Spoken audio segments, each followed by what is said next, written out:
Как обычно, вылет срочный, знать прижали наших точно. Мы летаем денно-ночно на свой вечный риск и страх. Наношу в планшете метку, там в квадрате, словно в клетке. Задыхается разведка в этих чертовых горах. Нам поставлена задача, вот еще бы нам удачи. Мы торопимся иначе, там поляжет целый взвод. Запускаюсь без газовки, техник в старенькой спецовке. Хлопнет борт по законцовке, 2 грача идут на взлет.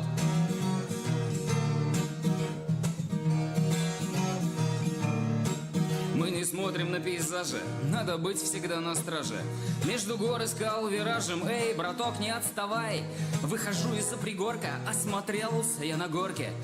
Ничего себе разборки, ну ведомый, не зевай. Эй, внизу, держись, пехота, начинается работа. Справа 30 пулеметы, мне земля в эфир орет. До ворот бросаю фабы, и на выводе не слабо. Словно я попал в ухабы, заболтала самолет.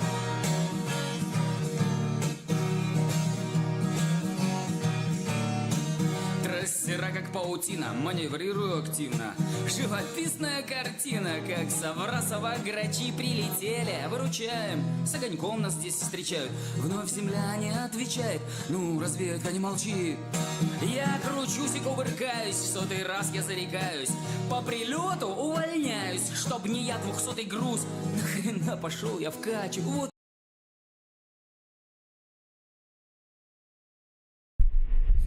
Привет!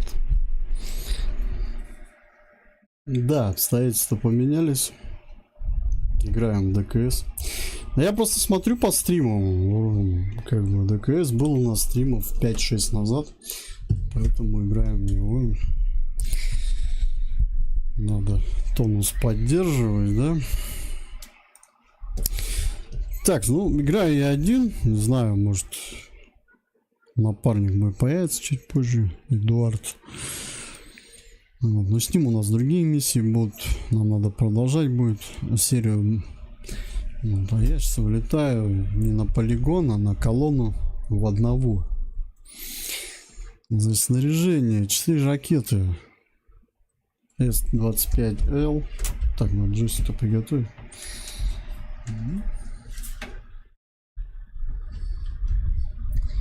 4 ракеты С-25Л.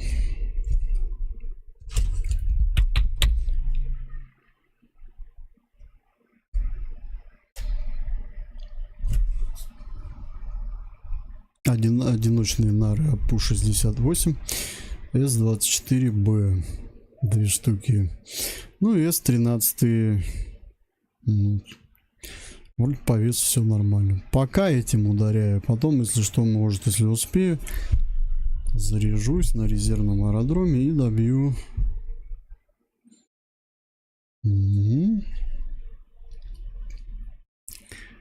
Вперед.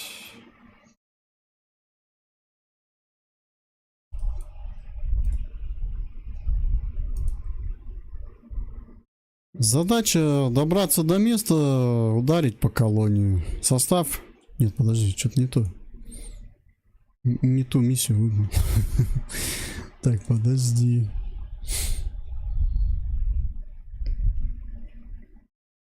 Странно, почему она... Сейчас... А, во. Вот теперь ту. Состав колонны. БМП-2, Т-72, ЗСУ, Шилка, 2 Урала, Хаммер. Обычно я с полигона начинаю, а тут с колонны. Так, ну что, тогда придется заново.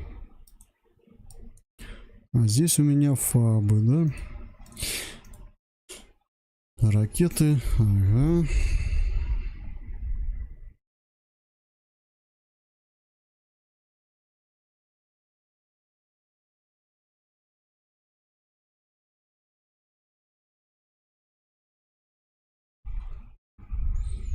Что-то я прям много их взял.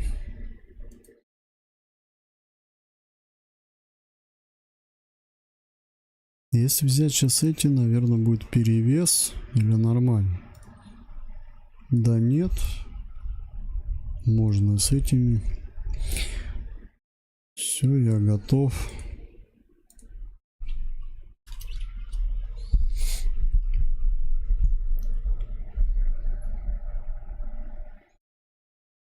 Да, остается пару миссий надо будет сделать в паре. Почему пару? 3 миссии даже. Одна в Сирии.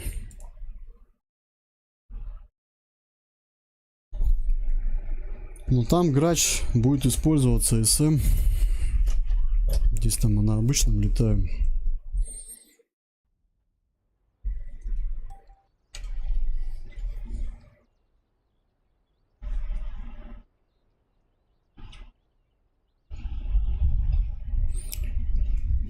Разминка шеи.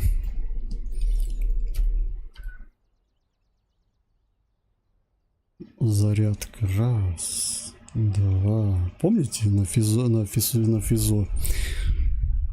Потом в эту сторону надо. Блин, что в эту сторону резко получается. Надо размять шею. Наклон. Раз, два. Раз, два. Туда-сюда. Во. Вообще это была проверка трекера. Ну, пускай будет зарядкой. Такс.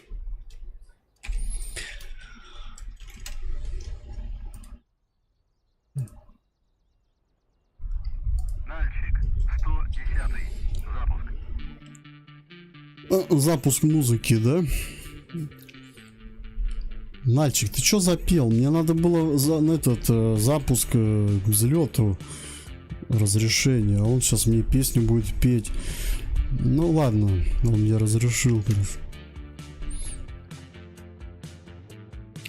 Электрику врубаю сразу.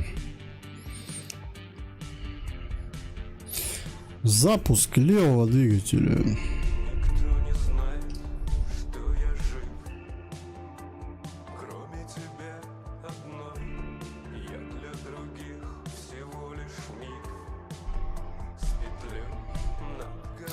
Так, высотомер настраиваем до 0. Здесь высота над землей, ой, над водой, наверное.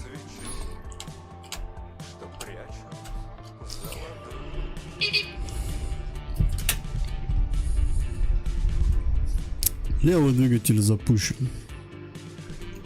Запуск правого двигателя.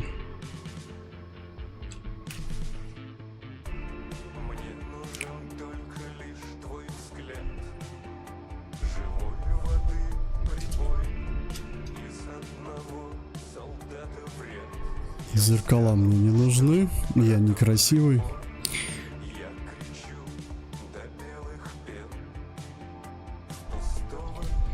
Так, выставляю курс.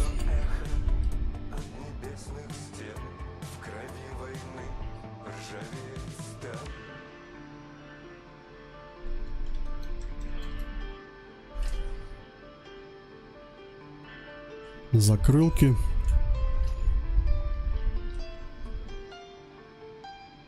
Закрылки, говорю. Блин, что-то не слушается. Алиса, закрылки выстави. Блин, забыл систему врубить. Ладно, придется самому. Что-то я думал, мы с Алисой сегодня полетаем. Алис, атаковать! Алис, управляемые ракеты. Так, ну что, левый, правый запущен.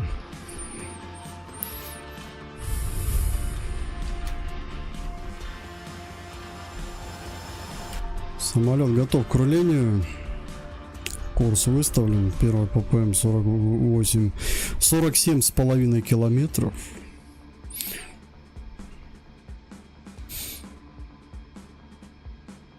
Сделал то, что просил. Все, понял тебя, Эдуард. Спасибо большое. Кстати, мне твои картинки больше нравятся. Тоже красавчик. Так что... У тебя тоже они классные. Ну ладно. Что, еще запрос сделаю. Может... Нальчик, 110-й. Запуск. Спасибо. Руление.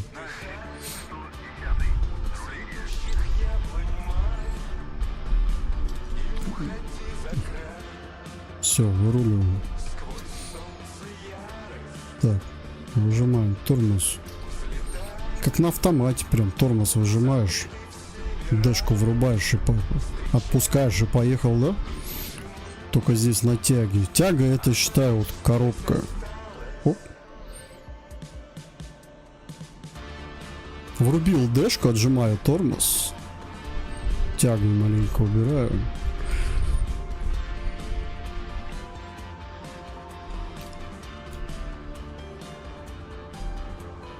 Ну, принцип такой же получается, как на коробке автомат. Я вообще как бы на механике ездил.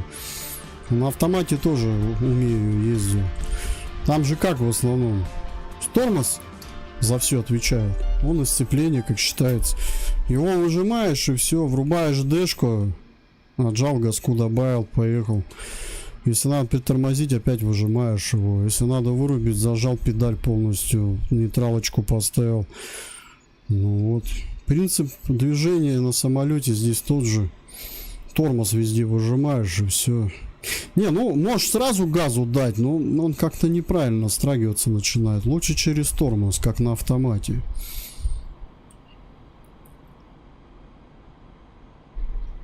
Ну и принцип его вождения такой же, как и на машине, только здесь руля нету, здесь педалями рулишь.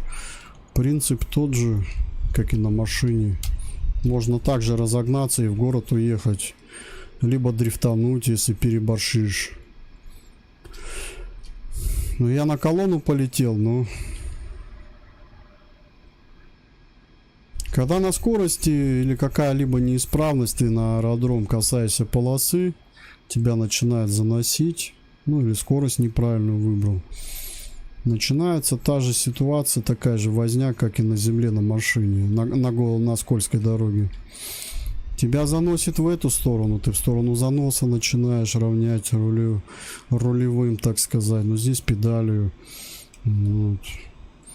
Если сильно начинает проскальзывать, сбрасываешь, ну как тут сбрасываешь, здесь тормоза бывает не помогают, если неисправности. Парашюты могут только спасти. Ну, в крайнем случае фару открываешь, вылазишь и ногой, как на самокате, тормозишь. Шутка, нельзя. Не знаю, катапультируйся тогда. У меня Хова, да, на механике, 8-ступенчатая коробка. После автомата сел, но было весело. 8 скоростей переключать.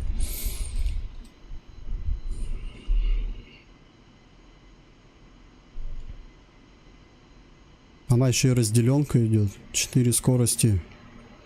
Потом щелк. Пошел 5, 6, 7, 8.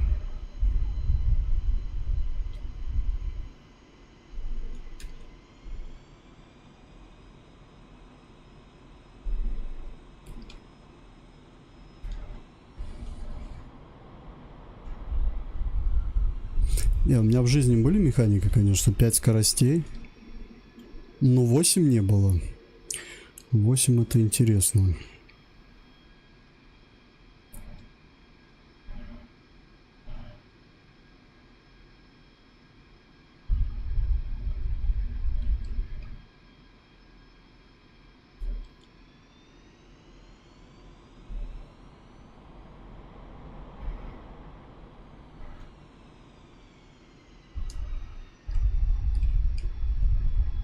Чел молчит. Разрешите. Нальчик, 110-й, взлет.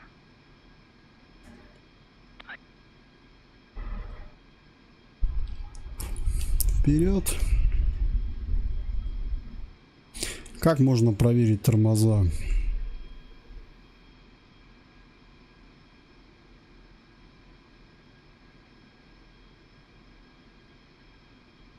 Когда гидрач вышибают, вот эта шкала, она становится мертвой. Сейчас вот самолет, когда воздух поднимется, эти шкалы, вот эта особенно шкала слева, она тоже будет на уровне, на своем, так сказать. Вот. И самое интересное, когда гидрач подбивает, эта шкала, она вроде как бы на уровне, но она понижается по чуть-чуть.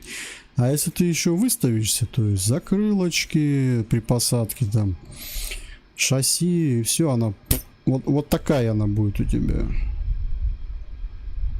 В итоге все у тебя на месте просто встанет, и все. Такое бывает.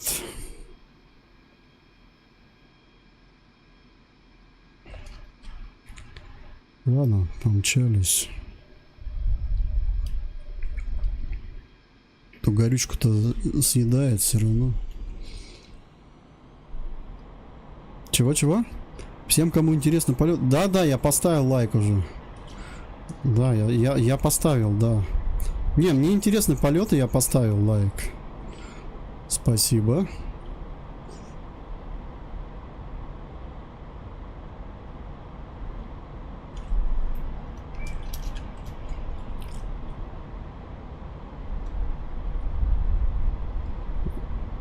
Отрыв.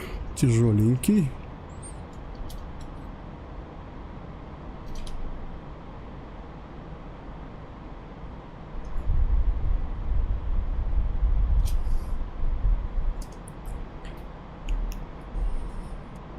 Не знаю, как сегодня небо будет. Ясно ли для нас, нет. Не, визуально да, оно ясно. Вот как оно пойдет.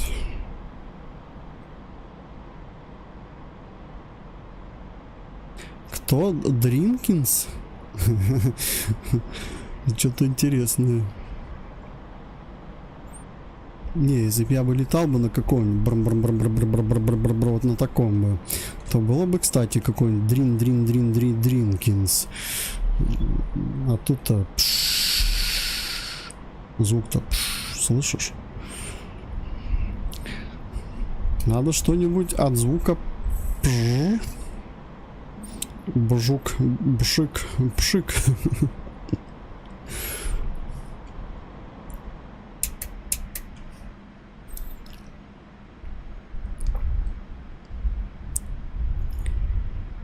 Эх, поля мои, поля. Как родные уже мне стали.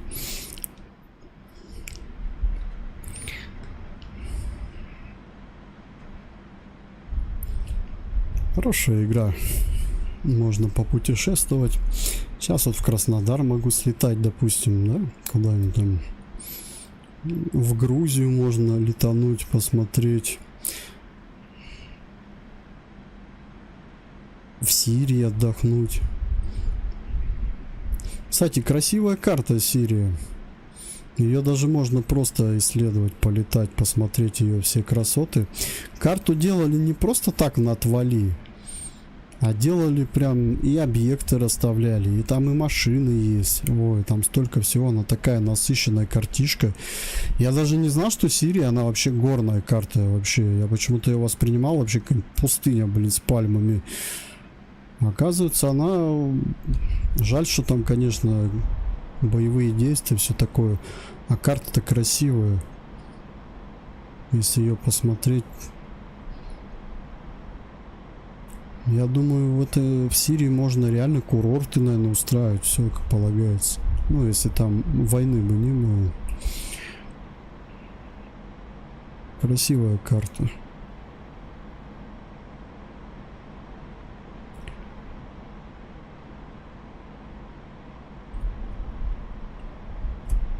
Чего? Можешь погоду рандом ставить? Ну,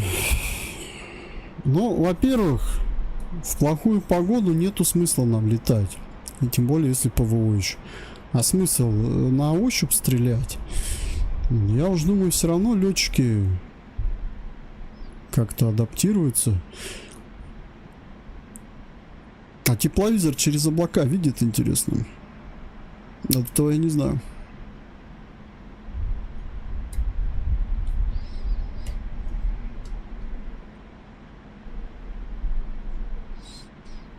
Потому что на СМ-ке, ну не в игре, а вообще в реале, на СМ-ке, на Краче есть тепловизор.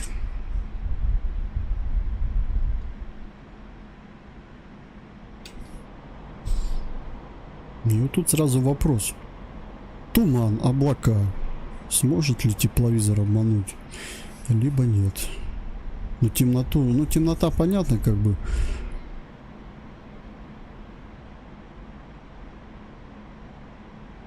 Темноту он обманет.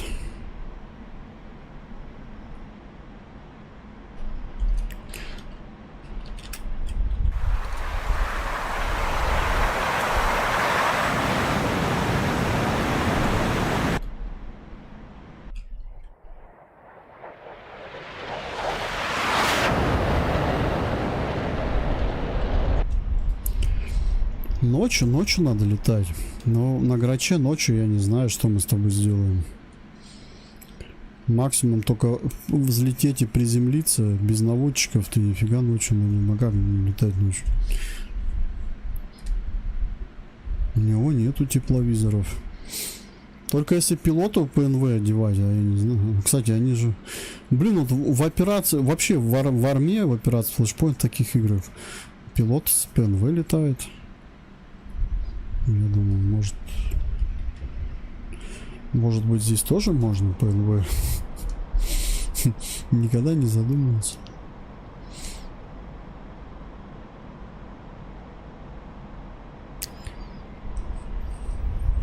Через 60 километров следующий ППМ, это уже цель.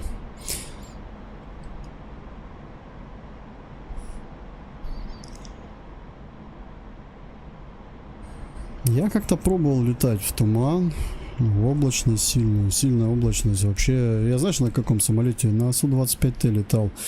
Не, вообще фигня, я тебе говорю, тяжело. Оно все сливается в тени, ты не видишь.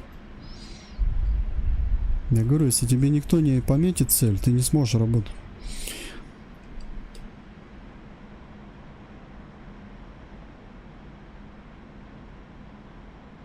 Ну, Солт, да, Солт он с теплаком должен быть. Если о нем почитать, Солт-25, оборудование у Су-25 Грача СМ, ну, он, по идее, оснащен ночным видением, тепловизором. Ну.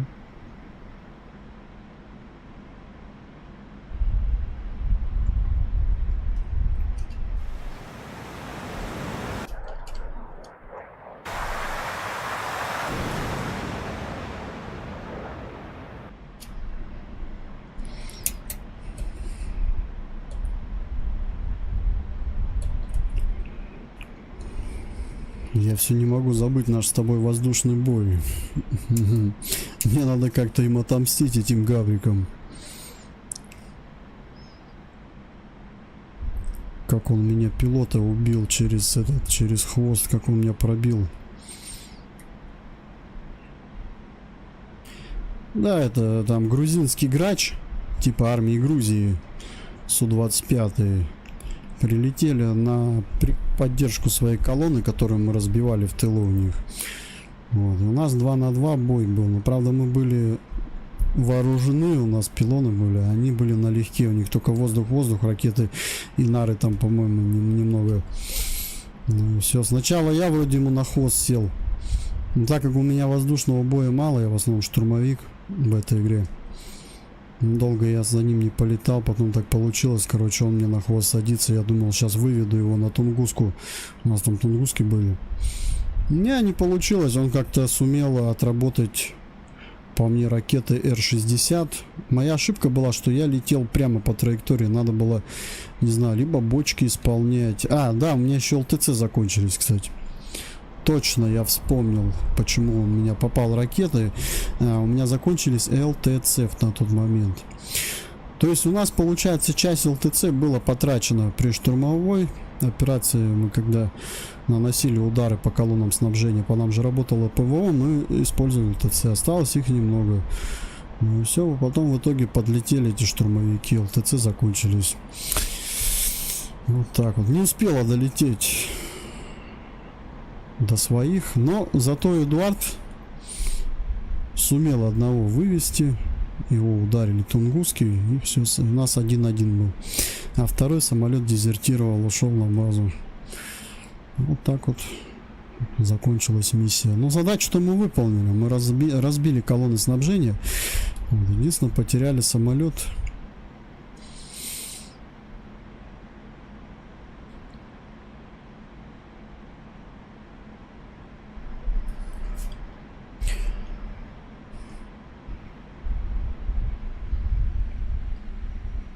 Так, ну что, я набираю высоту. Все, я нахожусь в районе, где надо задачу делать. Аэродром я пролетел, он был слева, моздок.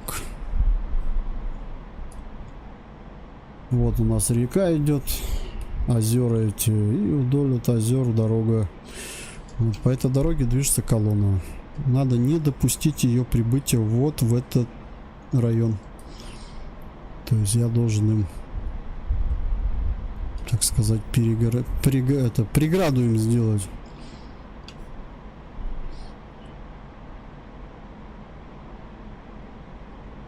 Ладно, выставляюсь.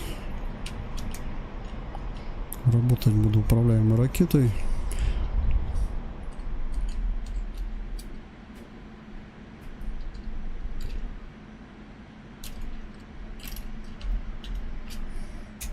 Лечу. Так. А, я их вижу, по-моему.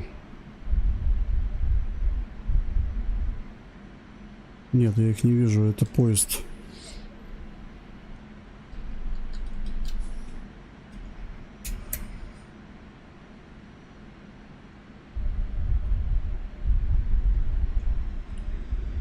Здесь еще гражданские.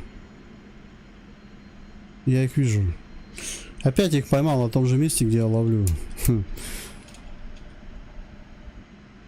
Так, надо ударить первому, потому что там шилка.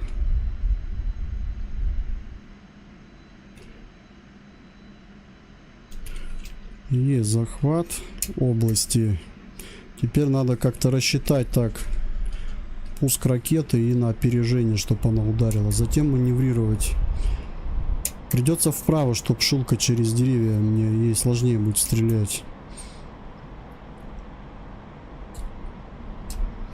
У ракет ограниченный пуск.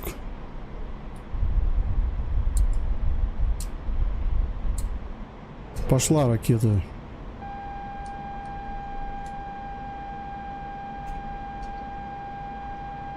Давай, давай. Ах ты. Че, подбили, да? Понятно, все. Я, короче, лоб-лоб шилкой ударились. Я ее уничтожил, и по мне она отработала. Так, быстрее. Гидрач мне выбили. Я надеюсь, в воздухе не подорвусь. Было уже так. Когда-то повредили сильно гидравлику. Есть, скорее всего, могла ударить БМП по мне. Вот это минус вот этой ракеты, что ее близко надо выстреливать. Но она уничтожает цель хорошо. Так, ладно, надеюсь, успею я. Не, мне не нравится ракета Р-60. Р-73 хорошая ракета, воздух-воздух, современная. Р-60 это старая ракета.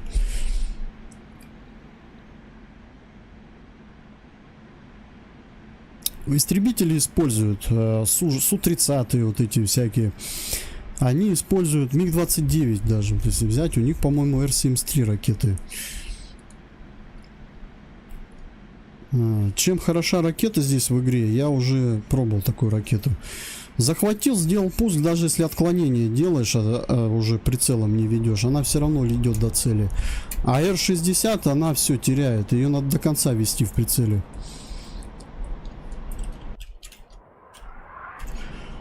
Живи, брат. Ну, живу, ну, я не знаю, как бы мне еще, мне редко так выбивает гидрач, что он аж дымит, он, смотри.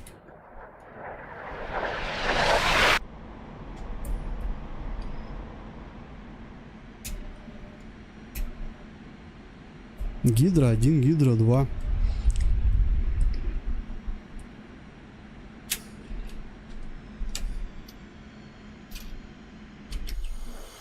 Че, выдвинет? Тихо, тихо, тихо, тихо. Маленько затрясет. Работаю с посадкой. А закрылки сработают? Ну-ка. Нет, закрылки не срабатывают. Все, гидрач в ноль уходит. Вон, все, вон, видите, шкала ушла.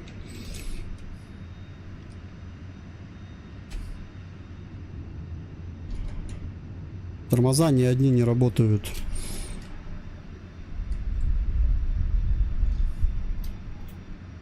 Крен срабатывает.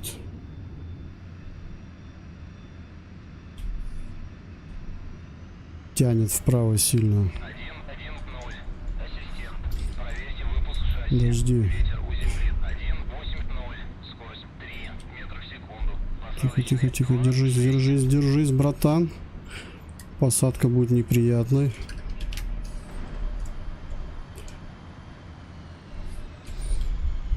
Маленько пробую педалькой довернуть. Все, он, видите, кренится. То есть крен все отказал полностью. Надо его выровнять. Давай, педалька. Опа.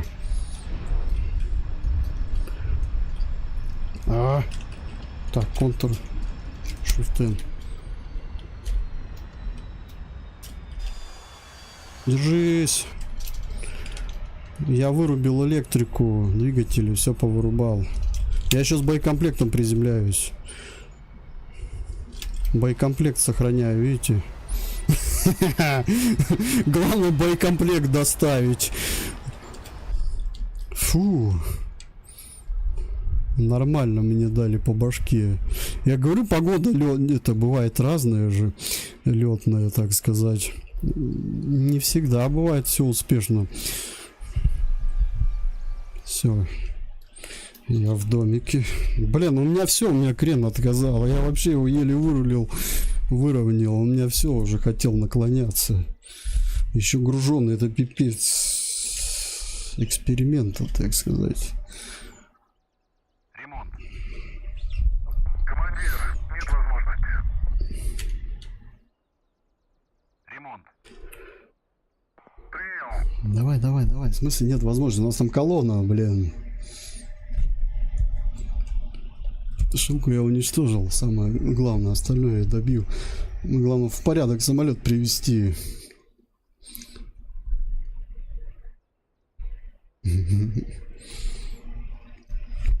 Нет, сбрасывать вооружение, нет, это не мое.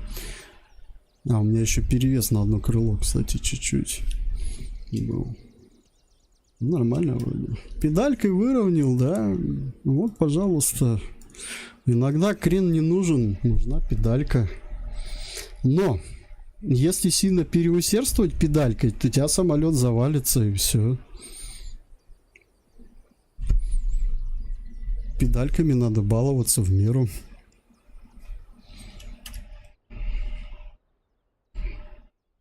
Так, ну раз такой праздник пошел, я только заправлюсь. Я не буду вооружать. Ай, блин.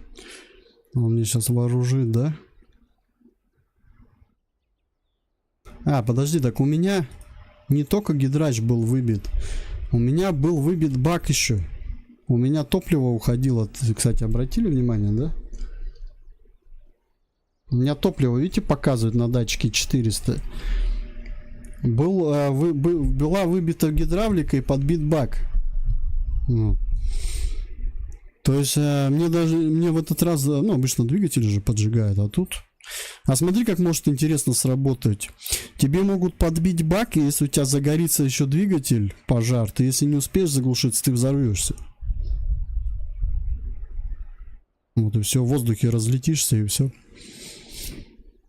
Поэтому то, что мне выбили бак и гидравлику, это я еще легко отделался. И самое интересное, что по мне не ракета же стреляла, это мне, скорее всего, мне БМП прошибло. Да, вот он меня насквозь прохерачил, вот оно крыло.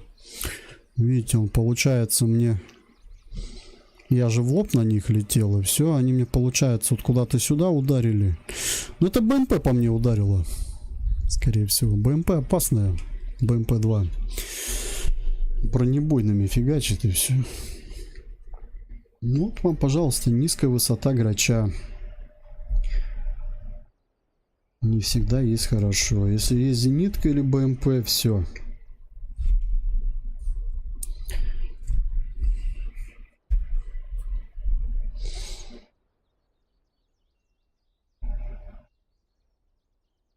В любой момент может все пойти через Ж. Но пуск ракет ограничен, видишь. А если я, допустим, на самолете СМ-ки либо Су-25Т я мог это ограничение снимать и стрелять, хотя бы по шквалу, здесь нет. Здесь вот мне пришлось тянуть до самого конца, чтобы выполнить пуск. А так он не делает пуск. Все. Получается, атака бы сорвалась и все. Вот. Но мне же надо было шилку поразить. А как дальше-то эту колонну бить? Сейчас все, я могу по ней уже наносить удары. Так, что у меня по заправке? Да, горючка, он, видишь, ушла вся в ноль. Бак подбили, гидравлику. Ну, нифига он зарядил, помню, гидрач и бак. Это топливо у меня уходило. Это уходило у меня топливо. Я летел, а с меня топливо шло. Парило. Хоть ведро подставляй, горючка он неплохо шла, да? Так, наземный персонал, перезарядка. Мне надо заправиться. Ну, ладно, пускай эту ракету. Заправка по плану. Ну-ка, здесь у нас высотомер работает. Принял. Вроде как нормально, посмотрим. Маленько скатился я на грунт. Сейчас с травы надо будет как-то выбираться еще. Сейчас еще один момент. Вот ты когда на траву здесь скатываешься, он еще не с первого раза может выбраться отсюда, самолет. А это еще износ колес. То есть придется еще ремонт запрашивать. Не так все просто.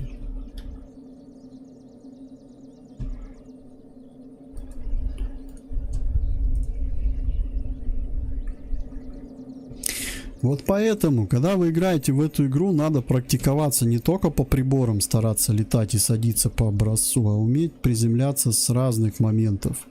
Вот. Тогда будет уже интересно играть. Ты уже знаешь, если тебя подобьют, ты не будешь уже: а вдруг я разобьюсь, а что мне делать в голове, вот это прорабатывать, бояться чего-то. Нет, ты просто уверенно либо дотянул, либо если не дотягиваешь, все, катапультирование пока, потому что ну не всесильный же пилот, летчик. А так, ну, надо экспериментировать, пробовать, садиться в разность. А почему сажусь с пилонами? Потому что вес, нагрузка тоже надо контролировать, самолет уметь. Тоже учусь, тренируюсь.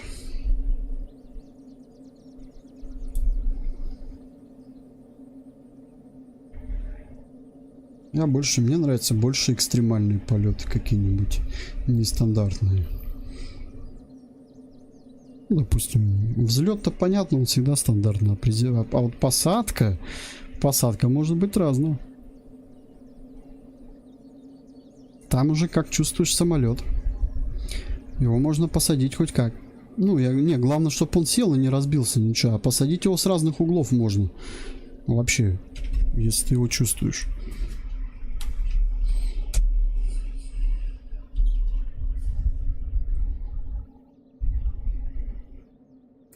Поэтому я всегда говорю, нефиг прыгать по этим самолетам. Взял один самолет, осваивай.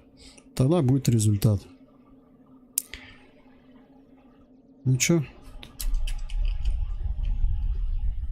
Ты меня будешь заправлять сегодня? Что он не хочет? Командир, борт заправлен. Во, молодец.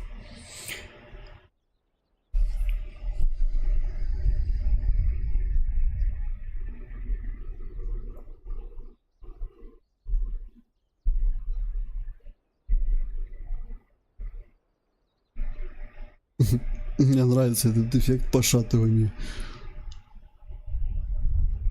Пилоны крепят.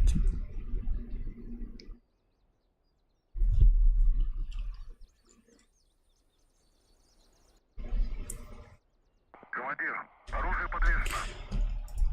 Вот, пожалуйста, статистика одиночной игры. Очки, которые даю, вот я сейчас набиваю, и результаты самой миссии, если в миссии прописано. Вот это основные результаты. Если они доходят до 100, то миссия пройдена. И при этом, если у тебя результаты такие 100 будут часто, тебе и звания повысят в летной книге, и медали дадут, может, какие-нибудь, если ты хорошо отыграл. Вот. Какие моменты бывают? Если хочешь, там, допустим, основную задачу сделал, ты можешь дополнительно еще танки пострелять, чисто для своей летной книги, чтобы быстрее заработать себе какие-либо продвижения. Все, ладно, вперед.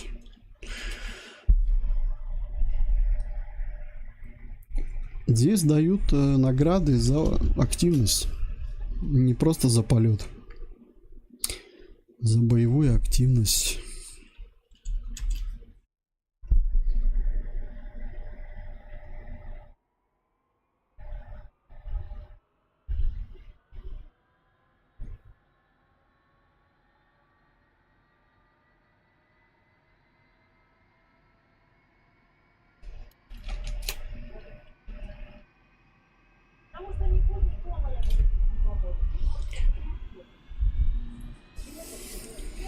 Блин, а почему я раньше думал, что это нет? Я теперь на будущее буду понимать, что это вот когда такой эффект идет, сзади парение такое от тебя, это значит, что у тебя горючка твоя распыляется. Но вот у меня тогда она также распылялась, и скорее всего еще одно попадание по мне было, но это было уже давно, и я взорвался в воздухе. То есть может так получиться, тебе вот раз зарядили, у тебя начинается вот это парение горючки сзади. И еще раз тебя если поджигает ракеты, то ты взрываешься сразу. По сути это как тебя бензином облили, подожгли, только ты еще взрывоопасный. Ну у тебя еще боекомплект же может сдетонировать, об этом надо не забывать. И при посадке он может, кстати, сдетонировать, если им ударится. Короче, все здорово, все классно, вперед. Надо на полосу выехать. Давай, братан. О! С первого раза. Ништяк. Давай, давай, давай, давай. Тут главное не тормозить. Он может застрять. Ассистент, 110-й, взлет. 1-1-0. Ассистент, взлет по готовности. Отход по схеме на 300 подавлений. 7-4-6, 5-2. Сейчас я докачусь, развернусь и взлечу. 1-1-0. Ассистент, разрешаю руление на полосу 2-6. Интуиция подсказывает, что колонна продолжает движение. Они сначала оборону принимают, а потом уже, если все тихо долгое время, они опять в колонну и вперед. Сейчас их надо будет опять напугать. В этот раз я, наверное, нарами сработаю, чтобы под БМП не попасть. Но видите, там идет выбор: либо БМП уничтожай, либо шилку. Между ними расстояние: первая БМП и шилка по счету 4-я. Ну ты выбираешь, что тебе интереснее. Конечно, я выбрал шилку. А сейчас можно и БМП выбрать.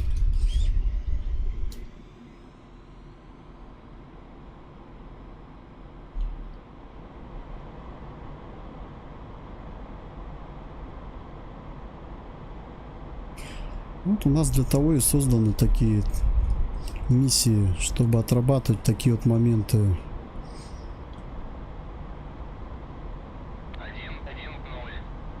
В смысле? Ты же мне разрешил. 1-1-0. Ассистент. Чик такой уже почти разогнался, уже почти это отрываешься.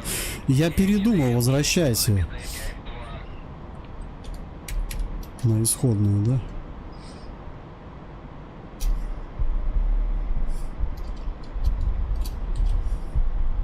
Я пошутил.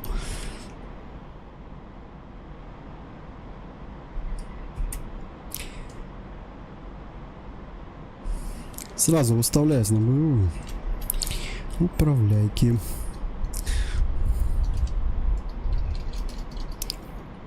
Все-таки Все-таки зря я фабы не взял, надо было их пофабить.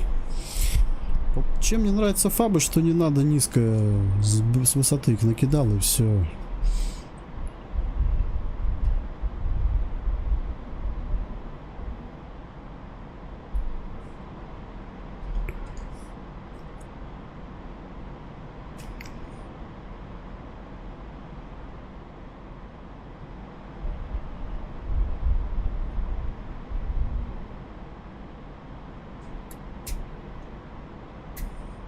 Ну, и где вы, ребята?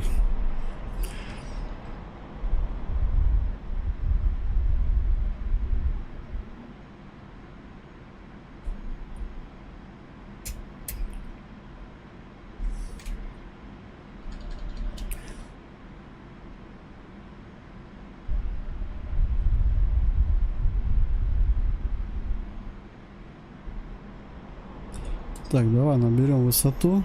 Сейчас высота 1100, где-то хотя бы 2500. И тогда будем наблюдать. Мне надо точно определить их расположение.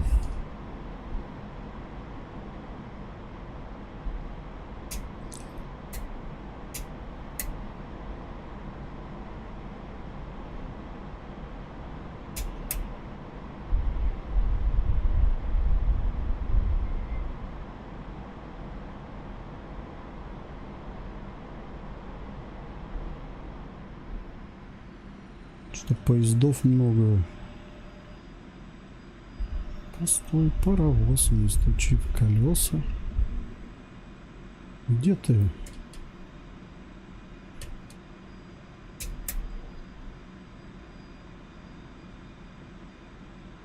А, вон они. Так, ладно, давай нарами отрабатываем, короче. Не хочу я за ними гоняться. Так, нары предпоследние почти. Вот эти. Бывает лазерный целеуказатель. Так, пацаны, все, давай, завязывай. Что началось-то? Что за покатушки? Одна пошла.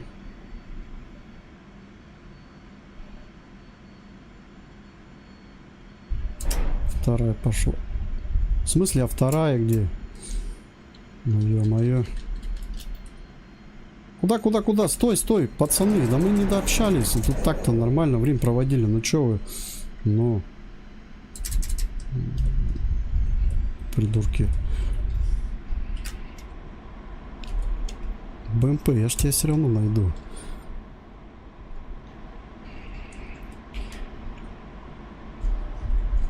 Сразу смотри, в траву едут в эти деревья, да? Все причем. Была раньше хоть одна техника пряталась, а сейчас все в один куст. Пипец. Нормально их нарами отработал. Так, что у меня эти ушли нары, да? Да, у меня нары все ушли.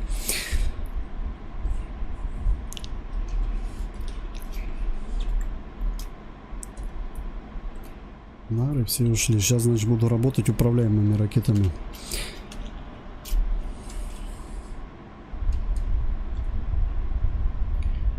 Хаммер один сгорел, остальные все получили повреждения.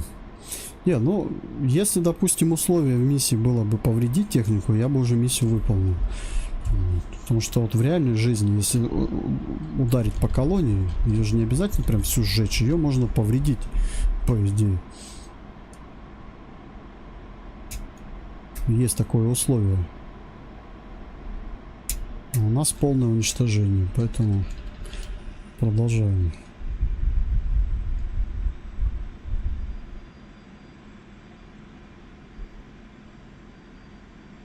Так, подожди. Маленько не так. Где вот тут? Так, вот один в поле уехал, смотрю. А, их двое в поле.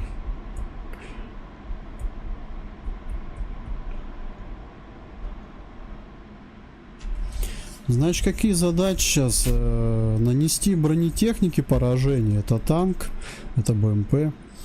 Все остальное можно отработать пушкой, и все.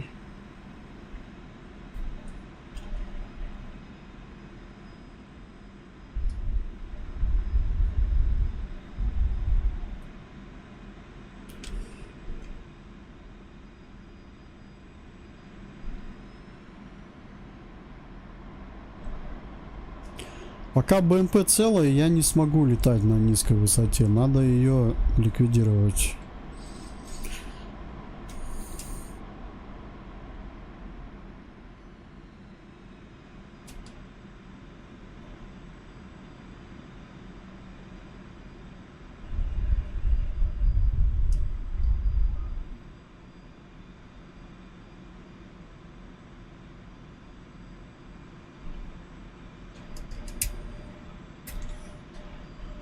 Все, это максимум. Максимум поднял эту. Максимум прицел поднял. Все. Что вот это за цель?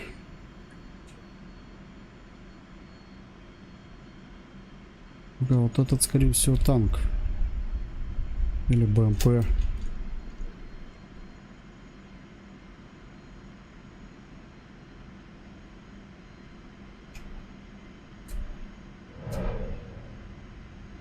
Ракета пошла.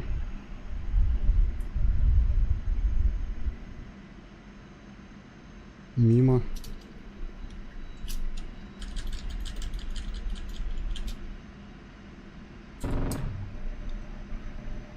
Есть поджог. Цистерна горит.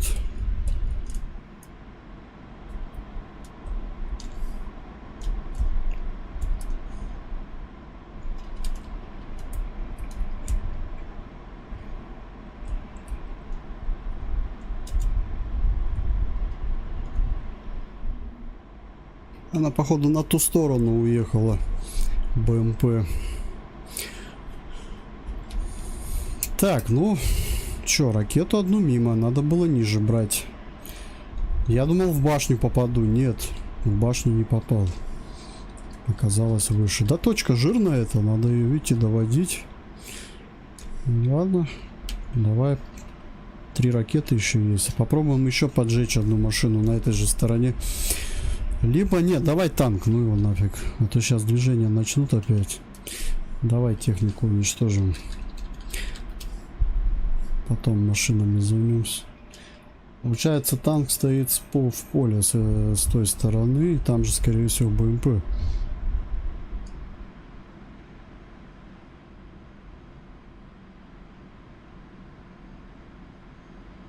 БМП самые хитрые, блин, залезла опять в кусты и все. Эти, главное, в поле, а это в кусты вечно залазит.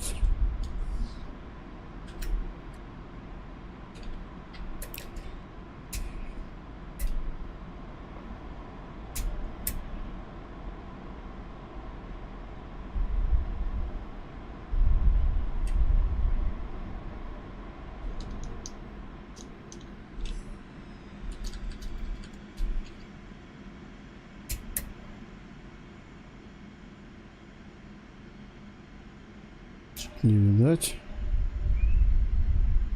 Ну что, спрятался, что ли?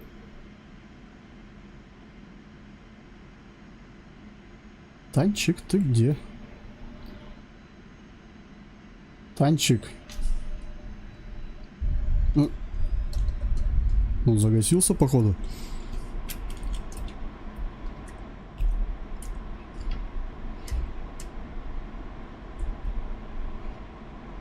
Во-во-во, началось.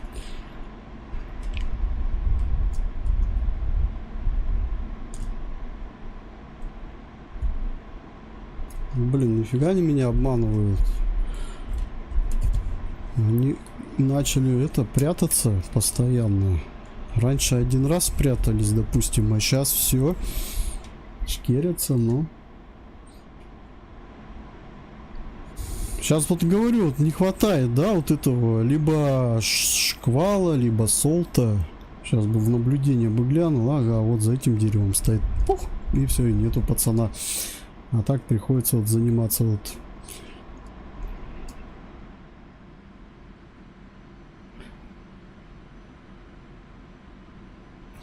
Сейчас будем смотреть визуально тогда. В колонну они не могли. Куда он делся? А вот отсюда я его вижу. Почему я там его не вижу? Непонятно. Отсюда вот его видно, танк. А там летишь, его не видать. Вон он. Ну, видно его. Все, держи, пацан. Надоел ты мне. Вот там БМП рядом гасится. Сейчас будет стрелять.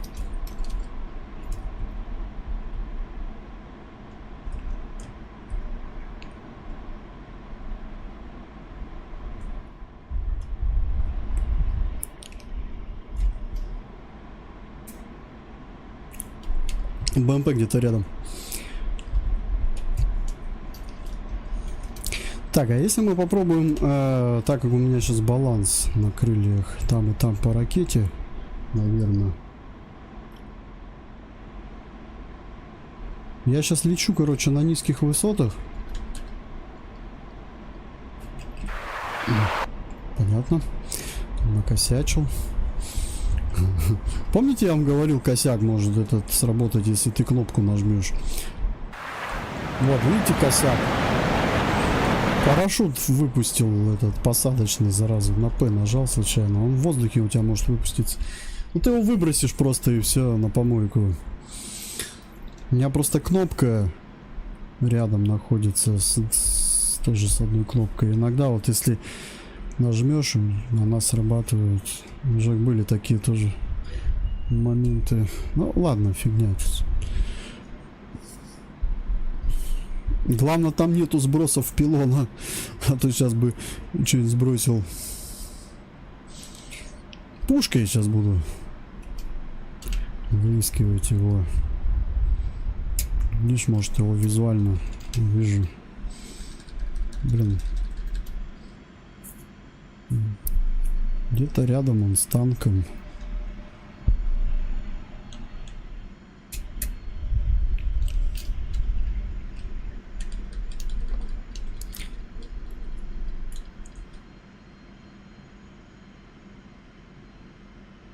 Так. Вот они, ребята.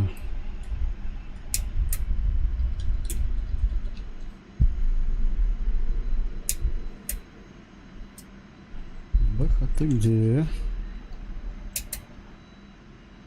Слушай, я, по-моему, и вижу.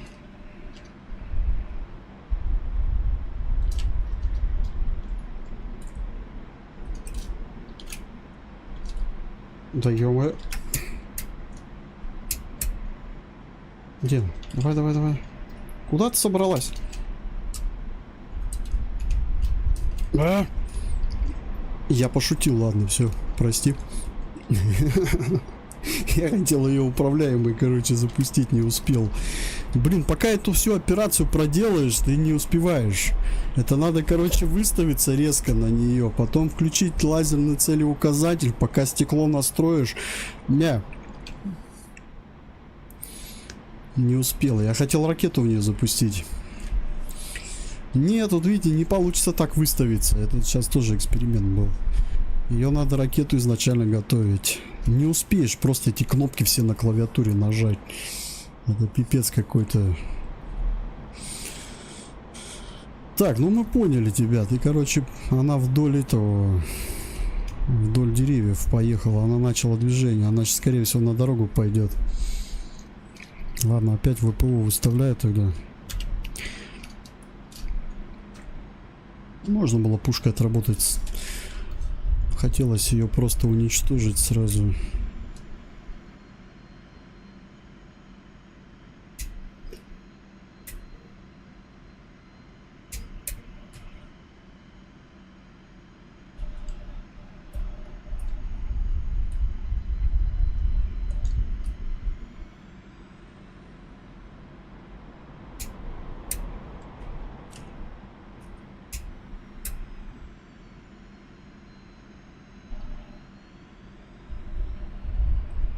Вон, все, по дороге вижу, двое.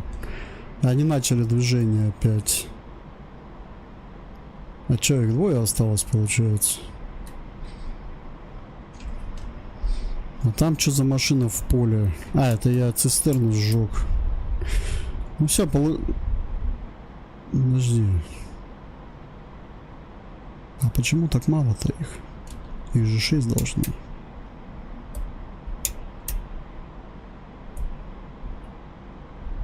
А их 5. Ну подожди. Может я перепутал? Нет, все правильно. Нет, подожди, их 6 должно быть. БМП, Т-72, Шилка, 2 Урала и Хаммер. Значит, где-то Хаммер еще к ним сейчас присоединится. Ну, пока я вижу на дороге 2 единицы едут. Ну ладно. Сейчас мы их бахнем. Я поджег цистерну, я уничтожил Хаммер, я поразил танк. Это 3 цели. Значит, должен остаться Урал, БМП. И что еще?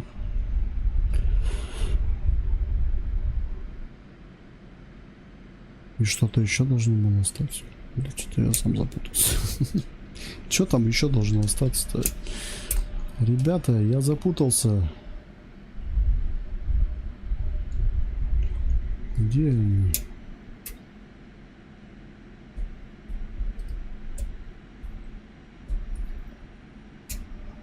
Ну, 2 техники едет. Скорее всего, наверное, все-таки Урал сгорел.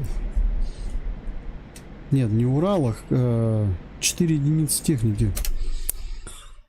Не могу понять, чего не хватает. Хаммер уже сожгли. Шилка, Т-72. Так, Т-72, Шилка и Хаммер.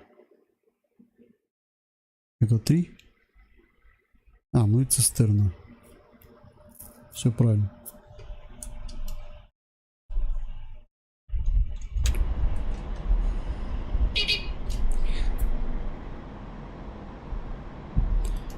Все, я захожу теперь на цели. Уточнял, про сколько целей осталось. Сейчас надо выйти так, чтобы деревья вот эти вдоль дороги оказались у меня слева.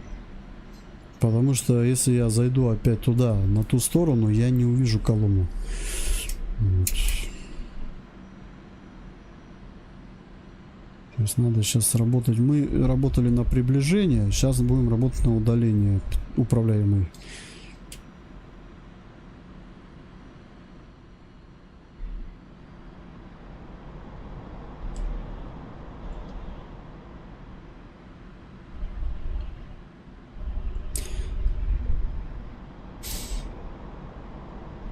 Лучше пускай будет чуть подальше с запасом, чтобы уже навестись. И тут когда на высоте работаешь, вообще такие расстояния приходится наматывать, потому что чем выше, тем у тебя ближе объект всегда. Ты думаешь, что ты далеко от него улетел? Нет, нифига. Ты разворачиваешься, а он как будто опять под тобой.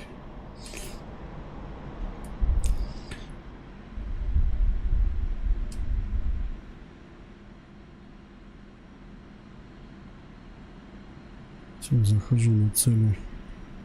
Сейчас попробуем поразить 2 цели сразу. Одной ракетой. Надо ударить между БМП. Нет, надо ударить по БМП, и Хаммер тоже зацепится. Я думаю, волна его заберет. Ой, не Хаммер, там этот обычный Урал, по-моему.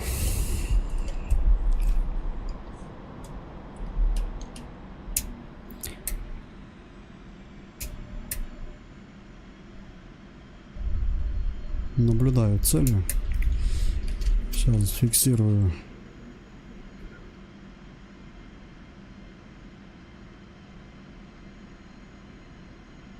Так, есть фиксация на опережение. Они медленно движутся.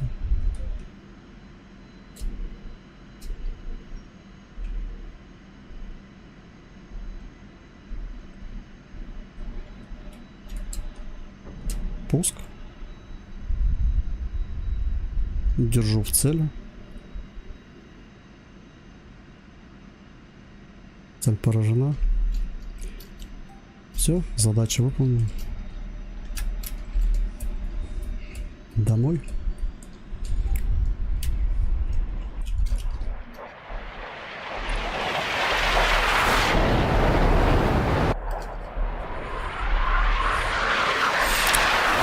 Колонна разбита.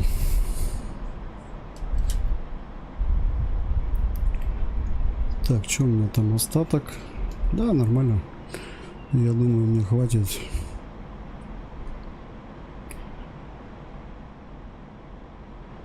У меня еще боекомплект остался, да? Одна ракета.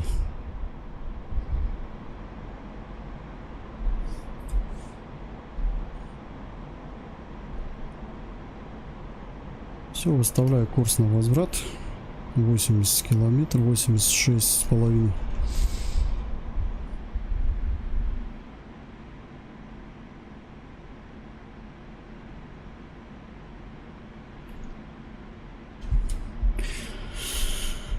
Конечно, иногда хочется 7 раз отмерить, 1 раз отрезать, но здесь горючки не хватает. Ну, как бы, бывает, резервного аэродрома нет, твоя задача быстро прилететь, нанести поражение, уйти, все. Просто летать и заниматься вот этими плясками в небе, горючки просто не хватит, и все, и ты в обратку не вернешься.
А что сейчас с этой ракетой делать, да? Ни туда, ни сюда. И выбрасывать-то не хочется. Ракета-то хорошая. На следующую миссию оставлю.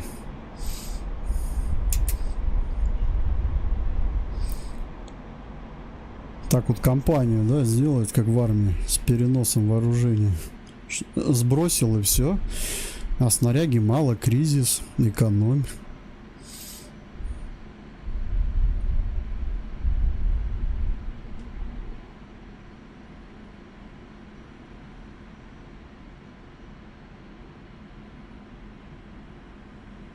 Ну, я так понимаю, скорее всего, в реальной жизни летчики, у них боекомплект рассчитан. То есть они не просто там летают, вот это убью, того подстрелю. Им дается конкретная задача, конкретные цели, конкретное количество боекомплекта, которые они должны, наверное, израсходовать по той или иной цели, и все. В итоге они улетают, выполняют эту задачу, возвращаются уже пустыми, и все. Наверное, так это работает. —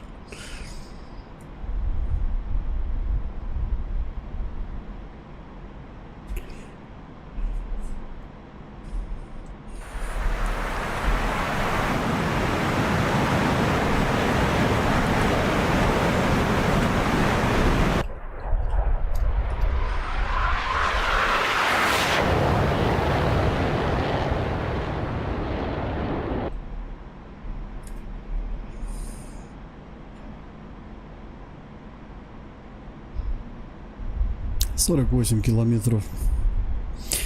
Запрос можно сделать. Так, не надо мне моздок. Какой беслан? Ну, куда хочешь отвезти все.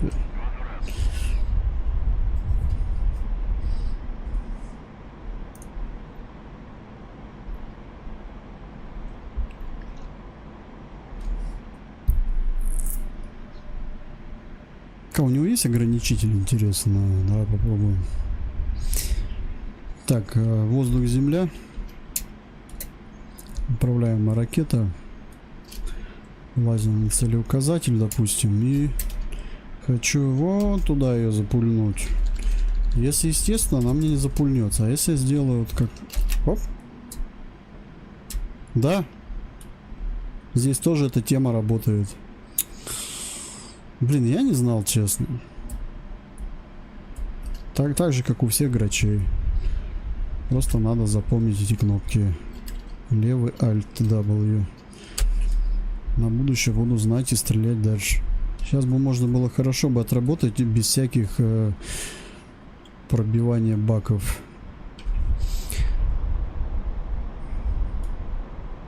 Тем более там у нас хороший такой прям... Там же скопление идет, колонна. По ней стопудово бы ракета зарядила бы с расстояния. Я бы довел бы и все.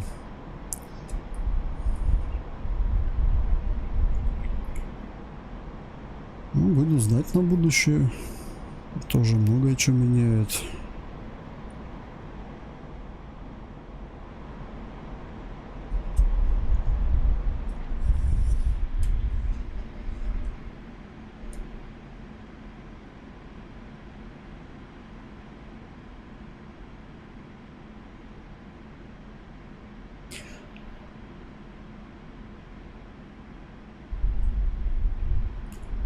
Нальчик.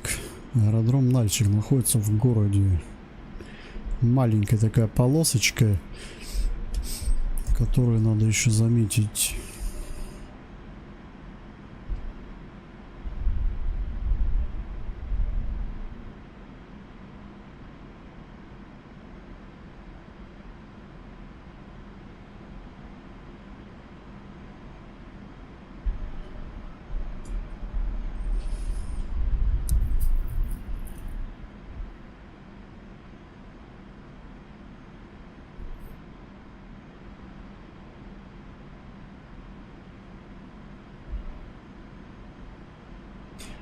Ну вот я лечу по курсу возврата.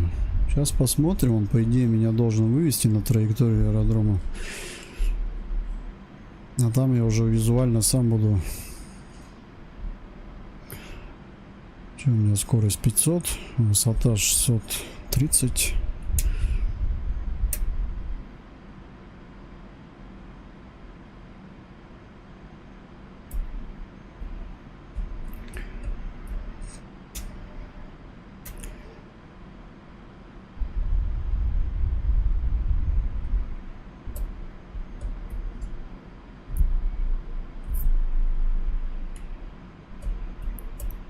Куда? На кого? Не, я рутом не пользуюсь. Я на клавиатуре тяга работаю. Уже пальцы привыкли. У меня, знаешь, одно единственное бывает, не получается. Блин, ну сейчас надо про парашюты. У меня, кстати, парашюты уже сейчас не работающие, я их использовал. Не получается иногда у меня кнопка вот эта, вот, что я сейчас со стеклом делаю. Рядом с ней кнопка парашюта находится. И вот я, бывает, мне надо быстро с этим стеклом работать, и я парашют нажимаю случайно. Так, вижу эту полоску.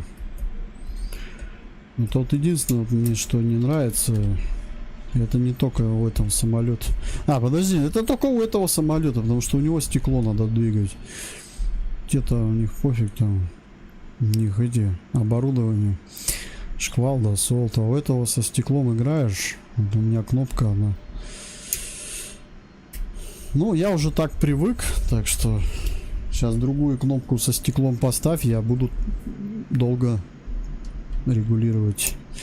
Так, воздушный тормоз. Начинаю тормозить.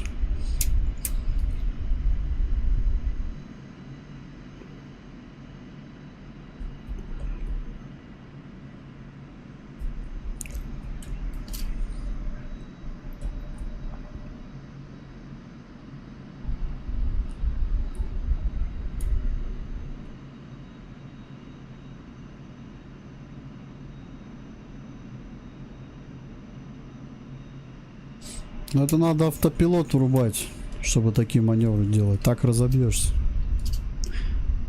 Я понял, о чем ты. Мне же надо самолет контролировать. На Су-25Т такие фишки только можно делать. Там позволяет баланс врубил, он тебе горизонт держит и все. Этот автопилот, который горизонт держит, рубил, и все, и следи за своим пуском. А здесь какой это пуск? Ты чё? Ты разобьешься. Здесь надо самолет контролировать всегда. Я уже же так пробовал. Я даже бывает на карту отвлекаюсь и не успеваю. У меня самолет если закренит, и все. Я же разбился тогда, с тобой летали. Засмотрелся, что-то надо было мне посмотреть, и все, у меня самолет вниз ушел. И мы еще, кстати, с тобой тренировочную миссию когда выполняли на полигоне.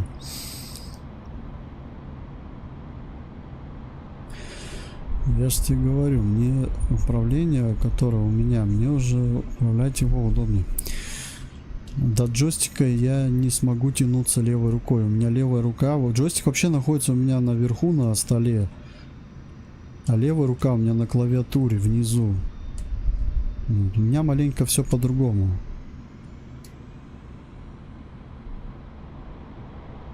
И летаю я так уже не первый день. Сколько уже ДКС знаю, так и летаю. Поэтому мне так удобнее.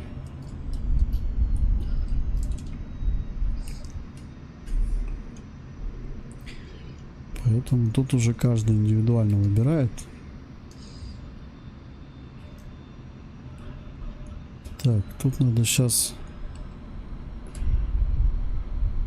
проконтролировать, чтобы скорость не разогнаться. Не разогнать.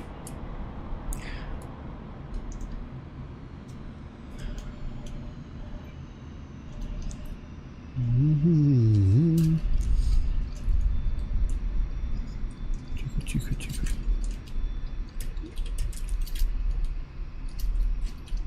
Давай, давай, давай. Опа.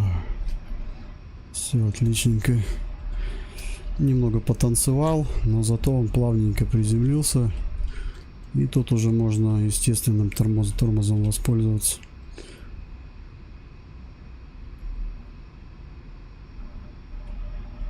Все, самолет в домике.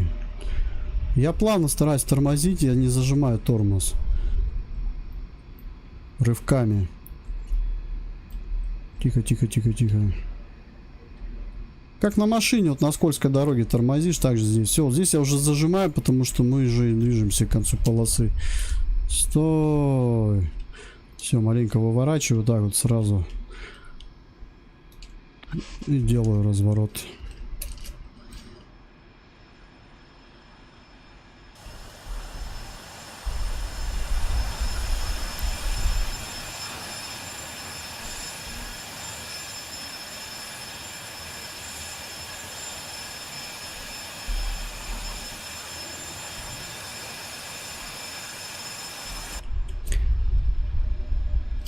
Чего? Нет, нет, нет, нет. У меня маленько тут по-другому все. Я левой рукой вообще джойстика не касаюсь никак. Вообще, это мне очень неудобно. У меня на джойстике работает только правая рука. Все.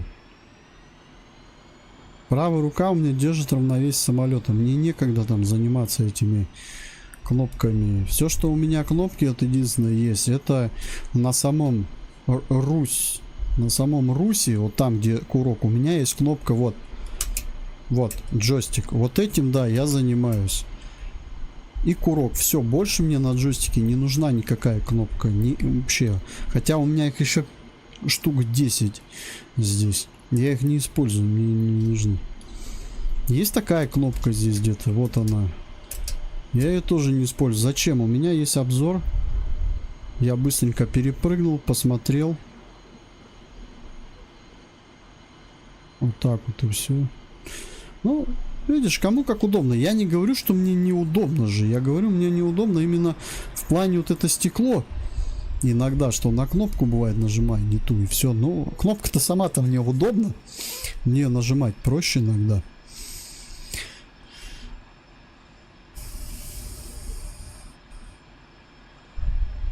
Нет, правой рукой у меня всегда идет равновесие самолета. Я не держу это. Правой рукой, говорю, держу самолет. Вот. Единственное, джойстик. А, ну я понял, кстати, что можно сделать. Блин, ну это надо приучиться правой рукой. Я понял, что ты имеешь в виду. А я не знаю, смогу ли эту кнопку использовать. Вот эту заменить. А давай попробуем, кстати. На правую, под правой рукой, если настроить. Хорошо, ладно, Эдуард, я тебя понял. Сейчас. Ну, блин, это пипец будет путаница первое время, стопудово. А, нет, смотри, эта кнопка совпадает с включением шквала и солта. Поэтому мне будет не очень комфортно. Если я под грач даже настрою эту кнопку, мне будет некомфортно летать на СМ-ке, на Су-25Т тогда. Там у меня рядом с этой кнопкой управление вот этой камеры в дисплее. Получается. Хотя это будет чисто как вкл и выкл. Ну, ладно, сейчас посмотрю я. Блин, здесь кнопки такие, пипец. Они вот будут трещать на камеру. Смотри, видишь, они трещат. Звуки эти, я имею в виду.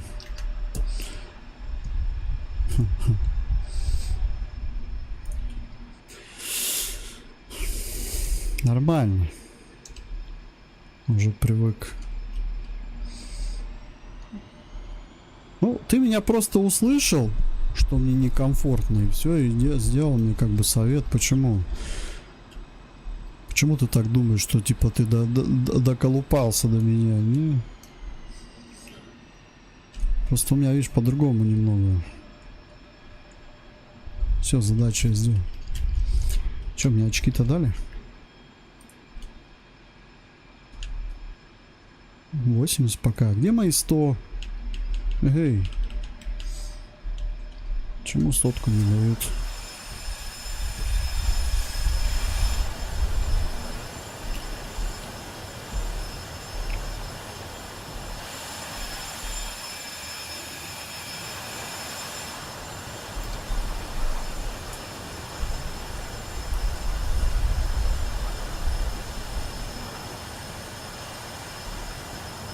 Чего, на каждый самолет свое управление? Да? А, ну, кстати, да. Ну, давай награть сейчас попробуем сделать. Блин, нет, не, я не хочу, нет, не будем. Что попало будет. Она щелкать будет. Мне тогда микрофон придется вырубать. Если для себя, да, а если для стрима не пойдет.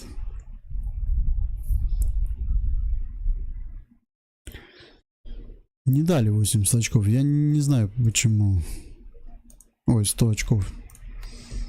Сейчас загляну. Я ее, видать, под кооператив обновлял тогда. Мы летали, все четко было. Так, где она?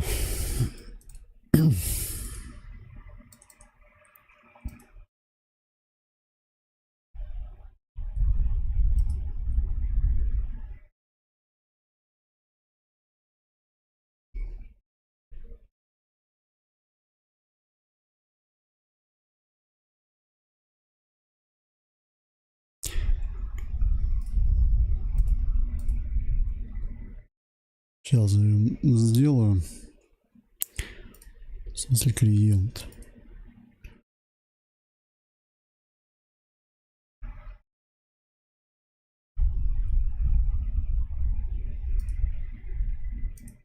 И что, он не дает игрока поставить? А, о.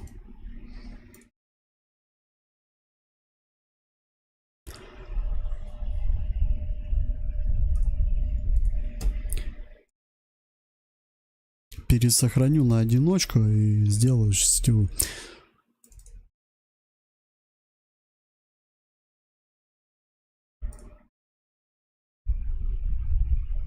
А, ну хотя вот будет две версии. Все достаточно. И та, и та.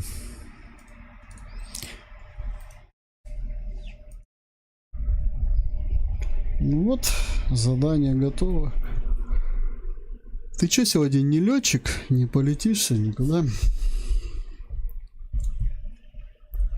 Че, пойдем посмотрим, что у них тут за миссии. Что за Сирия выручает? Что за миссия? Давайте глянем. Мне интересно, как они сделали.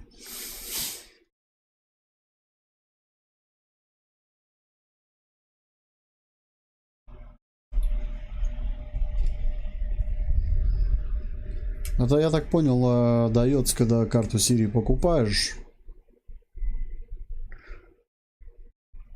А, да, я еще сейчас себе что-нибудь куплю, кстати.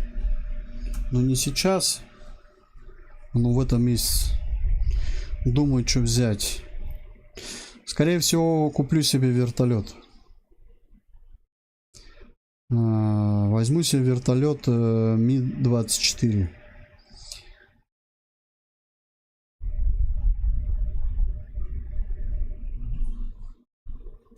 Будем летать на вертушке еще.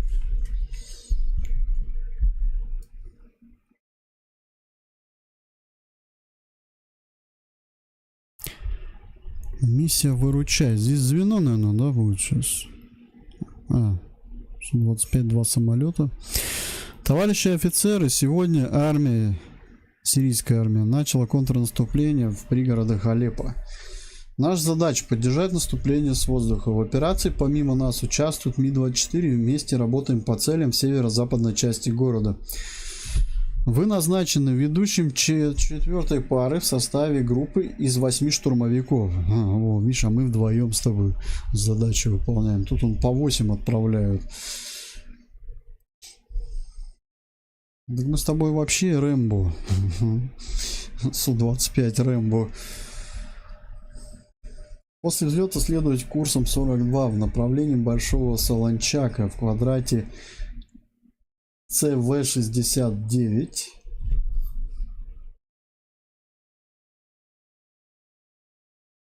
Чего модель? 2113 у меня. PXM 2113. Так, на высоте 1200. Догнать группу и занять строй во второй четверке справа. Позывные штурмовой группы. Первая пара 855, ведущий всей группы 856. Вторая пара 857. Так, прикрытие обеспечивается парой Су-27 с позывным 271-272.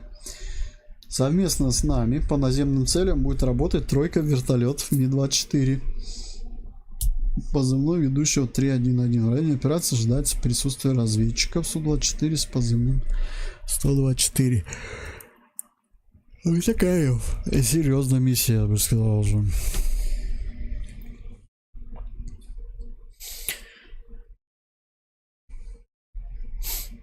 Типа отсюда взлет.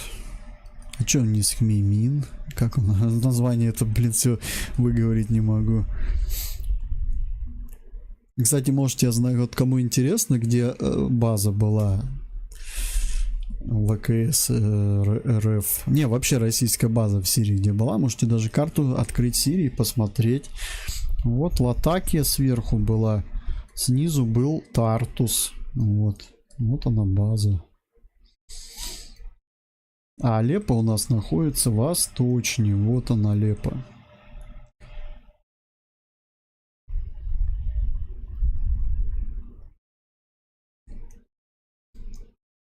Взлет у нас идет Сабу-ад-Духур. Сейчас я посмотрю, что у меня тут.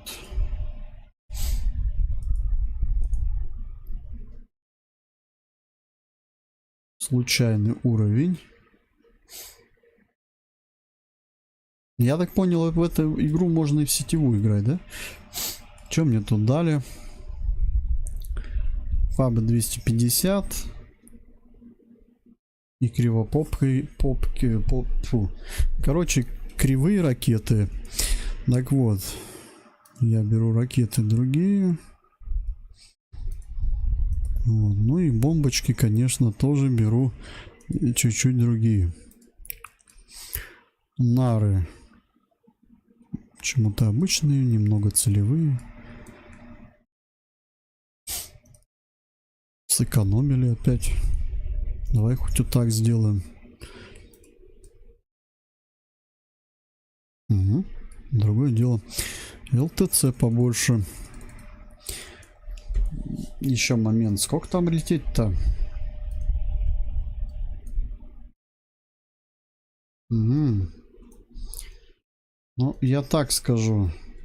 Тут, наверное, дополнительные баки в помощь. Или нормально? Да нет, не сильно. Да, хотя недалеко. Вот у нас маршрут. Долетаем до озера. Что это? Или это? Ну, это озеро, да? Затем уходим, наносим удар по Алеппо. И возвращаемся.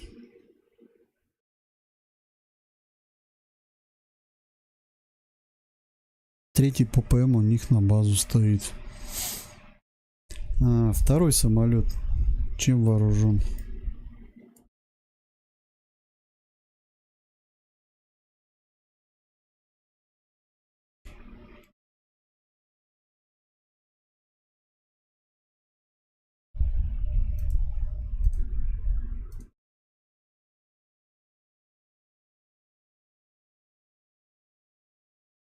Ладно, этого пускай будет эти фабы. 250 ОФАП. Все, мы готовы.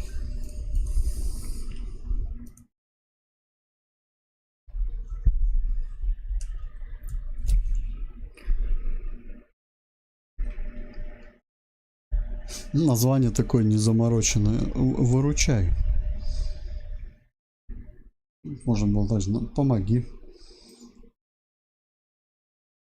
Помогите. Миссия называется «Помогите».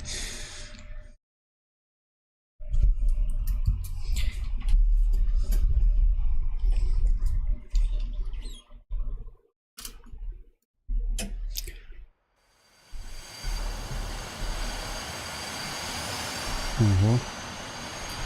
Ребята.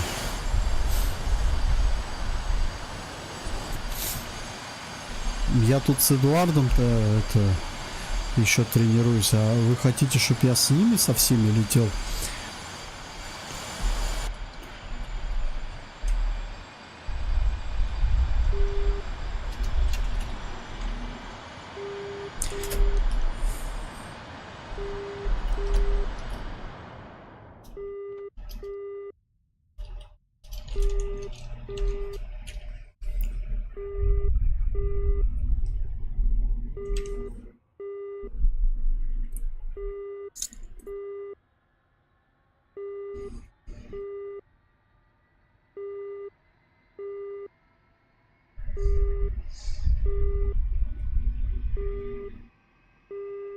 Нормально у нас такая компания, да?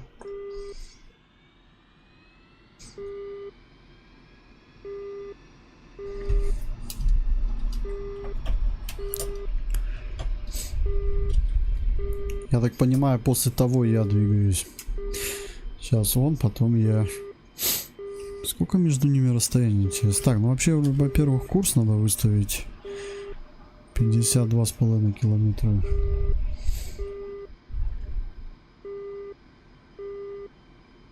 Че, высотомер?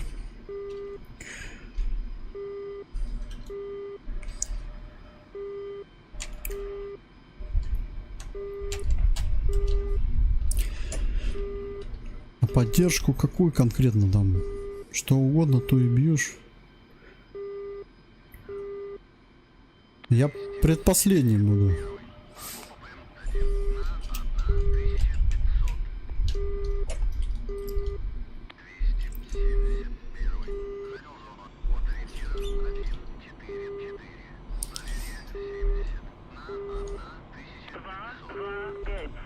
Разрешаю руление на полосу 2-7.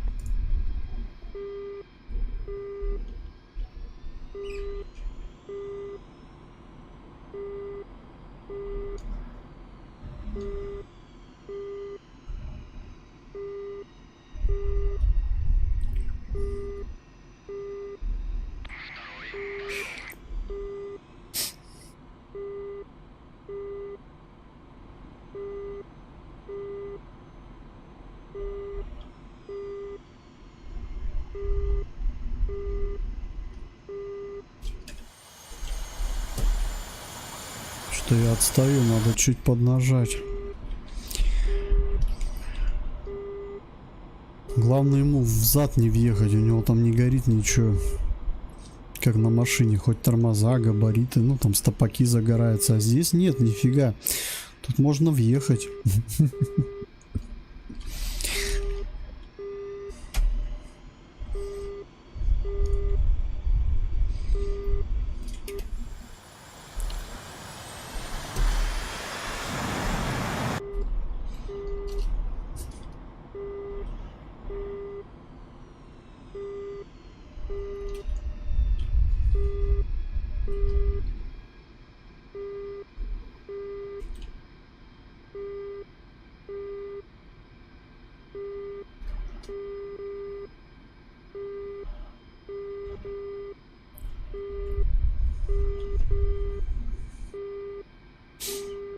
Я вспоминаю сразу игру War Thunder, где мы взлетали там толпой, а потом от нас оставались щепки.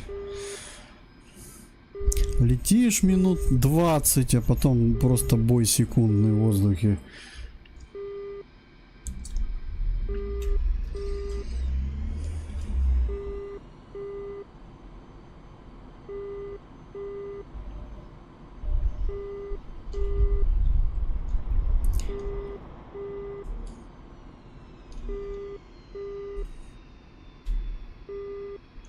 Блин, какой тут аэродром здоровый, да?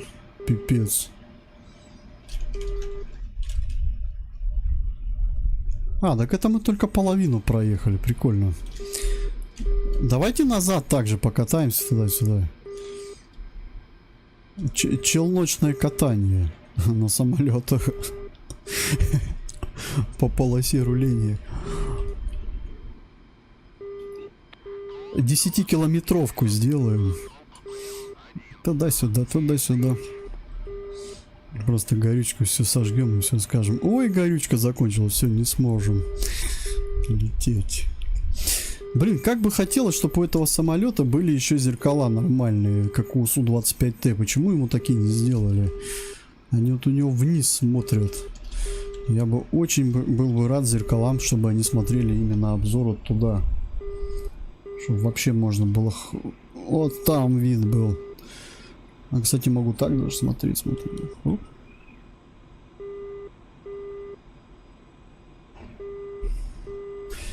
Так, ладно.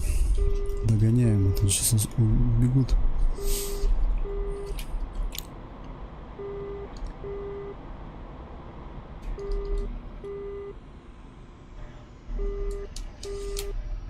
Тормози! Я не хочу его пододвинуть.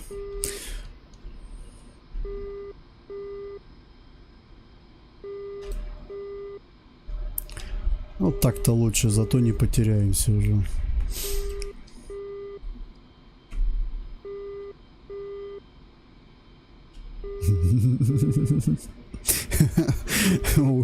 Блин, слушай, можно гадость сделать. Он прям в прицеле.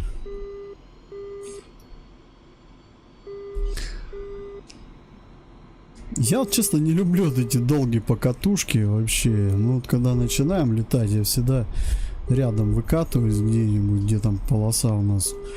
А вот у них прикол, вот у диспетчеров, у ботов, им всегда дают полосы для взлета в другом конце.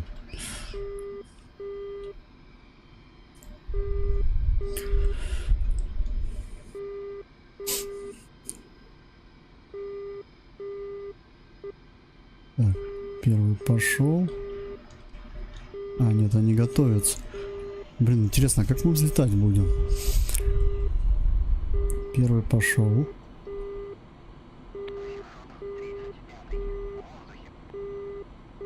А, нет, первый ушел, второй. Нет, нифига, их уже несколько взлетело.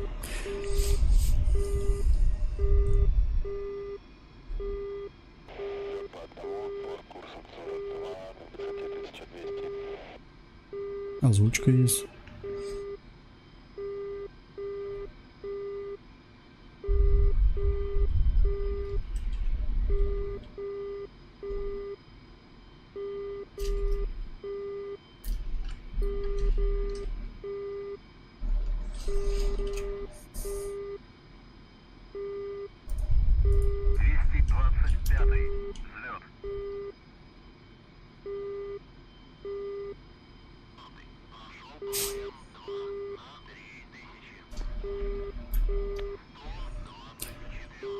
Блин, надо своему месту дай. Давай маленько подкатимся. А где у них там старт? Как они определяются? Они там... Как они? Откуда они? Вот он начал разгон уже, смотрю.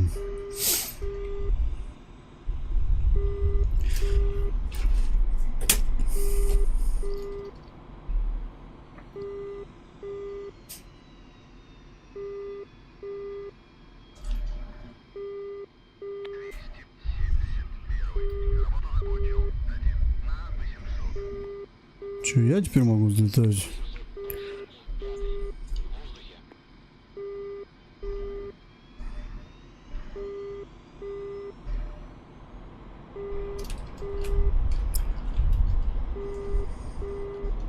Сейчас. Взлет разрешен. Ой, запрещен. Кто бы сомневался. 2, 5. Взлет по готовности. Отход по схеме на 300. Подавление 7. По раз бы сказал правильно, чем. 7, 8.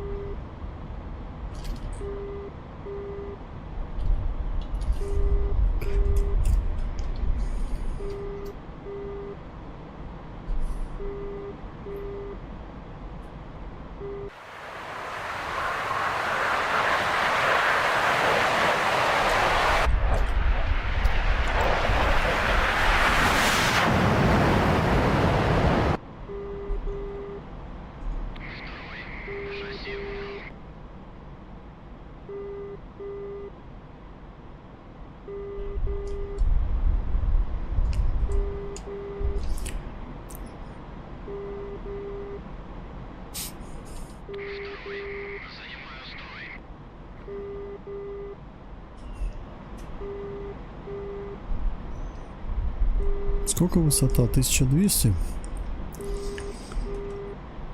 Курс 42.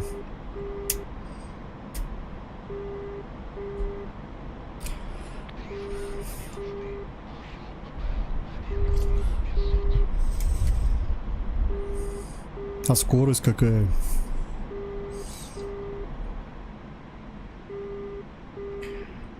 Так, высота 830. 840. Растем. Чего? Такую за...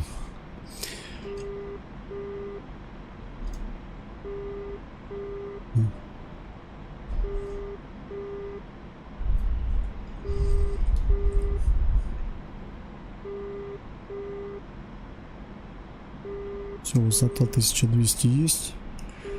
Следуем курсу. 41 километр до места. До озера.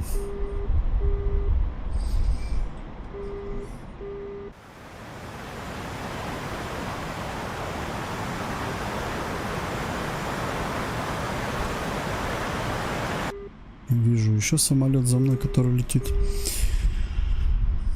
206, да, по-моему.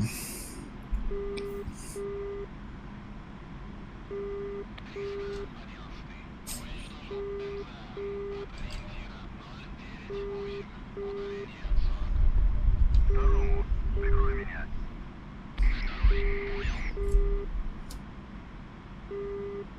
Ставил ему задачу, чтобы он меня прикрывал.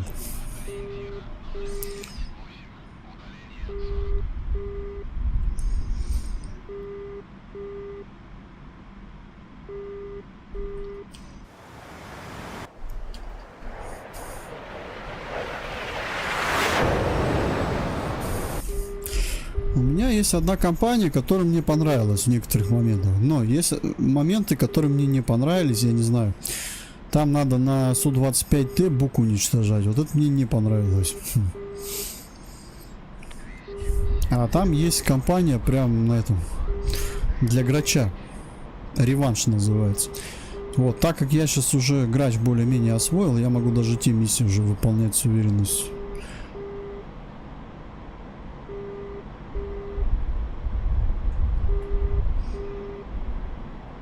Так, я работаю чисто, двигаюсь по ППМ.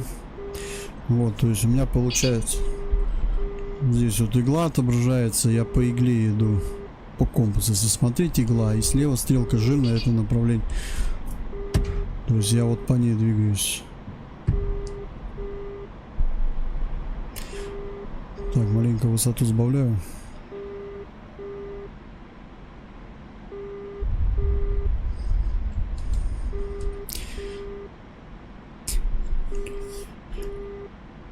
Все, вот мы долетаем уже до этого озера. Сейчас озеро будем маневрировать влево и уже идем на Алеппо.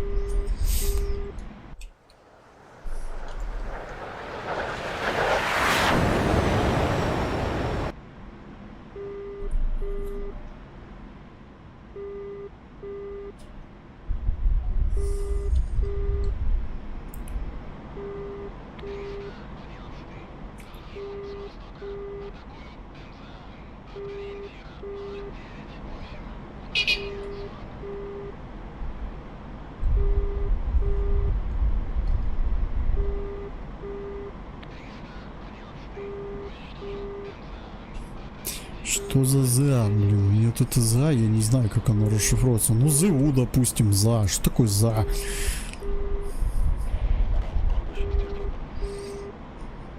У меня 680 скорость. Куда еще разгоняться-то? Высота у нас вообще 1700, блин. Ну и так, истребители. Истребители-штурмовики.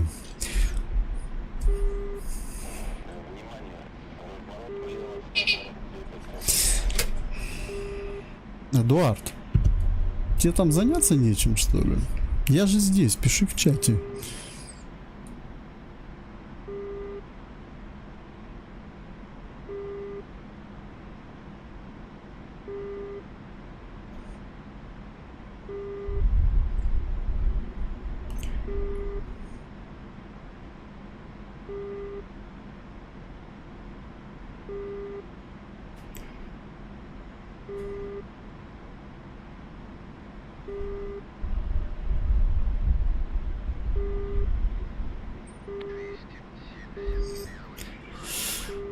Так, влево, разворот. Я не могу все равно в мессенджеры, я лечу, мне не до них сейчас. Пиши в чат игры.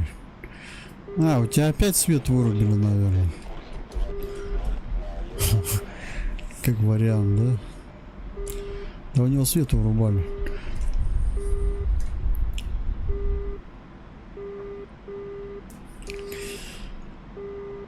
Курс 290 на Алеппо. 290.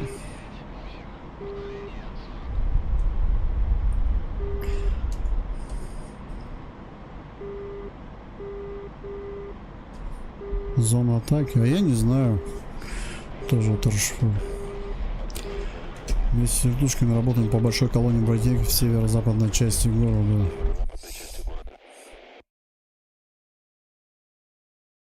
Северо-запад. Здесь где-то, не знаю. Иркут, привет. Так, все, на курс вышли, идем.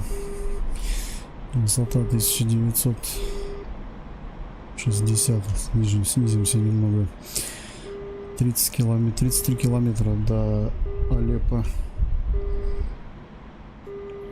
А, братан, ты мне картинки отправишь. Ну ты хоть предупреждай, я просто думал, странно, блин. Мы же здесь общаемся, а ты... Где-то кто-то был у меня, так это... Ну это нет, это не к тебе.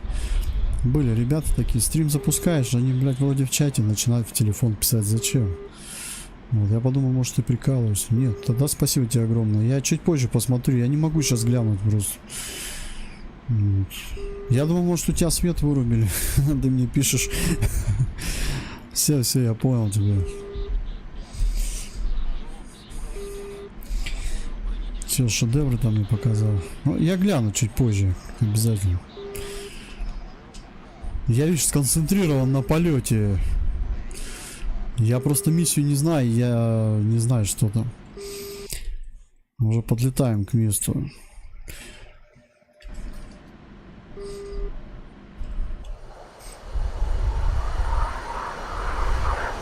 Ты где, хулиган? Это ты? В космосе. Эй, ты давай задачу выполняй. Да нет. Нет. Не надо ничего сбрасывать. Все, я пацана подставил. Дебильная команда, блять, откуда она там взялась? Ну ладно, будешь ли говорить. Ракета снизу, ракета справа. Надо было ему сказать команду сбросить, прикинь, пилоны. Он взял, сбросил. Ну ладно, так что быть. Тогда иди на базу.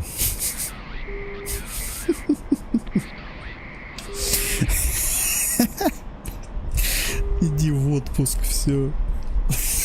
Блять, это надо было такое чудить.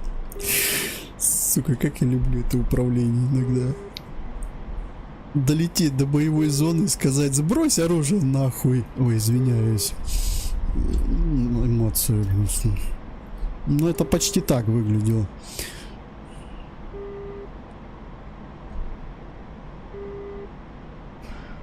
Так, вот там колонна, да, по-моему. Тун-тун-тун-тун-тун. Музыку сразу вспомнил.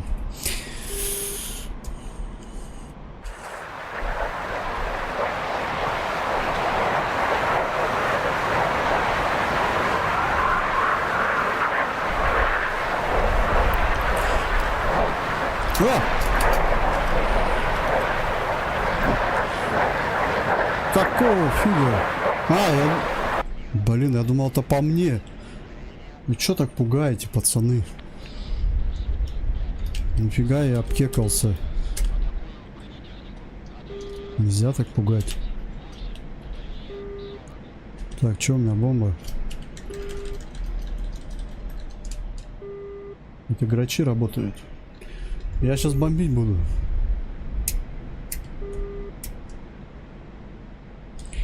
Бам-бам-бам.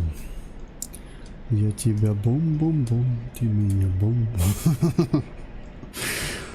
Где колонна ваша? Я ее только бом-бом, она меня нет. Вот это что ли? Блин, я не вижу, где она. 855, а 3124. 855 на связи. 855. Требуется поддержка с воздуха для спасательной операции. В 40 километрах западнее вас.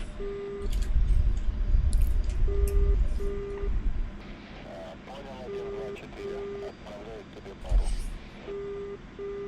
Моих пару крыльев. Сейчас меня отправят за будов.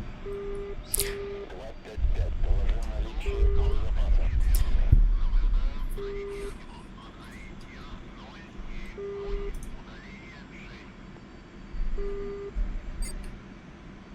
Доложил.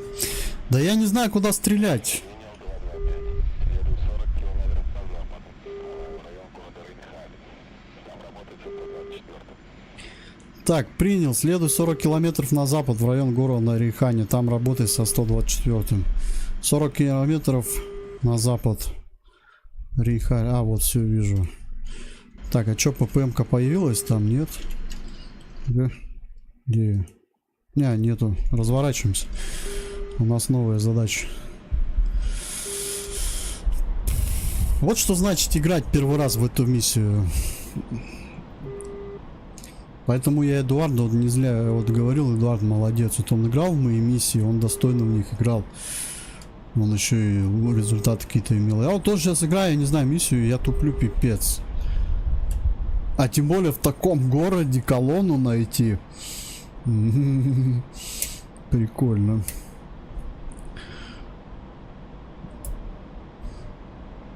Не, понятное дело, на дорогах надо смотреть. Вот там дымы были, я первый раз ее увидел, да. А потом, когда я уже улетел, начал разворачиваться, я ее потерял.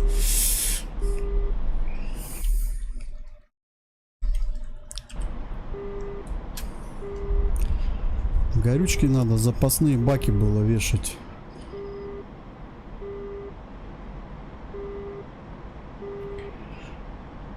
Да, ну, чтобы я командовал так второму самолету сбрось свое вооружение.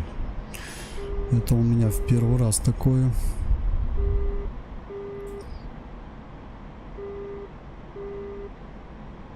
А, нифига себе. А что, здесь можно командовать так, да? Можно прям скомандовать, чтобы шасси убрал?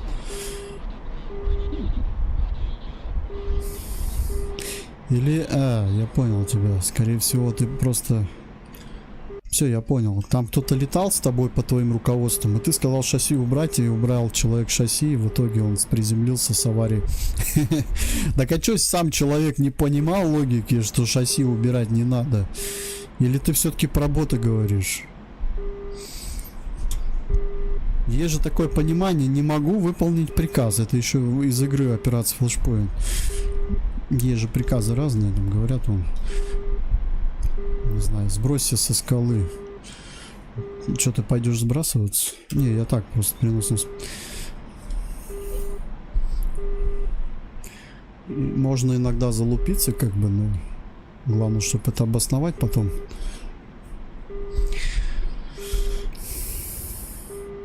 Вот он мне сейчас сказал: командир, я не могу выполнить. У нас боевая задача. Какие сбросы? Вы шутите, вы прикалываетесь. И все. Правда, приказы не обсуждают, да? Тут как бы такая, да, двоякая ситуация. Во-первых, как бы приказы не обсуждают, их выполняют. Ну, а во-вторых, ну не могу я выполнить. Бывает, что.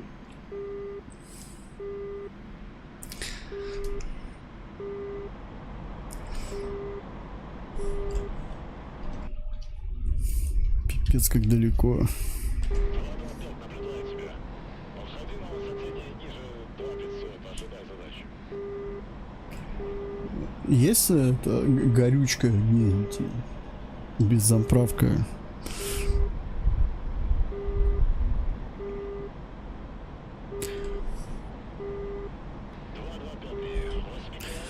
Так я тебя уже сколько в ДКС зову, ты не идешь сам, я чё? Я знаю, что вдвоем. Давай поймем смысл миссии сначала. Потом нам будет проще. Так, в Пролеске 2 наших катапультирующих летчика ожидают эвакуации вертушка. Боевая задача. Уничтожить все, что питается по земле, приблизиться к...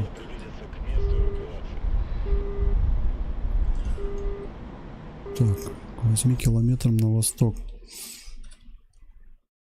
А, вот все, где-то здесь. Тихо-тихо. Так, нары.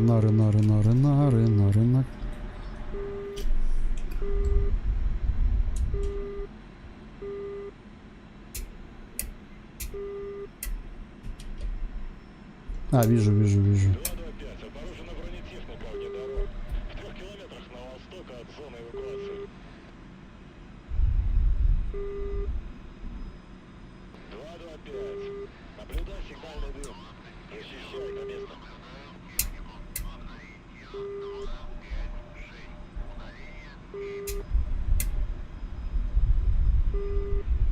Ну, я дым-то наблюдаю, но это пилоты, наверное. Или что? Или все-таки техникой? Но я уже давно его наблюдаю, этот дым. Но тут я ни хрена не понял.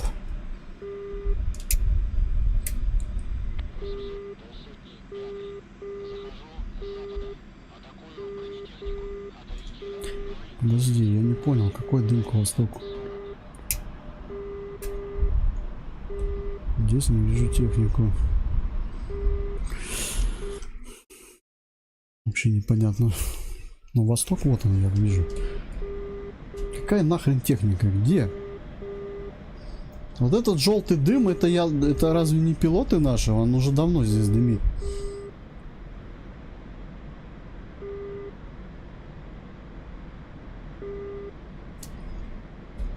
Чего? Тут либо я отвлекаю, либо комп.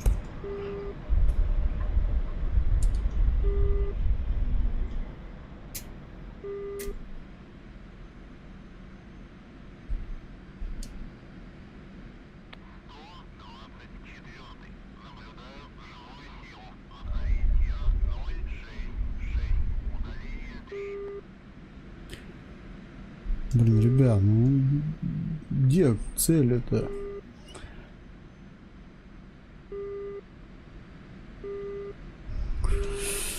Вот поэтому я и не играю в любительские эти миссии, потому что ни хрена тоже непонятно. Мне проще свою создать, и я знаю, что мне делать. Вот вам понятно, что надо сейчас сделать? Где дым этот на востоке? Ну вот тут тот дым я вижу, но это тут вроде как наши пилоты, нет? Или все-таки цель здесь? Пилоты там.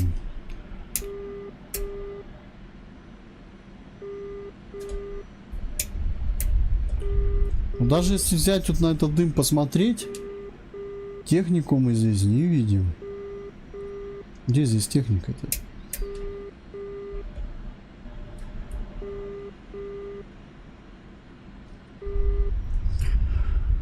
Да.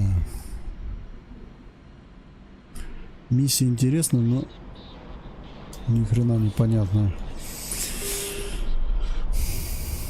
Сколько лечу, я даже еще не пульнул ничем ни разу.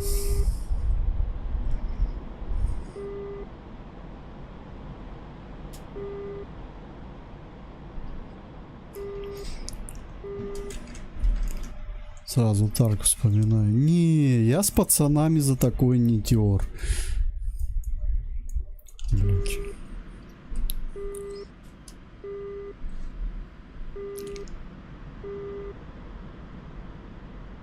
Ну так-то горючки не бесконечно.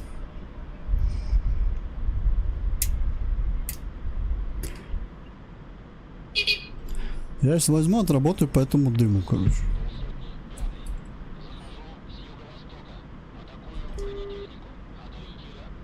И это окажется мой пилот.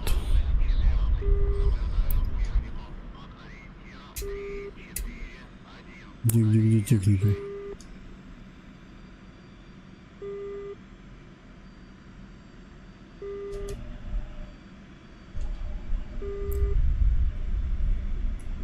Техника, ты где?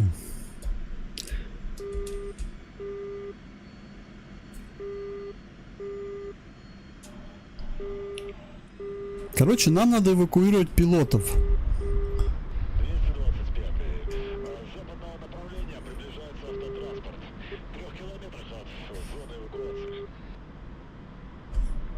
С запада, понял, с запада. Но мы-то восток охраняем. Пока я не вижу никакую технику, не знаю, про какую технику они говорят.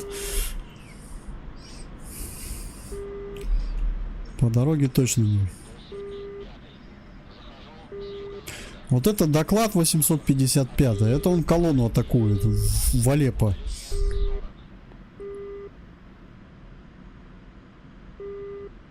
Так, все, дым пропал. Дым не бесконечный, я так понял.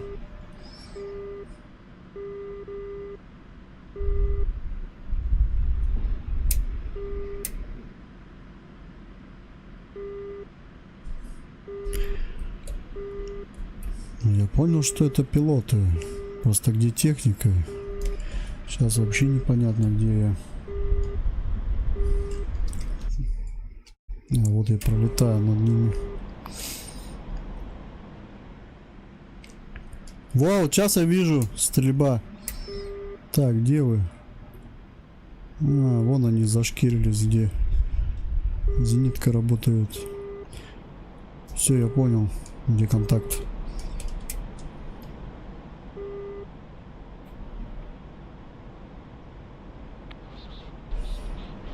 Готовлюсь к атаке.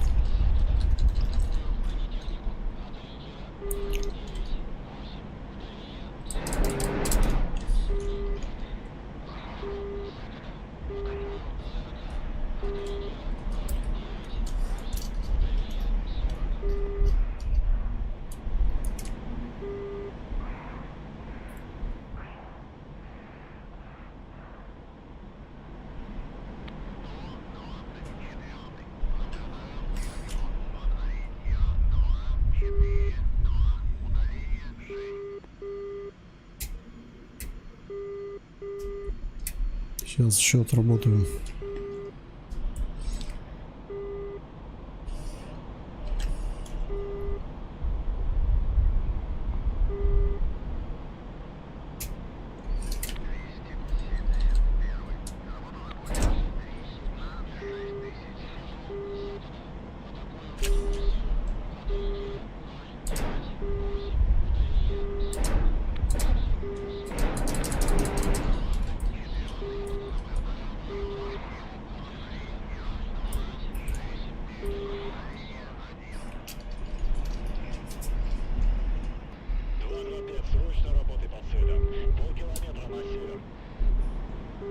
Чего? На север уже. Что там за дым?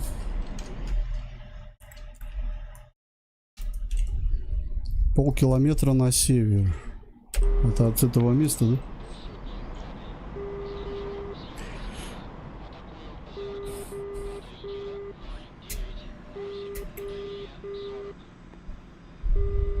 Тут, скорее всего, нету еще отображения. Попал, не попал. Все, я понял эту миссию. Скорее всего, я мог попасть, но мне игра не показывает, попал я по цели, либо нет. Такой вот еще момент. Короче, тут максимальная сложность.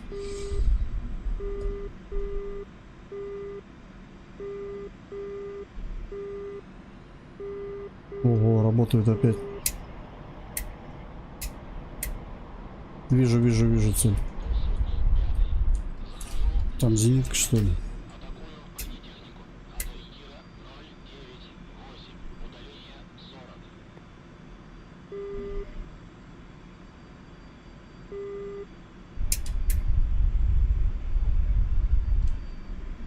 Блять.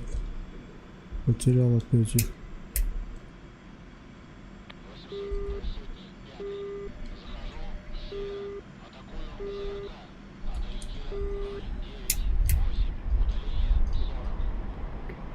Где они?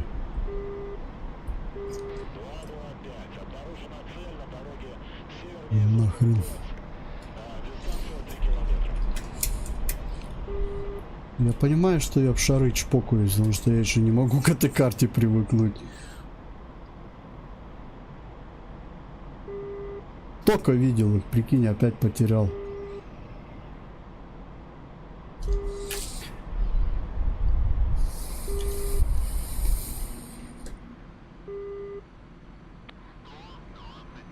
У меня остаток меньше 1000.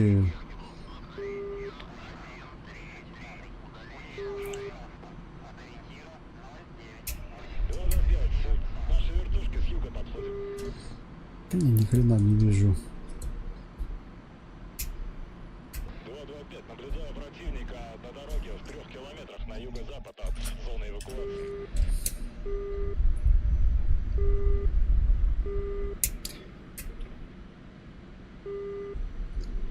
Не, нам еще тренироваться Пешая группа боевиков запада. в этой карте. Мы здесь, естественно, не видим.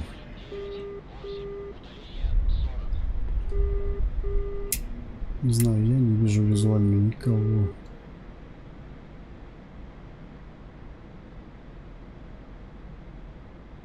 Вон, вижу. Да, блядь, ну это пипец. Попробуй, блядь, выследи эти. Давай быстрее, нахер, пока довернешь. Опять потеряю все.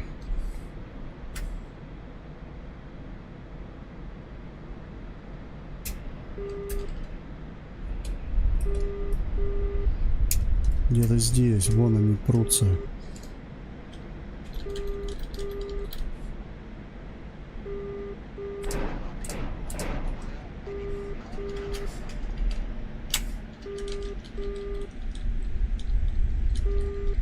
А, нет, все нормально работает. Нате еще пушечкой. Ладно, нифига, это зенитки. Ребят, это не знаю, это гроза. Это не я. Фига себе. Так, а что, нары все закончились?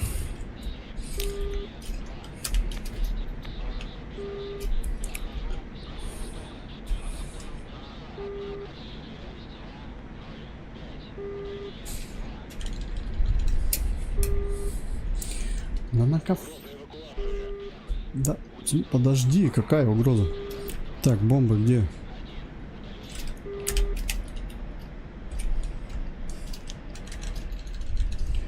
Угроза эвакуации, говорится. А вон я вижу.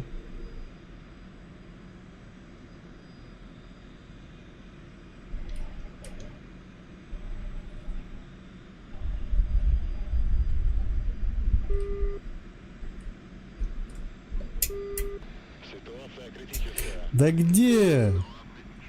Критическая ситуация. А, все понял. Меня подбили, да? Так, правый двигатель. Отказ. Я их вообще не вижу, прикинь, это пипец какой-то. После Кавказа на этой карте летать задница. Мне надо привыкать. У меня сливаются все с этой... Сверху как пустыня кажется вот это. На одном двигателе лечу.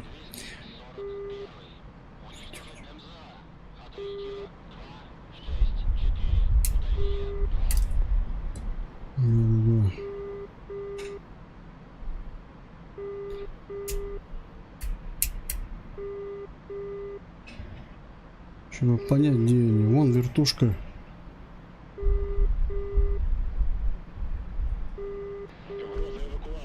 Да я не могу понять, где они, блядь. А, вон они где работают. Сейчас я попробую туда бомбу скинуть. Парочку сразу. Подожди. Под таким углом, правда, это будет не очень приятно. Во-во, меня слева... А, нет, не здесь. Они в кустах, да? Вон они где. Они, короче, в эти... Они в заросли заехали. Все, вертолет сбили наш. Горит он. Миссия провалена. Да я понял, ну, блядь, извиняйте, я чё, откуда их там увижу, блин? Не так уж просто это все. Надо налетывать здесь. Хрена себе миссия, да? Они, короче, срулили с дороги, зарулили в эти джунгли и попробуй их заметить, ну. Это надо тренировки. Так мы не сделаем такую миссию сразу. Я сейчас не только отображение попал, не попал, выключил, но и вообще отключил у игроков отображение чего-либо. Ну и ладно. Почему бы и нет?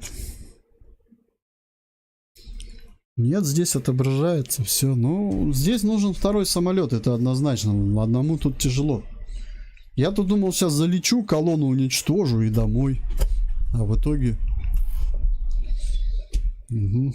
Там помоги, там подтери, нам начинается. Ладно, понял.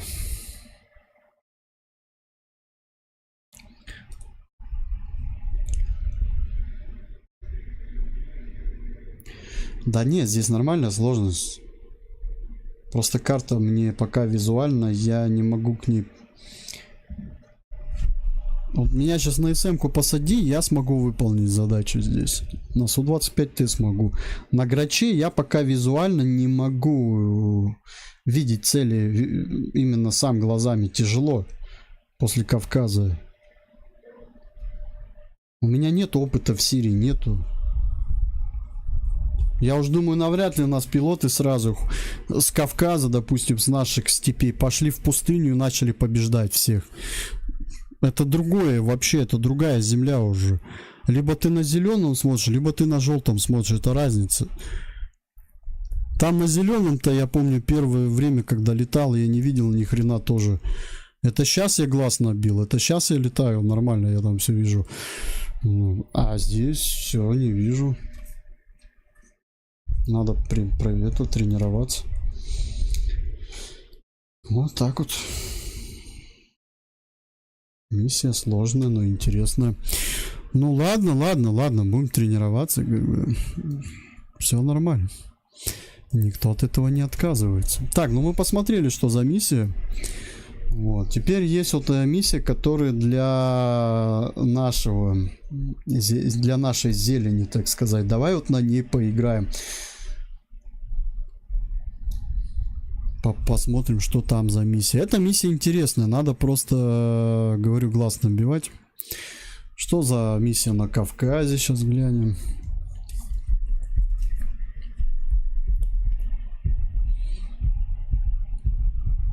Кто летал бил по зеленым полям, им сложнее будет сейчас где-нибудь летать в Африке или в Сахаре.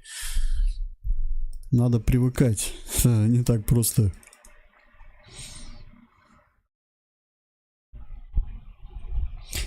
2008 год. Опять Грузия, да? Атака, которую мы боялись, началась. Вчера поздно ночью Тбилиси начал внезапное наступление с целью захвата всей Южной Осетии. Мы уже направили бронесилы через Зарокский туннель, чтобы остановить их. Так как наши силы наступают в Цхинвали с севера, грузинская армия продолжает стягивать силу к югу. Тем временем, после своевременного отъезда наших грузинских друзей, вчера, в кавычках друзей, вчера смешанный лагерь миротворцев на юго-западных окраинах Цхинвали подвергся массированному удару и понес некоторые потери. Вот. Цели и задачи. Вы возглавите звено, состоящее, так, 231, 231, состоящее из 2 самолетов Су-25. Для выполнения задачи по изоляции после поля боя от грузинских сил вокруг Цхинвали. Изолируйте грузинские силы к югу от Цхинвали. Так, давай посмотрим карту. К югу. Вот это что ли? Так, мы летим отсюда через Владикавказ. Миссия тоже будет сложная. Здесь надо горы сейчас пересечь. Из гор произвести атаку. Тоже будет веселая миссийка. Но миссии эти уже делаются для подготовленных прям во всех смыслах летчиков, которые могут прям в любую погоду, в любое время на граче. Ну, мы так-то подготовленные летчики. Просто вот в Сирии нам сложно. Лично мне пока, я не знаю эту карту, пока она мне это... У меня глаза ее не воспринимают.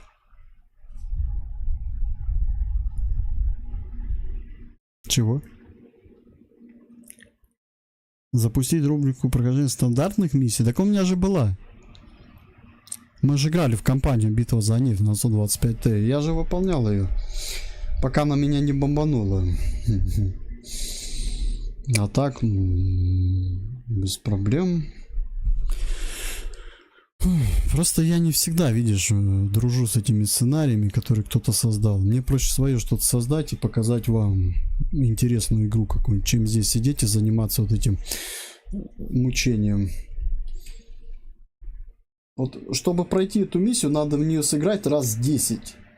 Согласись, вот ты сейчас играешь у меня в миссии мои, ты раз в нее сыграл, вообще не понял пока ни хрена, 2 сыграл, уже какой-то результат, 3 сыграл, уже получше результат, сейчас раз 10 сыграешь, вообще специалистом станешь. И вот эти миссии, в них надо по 10 раз играть. То есть вот эту миссию можно переигрывать ее долго. Вот и все.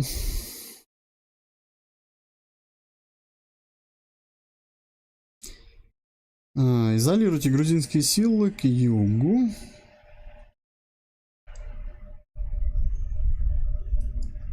От Цхинвали все силы, которые найдете. Сосредотачивающиеся на крайних. Так. В частности, попытайтесь ослабить натиск на лагерь миротворцев с юго-западной стороны.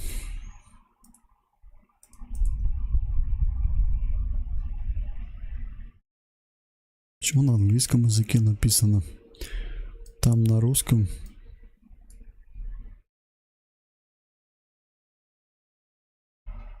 А, нет, везде на английском.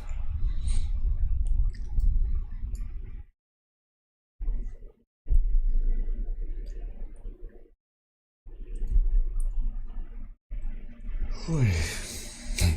Блин, тут пипец просто.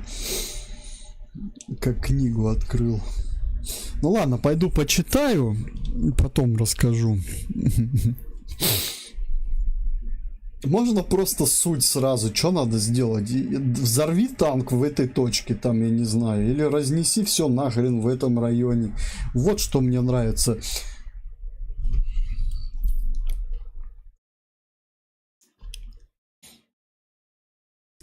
Немедленно взлетайте, направляясь к пункту маршрута. На пункте маршрута 1 войдите в зону боевых действий, снизьте до высоты перехвата. Пункт маршрута 2 обозначает Цхинвали. Откройте огонь по целям к югу и вдоль окраин Цхинвали. Не стреляйте по своим войскам к северу Цхинвали. Вот я сейчас как раз и открою по ходу по ним огонь. К северу Цхинвали. Где Цхинвали ваш? Блин, мне проще планировщик открыть, а так больше увижу. Хренвали. А, так тут маркеры включены. Вот смотри, синий это враг наш, вот север. Это что? А, это лагерь, нифига себе. Вот это лагерь миротворцев, типа, короче. Не, в планировщике уже видно все. Короче, надо нанести удар по целям. Что это за цель? О-о-о-о. Расчет. А, ну и зенитка охраняет. Ё-моё, и что вы хотите, чтобы я грачом это все уничтожил? Нет, тут надо самолет Су-25Т. Не, кстати, скопление. Сюда можно фабы бросить несколько. Вот сейчас я могу примерно уже прикинуть, что мне за вооружение надо использовать. Сейчас посмотрим. Так, что за самолет? Это Су-27 летает.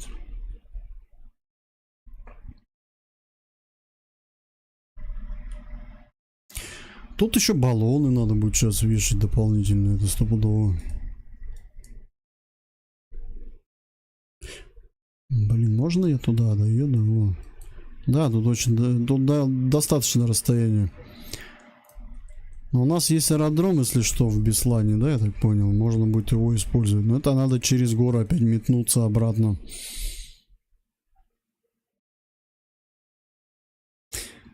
Как я по своим ударил в твою миссию. Но это тоже можно. Это тоже можно сделать. Так, у нас идет... А зачем для грача 6 ППМов? Я не могу понять. Если у него всего 3 или 2 отображается. Мы вообще грачом летим, нет? Ну да. Ну, 6 ППМов.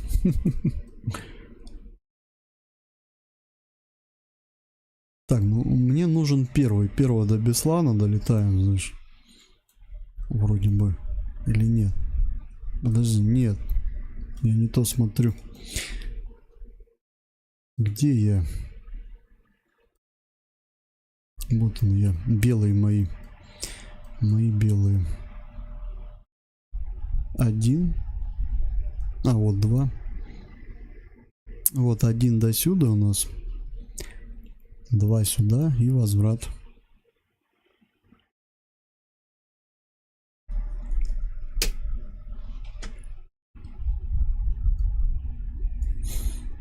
Прям на вооружение атаковать. Вот это моя задача. Не, подожди.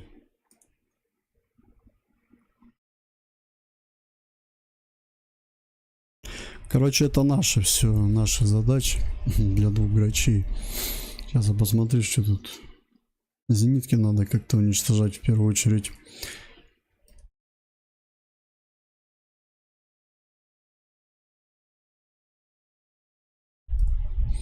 Чего? С чем не заморачиваются? Так вот как раз они и заморачиваются здесь. Со всей этой темой. Это я не заморачиваюсь, создаю мне как-то все попроще. А здесь целый план действий. Там я говорю, как книгу открыл, сиди, читай. Пока прочитаешь, уже передумаешь играть, зевать захочешь, думаешь, пойду посплю лучше. Это так, все здорово. Ну, без приколов, честно. Ну, написал суть, вот как у меня написано. В сентябре 2015 года ВКС России нанесли первый удар в Сирии. Все достаточно. Потом заходишь в миссию. Твоя задача добраться, нанести поражение таким-то целям. Все. Фотографию сделал, все, счастлив. И больше ни хрена не надо. Нет, тут надо обязательно написать вот этот список до потолка. Пипец, короче. Войну тут создать в игре. Прям как в жизни. Ладно. Поехали. Я все-таки вот в редакторе показываю, как сделать нормальную обычную миссию без вот этого задрочества. Вот. И тебе приятно будет, и игрокам. Тогда будет интересно. Но при этом делать ее не скучную тоже. Вон, Эдуард подтвердит. Он летал уже. Так, что они тут дают? Кривые, кривопопкие ракеты? Опять. Не пойдет, ребята. Бомбы эти не на... А кластерные. Кстати, бомбы кластерные. Да, давай кластерные будем использовать. Хорошо. Только ракеты тогда 25 тел, но они тяжелые, правда. Вот еще один минус этих ракет. Это их вес. Да, ну-ка. А, ну они на 20 килограмм побольше.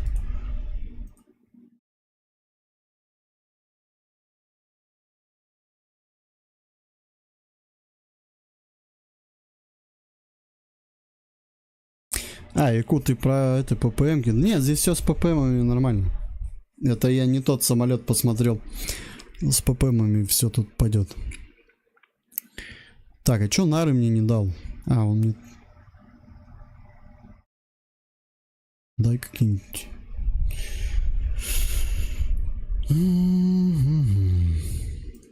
Нет, не то.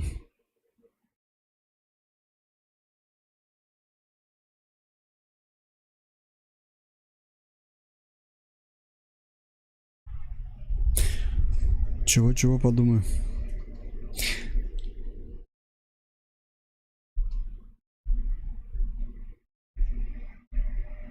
Не, на К-50 мне не интересно будет летать. Если К-52 был бы, да. Я не любитель К-50, мне он не нравится. Мне еще в армии не особо он нравится. Ми-8 для меня больше вертолет для эвакуации. Я хочу ударный вертолет нормальный. 24, который можно использовать и в Афгане, и в Сирии, и на Кавказе. Вот о чем я думаю. А что ты будешь на К-50? Где ты будешь летать? Просто как полигон. Вот на что я первое смотрю. Что я смогу сделать с этим вертолетом? С 24 я могу сделать многое. А с К-50 ничего особо. Просто полетать на нем. Ну, я так понимаю, горячие скалы покупаешь за 2000, там сколько, 2,5, да, и у тебя там и К-50 есть, и что там еще есть у них. Эти самолеты всякие, истребители, вот это все там. Ну, ты же мне тогда рассказывал про это.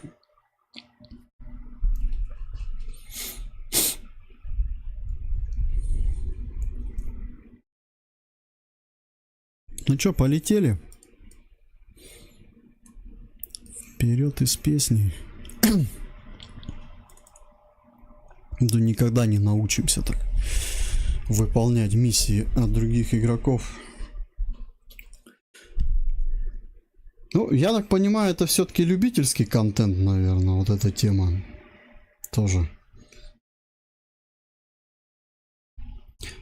Нет, не везде на К-50. Что, у нас в Сирии К-50 летал?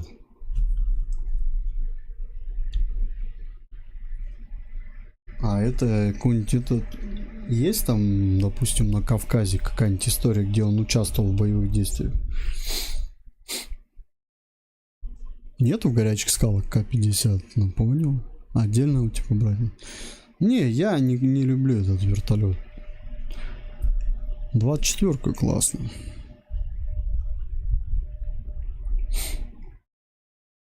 А, типа не нравится, что Ми-24 сам целится, там Петрович работает. Вот и о чем.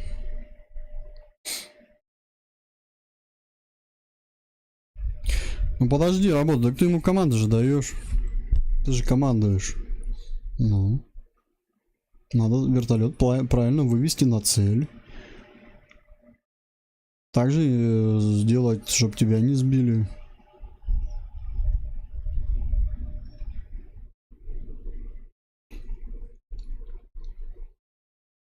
Понял.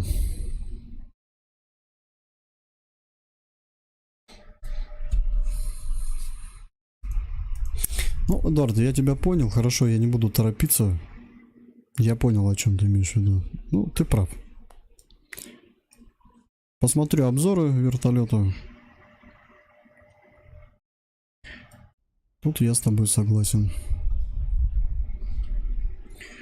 Ну, не К-50, я не хочу на нем летать.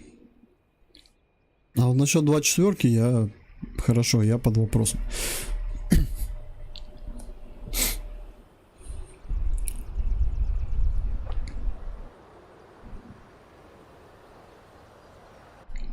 Ну что, запускаемся.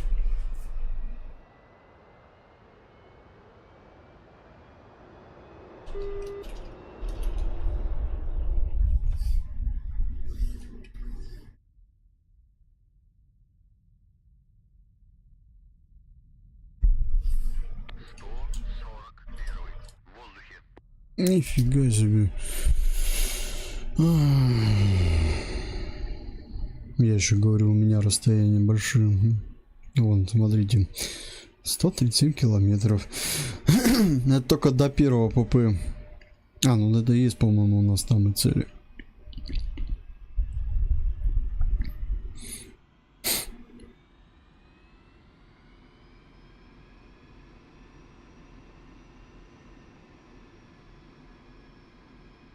А, в смысле, вертолеты не дают купить? А чё, почему-то? Странно.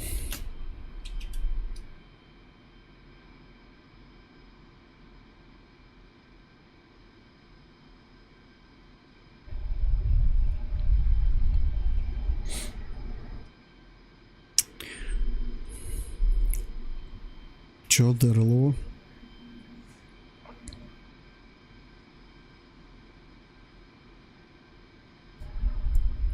Ассистент, 231. Запуск. 231. Ассистент, к запуску разрешаю. Ветер у земли 280. Скорость 5 метров в секунду. Ассистент, 231. Руление. 231. Ассистент, разрешаю руление на полосу 26.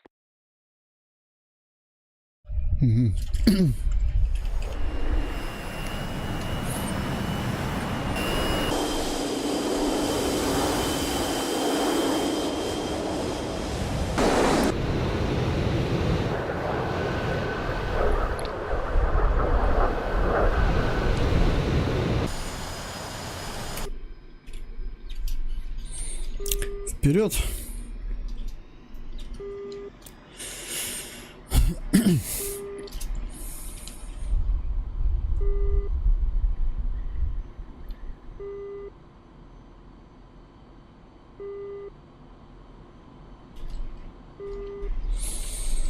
Ну, понял тебя. Ну.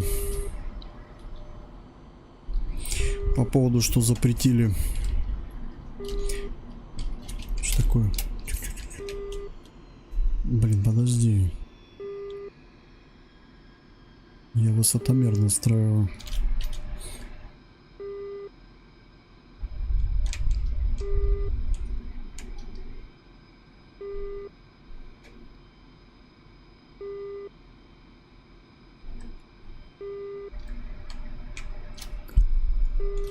Сколько у него максимально? Ну-ка, подожди. 10 тысяч метров можешь летать? Прикольно. А может ли он столько летать? 10 тысяч метров. А?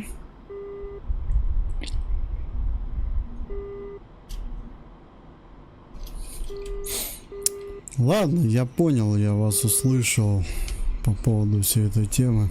Не, ну хочется какой-нибудь вертолет взять, как бы. Не, для Ми-8 тоже задание можно поставить. Ми-8 можно, допустим... А если Ми-8 АМТШ или там только обычный Ми-8?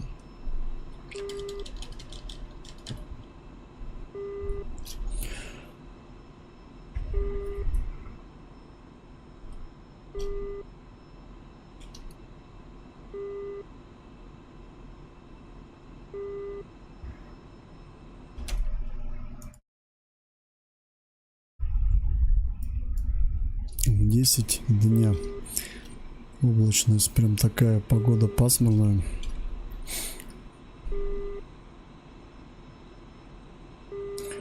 А то привыкли все летать в ясном небе, да?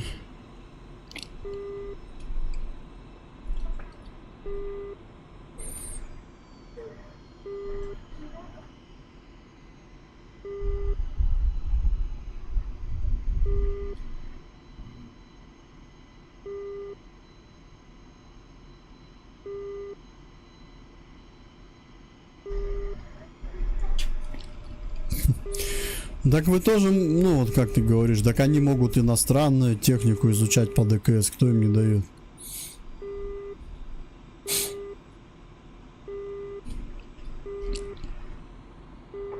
Самое забавное, что эта техника торгуется налево-направо, а потом в игре ее использовать нельзя, зато продавать другим странам ее можно.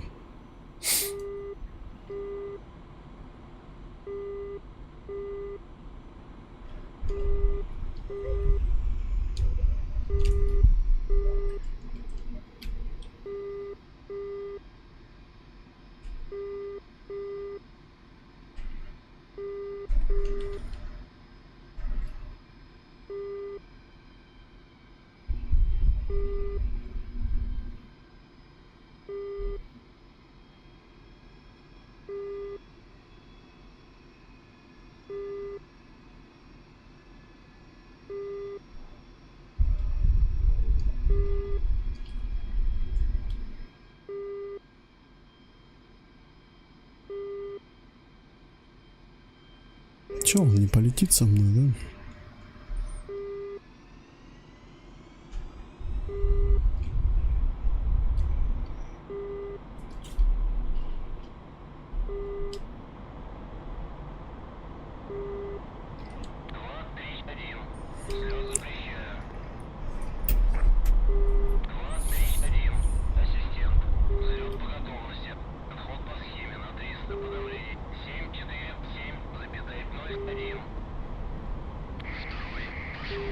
Ну, взяли бы у американцев, Абрамс купили бы, изучили, Апач.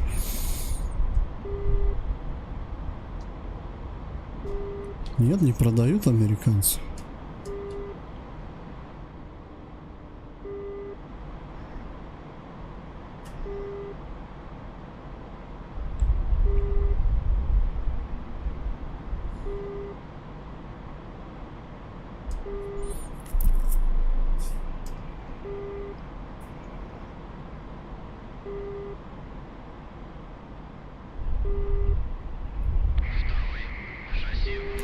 Понятно. Кто-то, короче, хотел процентик заработать, но не получилось. Ладно, ладно, я понял. Ну, как всегда. Все через мани. Ясно.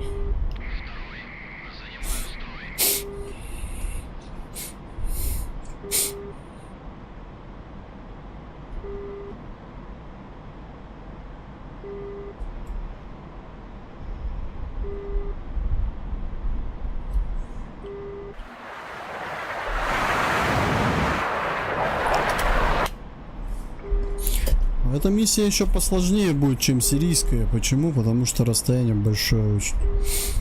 Это сейчас надо горы пересечь. Так, ну это у нас, я так понимаю, наверное, финальный полет. По времени я просто смотрю. Мне как раз час остается. Ну, я надеюсь, за час-то долечу.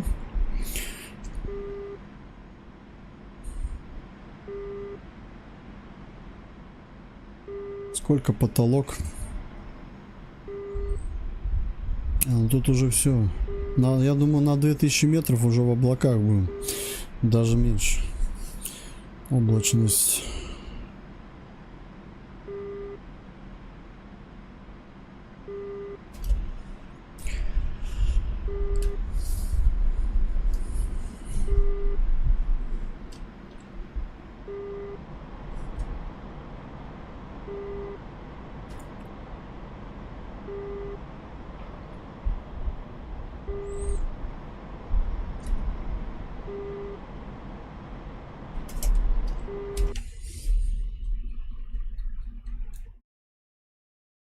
У них тут маркеры включены. Я думал только в планировщик. Ё-моё, нифига тут арсенал.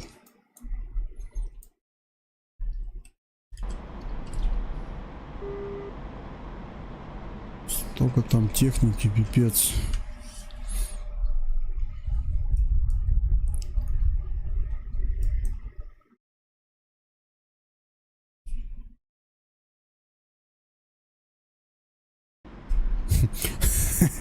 Я думаю, что за минеральные воды у меня. Короче, на ППМ-2 и вот здесь ударить надо. Что увижу, то бью, ладно. Да, вот по вот этим, наверное, нанесу поражей. Хотя... О, здесь солдаты. Надо вот по вот сюда, по-моему, лучше ударить. В поле как раз. Все, что ближе к лагерю миротворцев, нанести удар. Да не говори, надоело это все уже, честно. Ну видишь, мир цифровых технологий. Как хорошо раньше было, играли спокойно, да, сейчас и до сюда докопались.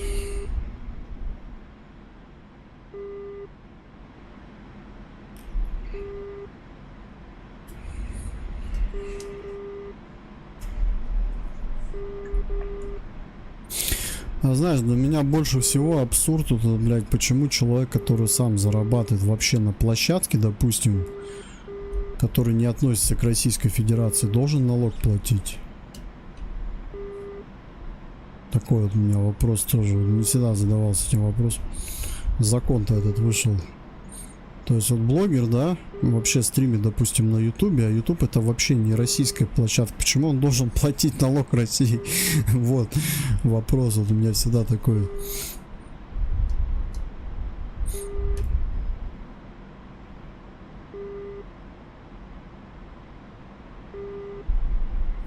Ладно, я понимаю, на Рутубе, если ты ведешь трансляции, да. Опять же, если Рутуб этот сам делает так, да. Какой-то может взнос, либо ВК там.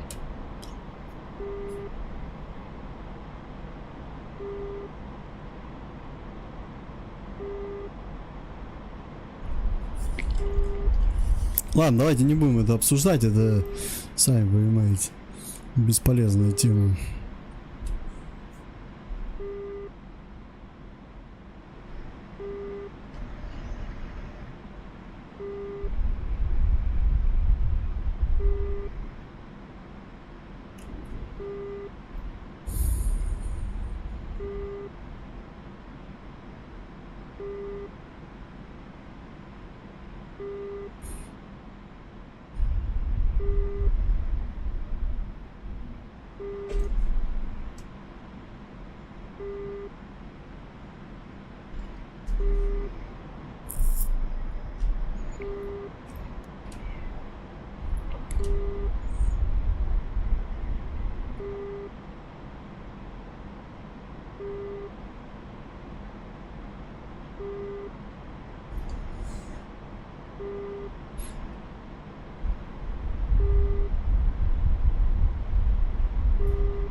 Ну, Эдуард, миссий у нас хватает. Можно их как-то открыть. Блин, я не помню, мы как-то открывали слота. Даже компанию «Битву за нефть», я помню, там слота выдергивал миссии. Как же мы заходили там? В корневой папке игры это можно найти все. Файл этот и там выдернуть.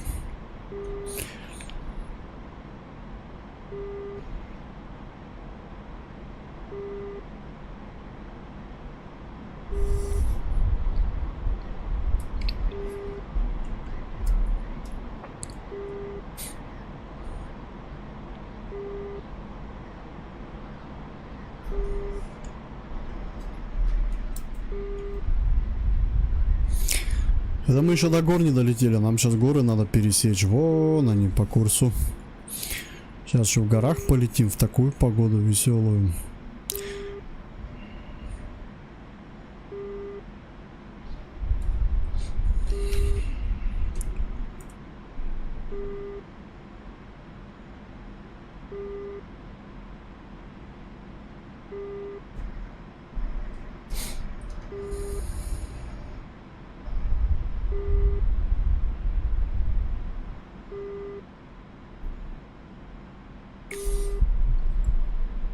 А вот если сидушку повыше сделать в самолете, можно заглянуть вообще вниз. Просто маленький.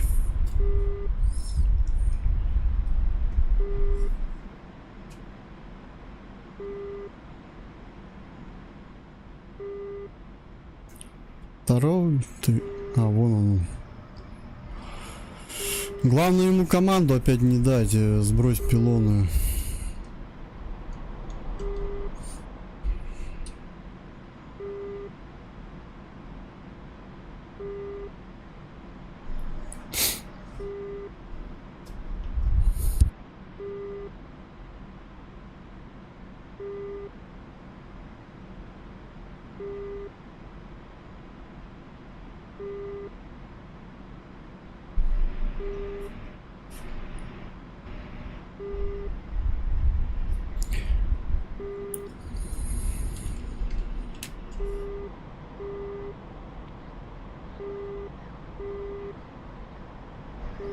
Кого Xskate сохранить миссию?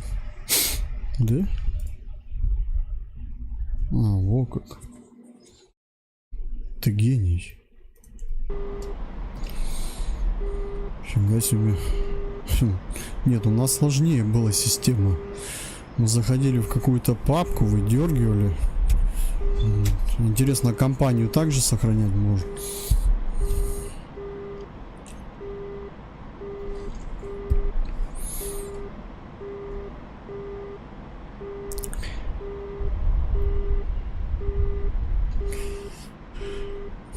Второй. Готов нырять в скалу носом. Как ты всегда это делаешь. Так, нет, не надо. Я не хочу опять один летать. Да были у меня тут полеты как-то через скалы с этими ботинками. Они как кроты здесь становятся. И вот, чтобы такого не получилось, надо набирать высоту.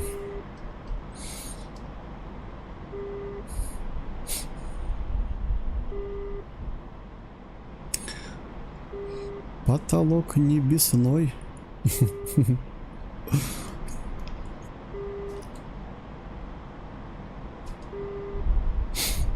Ежики в тумане.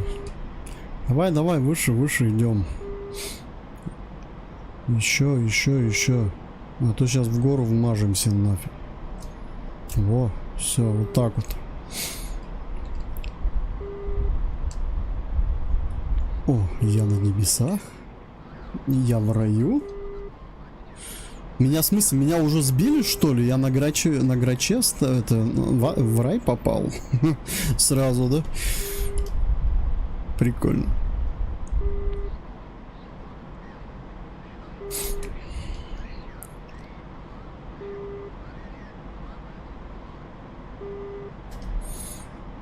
Мой грач вместе со мной попал в рай, да. Такое бывает.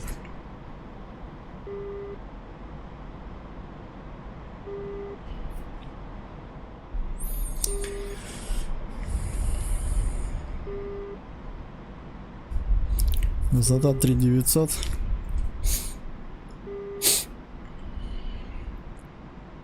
До места назначения остается меньше 30 километров.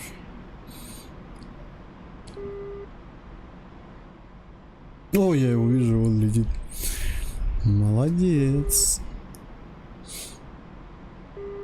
Так, скорость увеличиваем. Тяга уходит.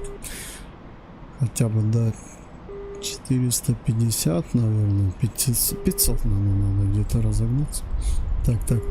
Так. Высоту держим.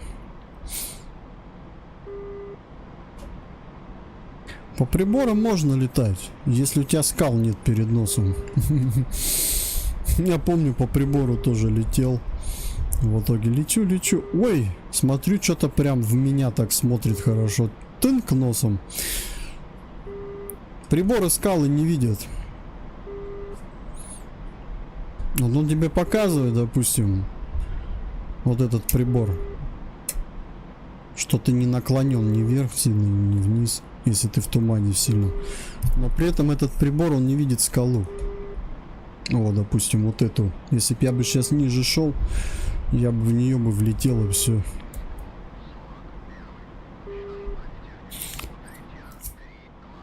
Чего? Если в рай попал, не стрелял по своим? Нет, никогда. В Armory Forge только иногда. Но это нифига, это ДКС не спалит эту тему. Не докажет ничем.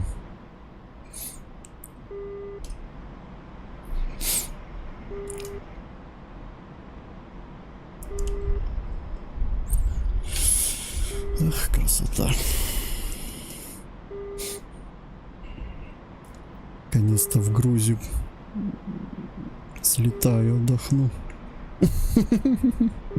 На граче, блять. Не, ну зато не надо на пассажирских самолетах летать.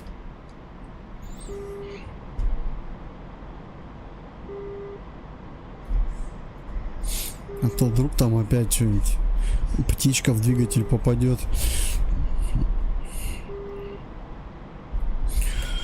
Не знаю, я на самолетах не летаю в жизни, на пассажирских.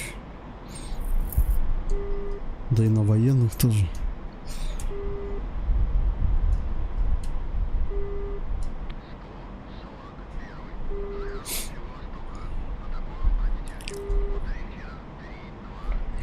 Мне нравится вся авиация на экранах. Ну, допустим, если летать, то на экранах. Если бегать с автоматом, то только на экране. А ездить на танке, то только на экране. Вот. Тогда вообще классно. Так, у нас, короче, цели под нами, а я тут балдею, я понял. Нет, не под нами. Нам еще пилить и пилить. Я так понимаю, мы только полпути пролетели, что ли?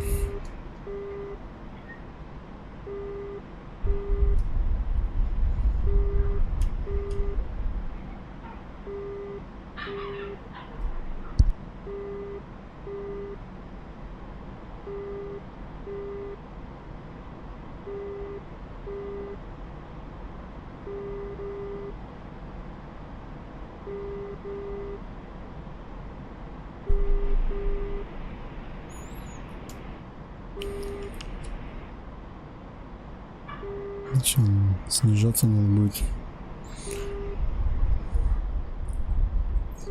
Где он? А, вон, блин.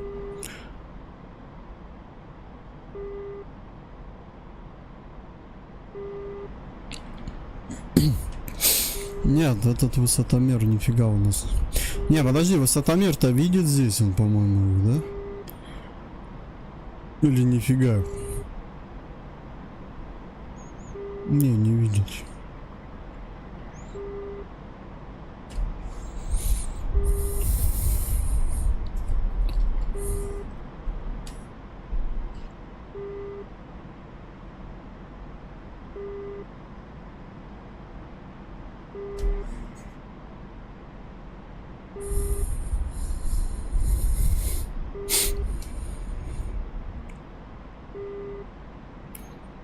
Вот этот долгий, нудный полет.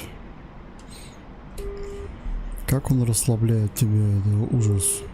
Ты потом после такого полета думаешь... Точнее, ты не думаешь уже, когда на цель заходишь.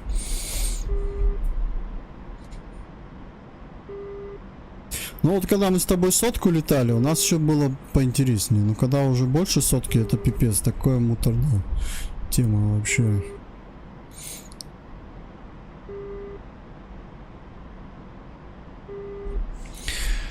Ну ничего, пробуем.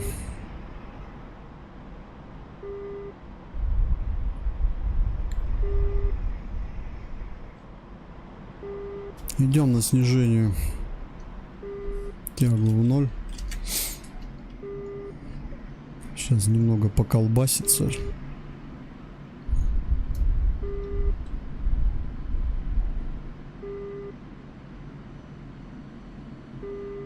Готовимся. Так, второй. Сбросить пилоны. шутка.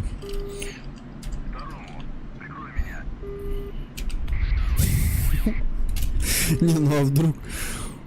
Не, ну он уже сбрасывал, больше не хочу. Я, наверное, бомбами отработаю сначала. Все, мы подходим к цели. Ориентир озера, за озером поле, поле цели.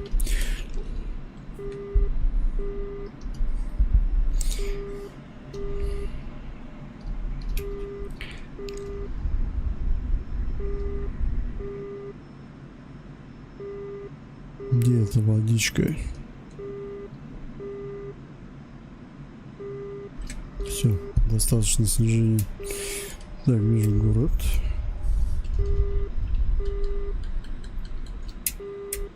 Вон вижу озеро, по-моему. А нет, это дым. Там дымы, ё-моё, это тут вообще война у них.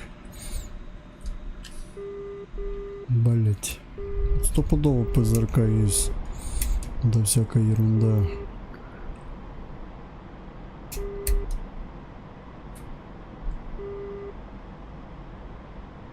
Я не вижу озера.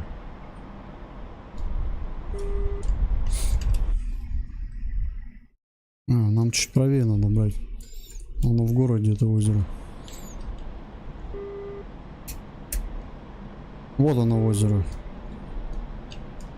Все, я вижу цели. Вижу, уже готовлюсь к атаке.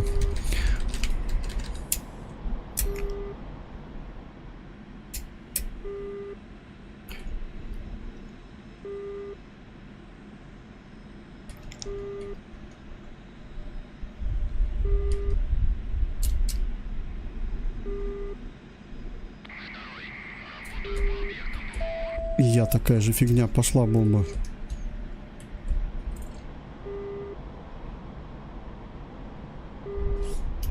ЛТЦ.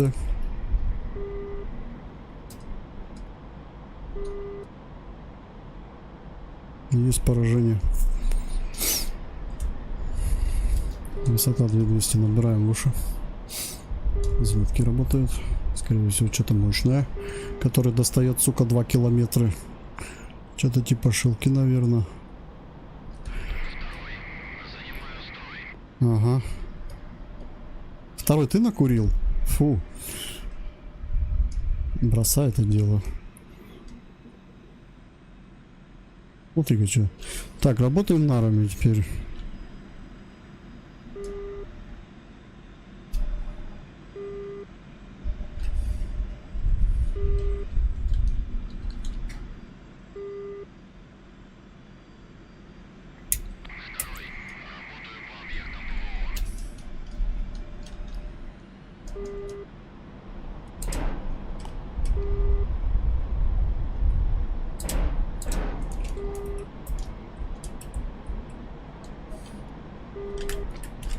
Так, выполнено. Ага, это не я. Это самолет сам делал, не я. Он у меня сам это делает. Сука, вот был же на небесах в раю, нет? Вот надо было в ад в этот спуститься, блин.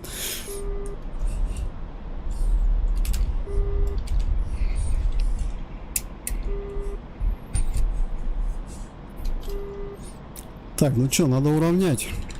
Бомбы еще сбросить куда-нибудь. Что у нас здесь? Блин, ну они еще полуцелые, да? О, там вообще танки, ё-моё. Так. Тихо, у нас где-то в городе цели. Давай, бомбы.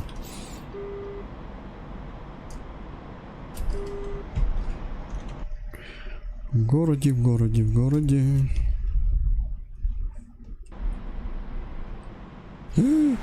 Я потерял себя.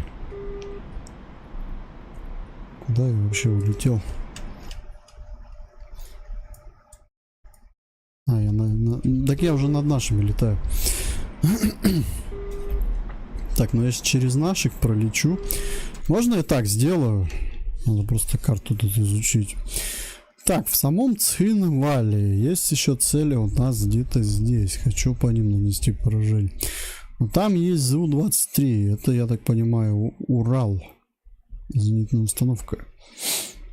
Буква У это Урал. Урал. Так, ориентир вот тут надо понять какой. Да фиг его знает. Здесь вот по озеру ориентировался. А здесь какой?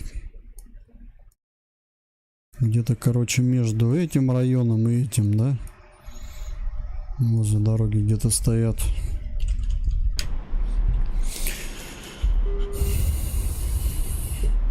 Не, ну если эта игра надеется, что миссия, точнее, что я вот этим вооружением их всех победю, ну, навряд ли. Это мне тогда надо ФАП 3000 было вешать. И то не факт.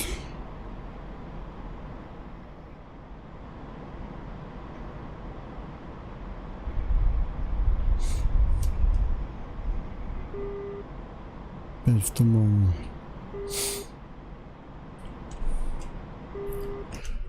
Да. Меня кренит пипец. Выравниваемся.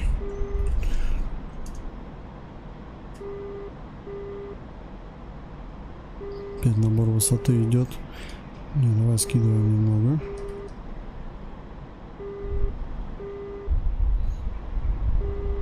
Какая чудная погодка. Никак не видно ни хрена.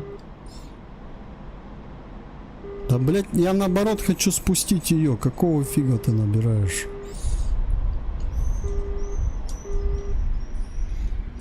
Где я? Слушай, я походу... Тихо-тихо-тихо.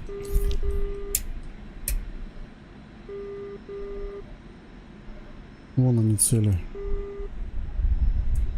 Работаю по ним.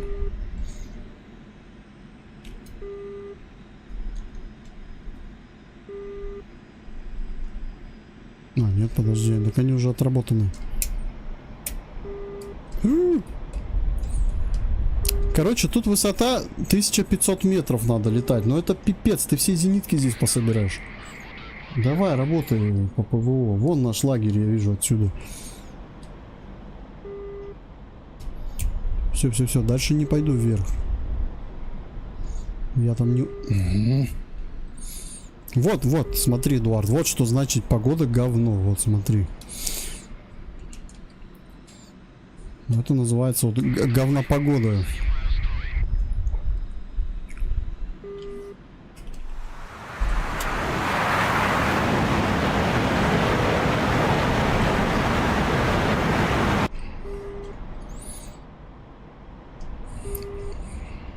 Это когда летишь вот в тумане, ни хрена не видишь в этом облаке.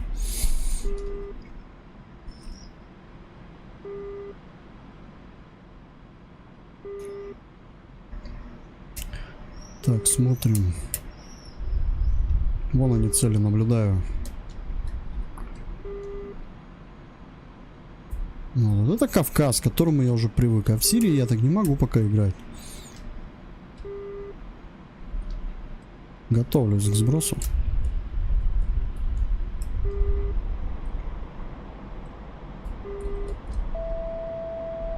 Пошла.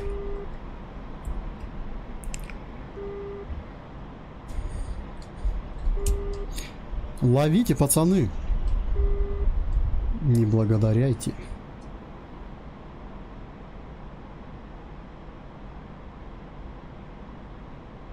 Есть поражение. Ну не зенитка. Сейчас по этой же позиции отрабатываем нарами. Здесь аэродрома нету у вас резервного случайно? А, ну на Беслан только если пилить. Горы опять надо пролететь будет. Ну, я вам так скажу, скорее всего здесь вернуться нельзя будет. Миссия провалится. Тут еще одна лажа, которая мне не нравится в этих миссиях. Мы вот с Эдуардом что-нибудь недовыполняли, прилетели, спокойненько перезарядились, играем дальше. Нет, надо обязательно сделать этот задроческий момент, чтобы миссия провалилась, когда ты не успел, не все уничтожил. Поэтому, кстати, да, еще из-за этого перестал играть в любительский контент. Чтобы не сталкиваться с этим геморроем. Что там горит?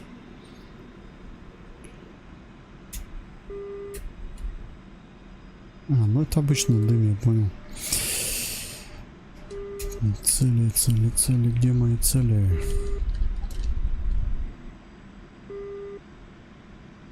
Отсюда я их не вижу, да? Так, там уже лагерь. А, вон я вижу. Какие-то цели вижу.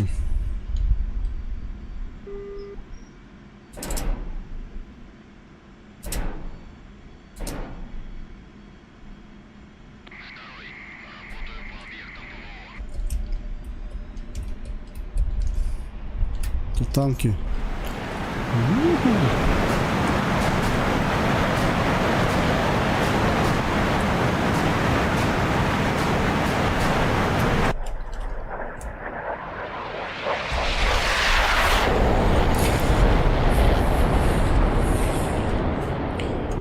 Дрон, привет, спасибо. Так вот, они знаешь, как делают в таких миссиях? Они, если ты типа покидаешь зону боевых действий, все, ты провалил миссию. В этом вся особенность таких миссий. Это компания Реванш. Там гемор. Во-первых, смесь идет 125Т, грач. О, я вижу, зенитка работает.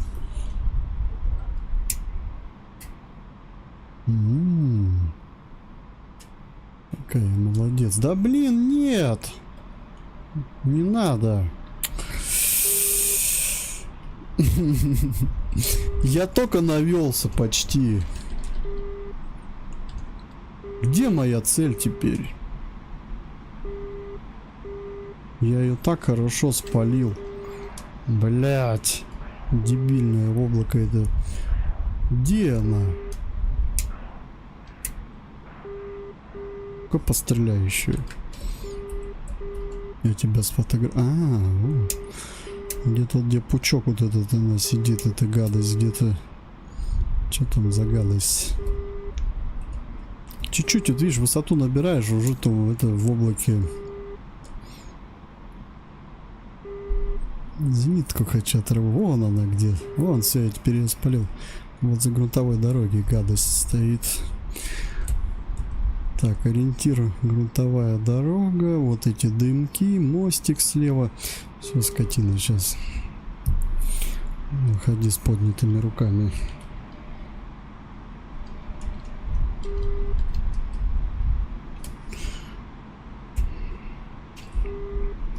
Не, я в такое не играю.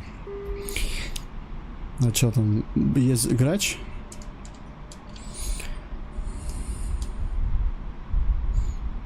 Я в гражданскую... Я не воспринимаю гражданскую авиацию. Я в основном на штурмовиках. Мне нравится бомбить.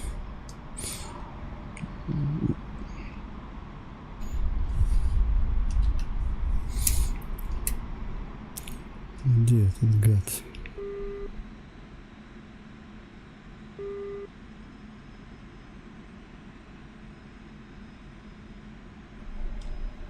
Ой, блин, а как он так подо мной бы оказался? Я же вроде разворачивался. Нет, это не он.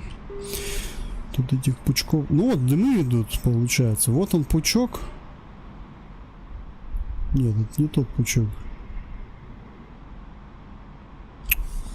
Я опять потерял его. Я что-то мелкую заразу хочу выцепить, зенитку. Вон он. Слева мост.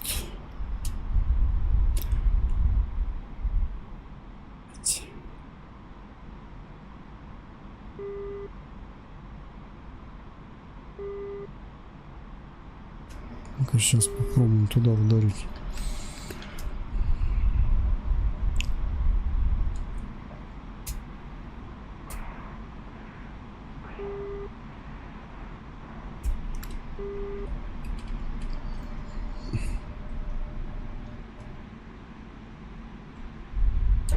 Где-то здесь? Нет, не здесь. Не угадал. Ё-моё, это что за фигня? Стреляет.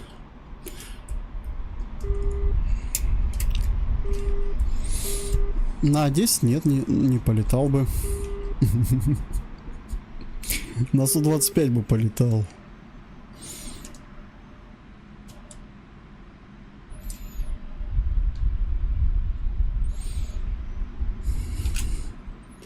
Не хочу.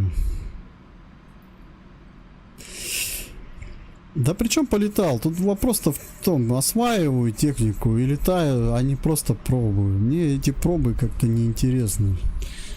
Я вот нашел себе, допустим, самолет, все, я летаю на нем, все, больше бегать, прыгать как-то не мое. Ну, я такой приземленный.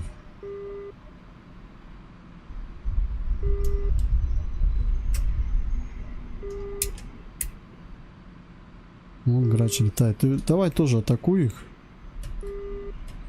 Не все же я буду их атаковать.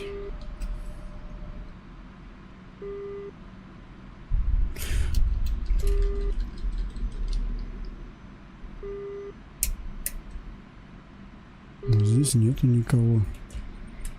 Даем. Я боюсь своих задеть. Тут, короче, вот мой лагерь. Ну, зенитка работала.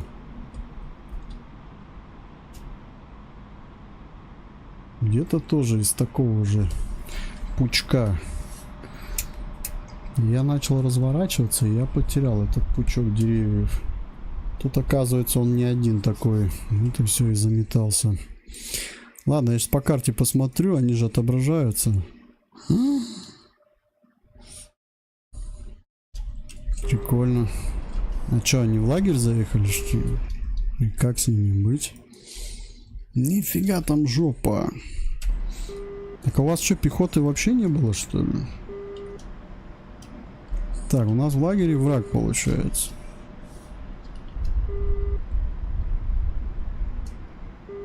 Ту-95. Ил-76. Не, летающая тарелка в самый раз. В космосе. Космический корабль. Вон лагерь, видите, горит. Там дыма. Вот они там ездят сейчас. Их там много.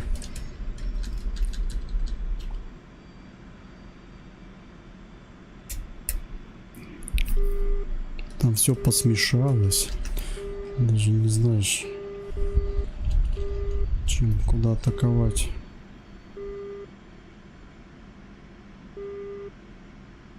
Из-за дыма не видать. Вон, вижу, тип едет.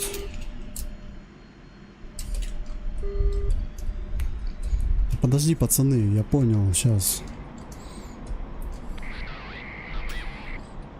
Так, второй, давай, атакуй. Я чувствую, я сейчас отгребу.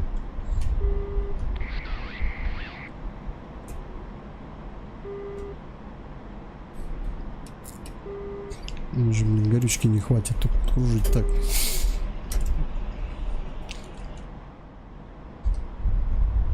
Че, хоть поразил что-нибудь вообще? 7 единиц техники. Уничтожил. Короче, я так понимаю, я могу уже возвращаться назад. А то, что там лагерь уничтожить, не моя проблема. Я не пехота и не танк. Не, ну я танк как бы, но не против армии же всей.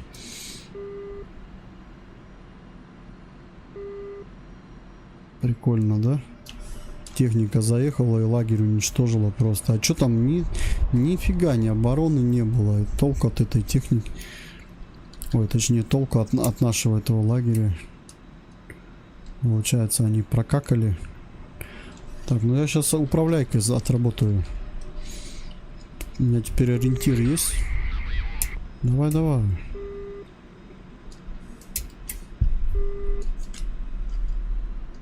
Где танки ваши? Отлично.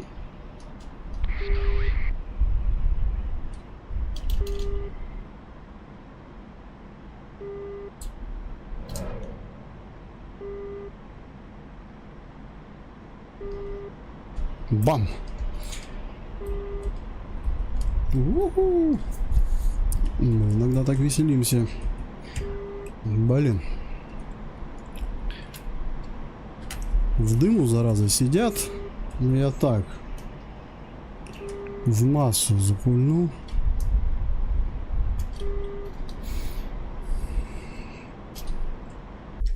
Но я-то атакую не своих. У нас вражина, он в лагере гоняет, прикинь.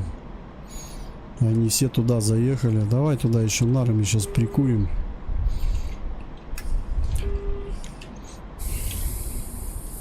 Враг заехал в лагерь. Все, лагерь разбили. То есть лагерь не смог защититься никак.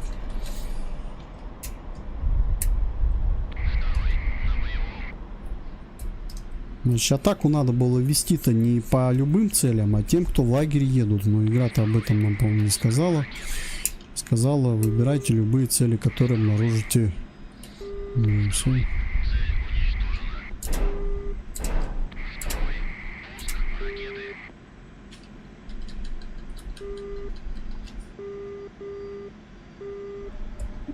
Не попало ни одна. Все, у меня одна ракета остается. Ой-ой-ой. Ты зачем так сделал?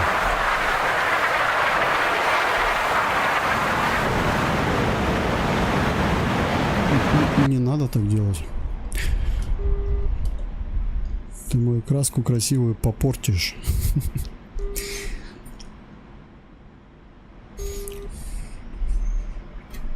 Я чё, блин, зря такой красивый самолет взял.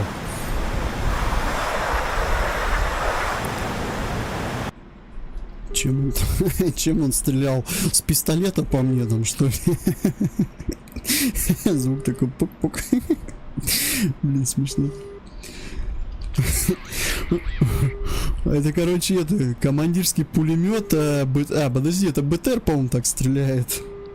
Или командирский пулемет танка Т-72, по-моему. О! А вот это тоже неинтересно. Где он? Так, второй, давай. Так, подвески сброс.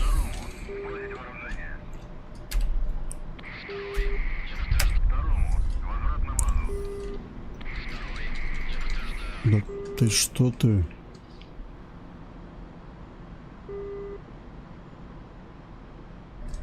Буду драться до конца. Не брошу тебя. Да? Да типа так. Все это херня, я тебе говорю, ты сейчас катапультируешься. Сейчас, подожди, время пройдет. Катапультируюсь.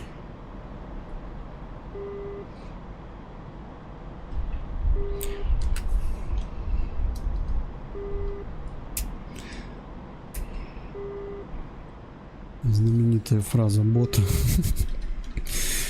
Катапультируюсь. Все, я еще ракету трачу и все, и домой.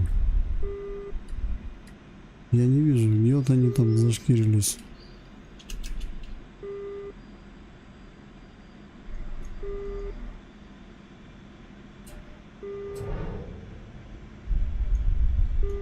О, поехал, давай. Есть! На тебе, гад. Нефиг мне по кепке стучать. Так, все, задачу свою сделаю. Тихо. Пацанчики. Все нормально. Сходите, окунитесь. Так, ладно, все, полетели отсюда. Да, с таким вооружением кого тут много-то не настрогаешь. Так, там пощипали, Фабы 500 даже бы если взяли, у них скопления-то нету. Они на расстоянии, вся техника.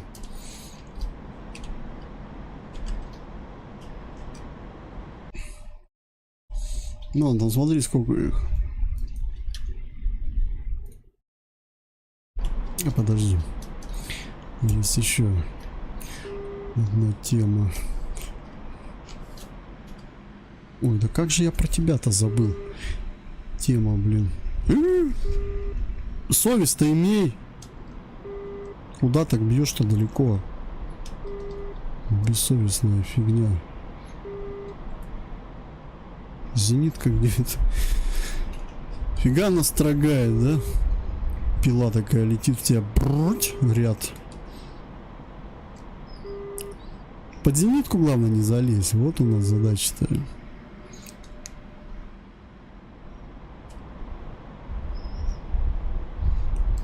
Так, горючки. Все, идем на возврат. Не знаю, давай попробуем. Может, Беслане зарядимся, конечно. Ну, блин, времени у меня мало остается. Миссии долгие, пипец. Так-то классная миссия. Но просто удивило, почему здесь нету ПЗРК. Вот это было бы правдоподобно.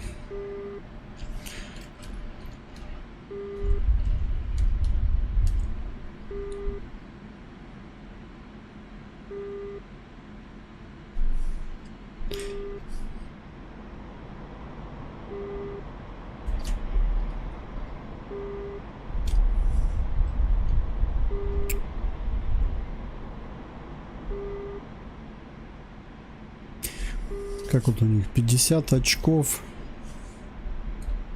типа прилетел, ударил и 50 очков вернулся, так что ли? Результат вот, как вот он интересно работает. Вот я этот результат, я его делю, то есть я по 20 очков, 20 очков взлет, добрался, 20 очков, не, по 10 очков, так, потом 40 очков за выполнение заданий, там еще мелочь за возврат. Ну что-то по 50.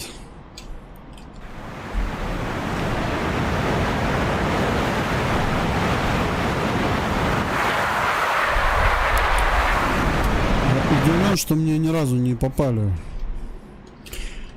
Я 8 единиц техники поразил, получается.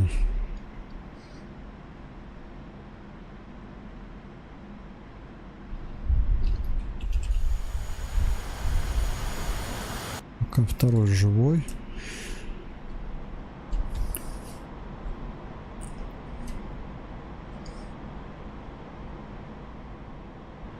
Че говоришь, музон врубай?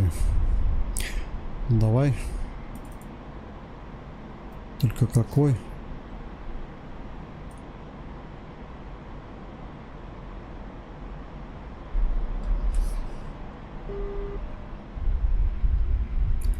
Сейчас надо горы победить.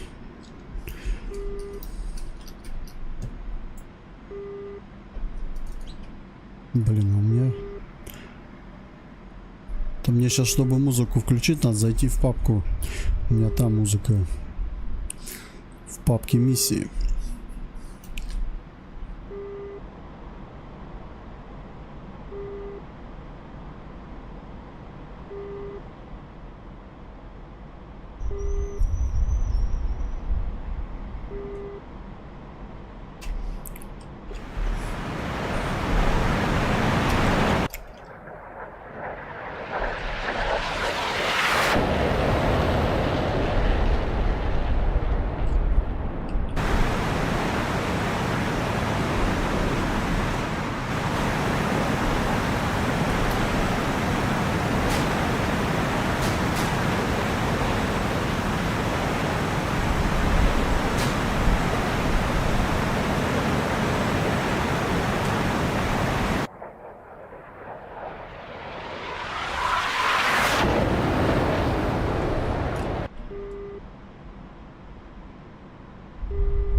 Здесь прям облака такие.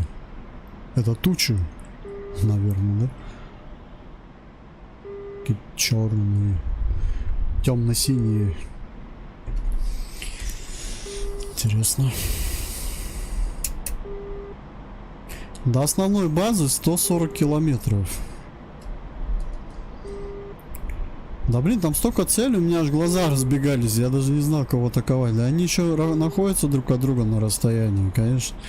Там что смог, то и атаковал. Ну, все орудие было использовано по назначению, все. Да, ну нары иногда смазал один раз. Это вот когда в дым стрелял. А так все было по назначению. Вот. Первая одна ракета С-25Л поразила, не поразила, а повредила несколько единиц техники. А второй я уничтожил. ПТР-80, повредил еще несколько единиц там. Вот. Так, надо облачность победить. Выше беру. Кассетные боеприпасы поразили часть позиций вражеских в полях. Также нарами я отработал. Первыми нарами отработал там, где было скопление техники.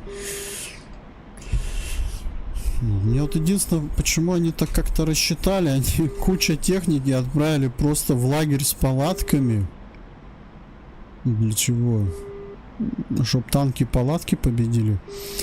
Сделали бы там гранатометчиков бы, все равно же миротворцы там сопротивлялись же. Или там изначально, может, была пехота, я не видел. Короче, лагерь вообще слабый-слабый. В окружении стальки вражеской, ну, столько вражеских единиц техники. Жестко.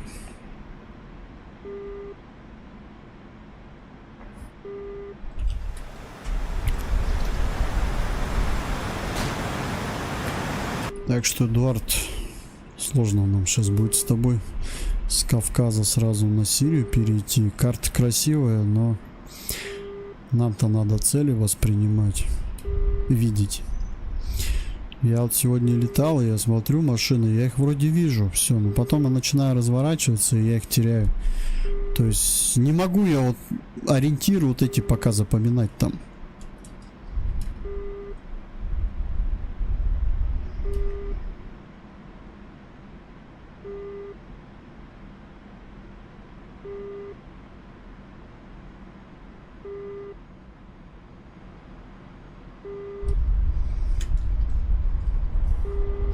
Ладно, лучше выше заберусь.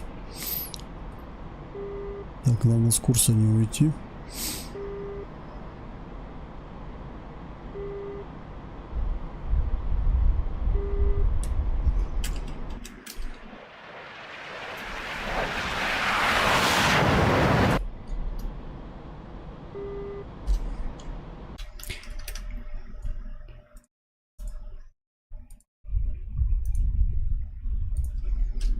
Короче, что найду быстро, то врублю.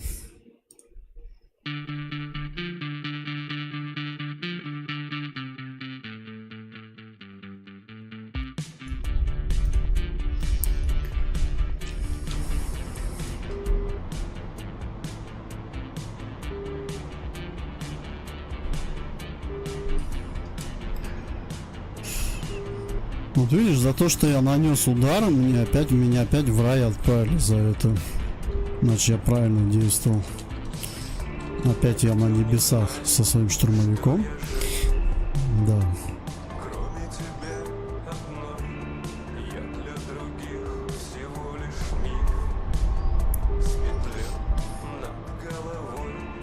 Обычно как бы там ангелы и все такое. У нас Су-25 с крылышками.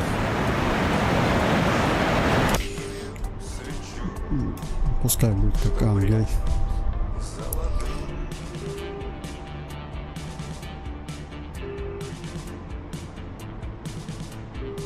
Не, классно здесь, кстати, на высоте.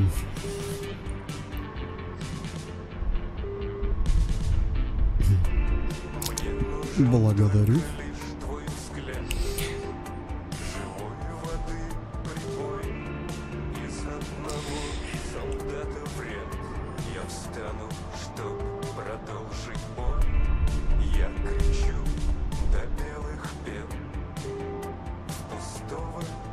Там он еще выше облака есть. Интересно, если до солнца долететь, я также буду его снизу наблюдать?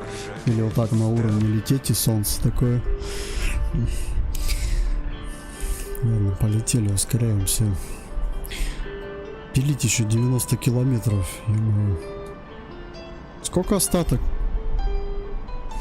Блин, у меня с 1000 килограмм, я не знаю, не хватит, нет?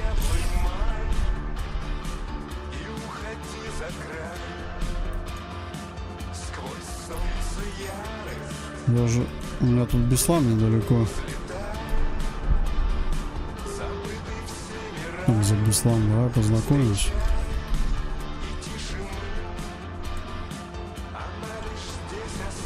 Или домой. Не, на Беслан давай.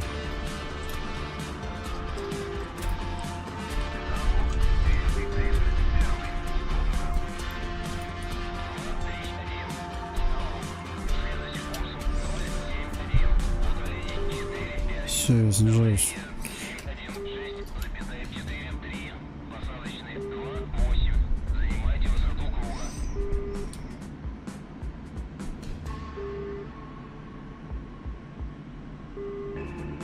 Остановить уже нельзя безумство преданности пуль. Они в кровавой тьме скользят, отыщут в нас сердца косой. Об землю грохнет, больше нет. Проломленным виском смотри, как вновь встает рассвет на черном розовым цветком. Вдыхай цветущих яблонь май и уходи за край. Сквозь солнце ярость взлетай, забытый всеми рай. Встречай и тишину, она лишь здесь осталась.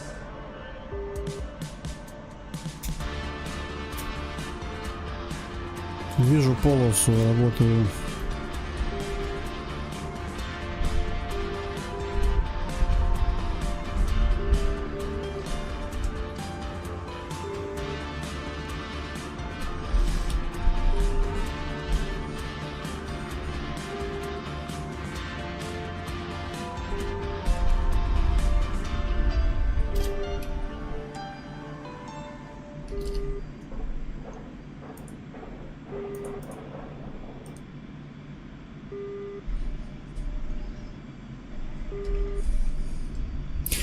Так, тормоза убираем. Я вообще как бы хотел, думал, мы ночью полетаем и что, пошли в эти миссии играть. Ну ладно. Хотел ночные полеты попробовать. Мне нравится, как ночью полоса выглядит. И все, больше я там нифига не вижу на карте. Летишь как ежик в тумане.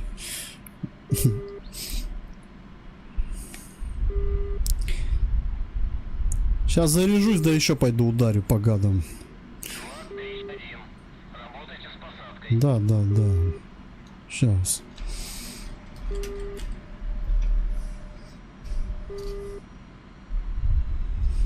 Думаю, зарядиться, еще слетать. Я просто... Ну, я сейчас еще задачу изучу получше. Что там надо конкретно. Но лагерь они уничтожили. Я так понял, лагерь не от меня зависел.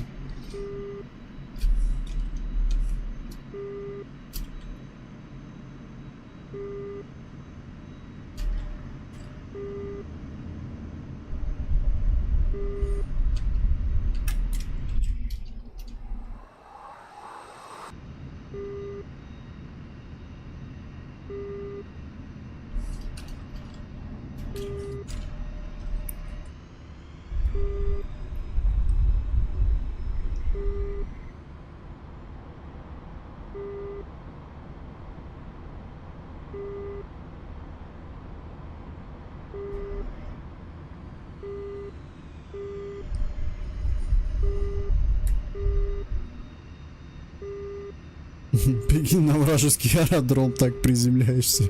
Вот это вообще было бы весело. Но нет, ты можешь приземлиться, если там техники вражеской не будет, как бы. Просто это... Тебя там не зарядят. Если аэродром не выставлен под тебя. Так, здесь парашюты. Парашют вперед. Опа! Я эту полосу просто не знаю, поэтому рисковать не стал.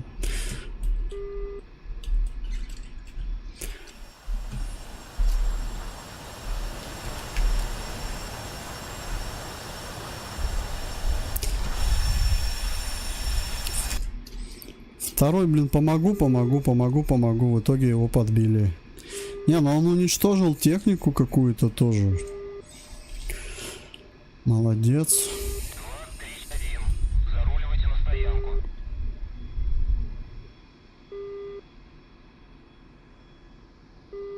Нет, стоянка рано. Пойдем зарядимся.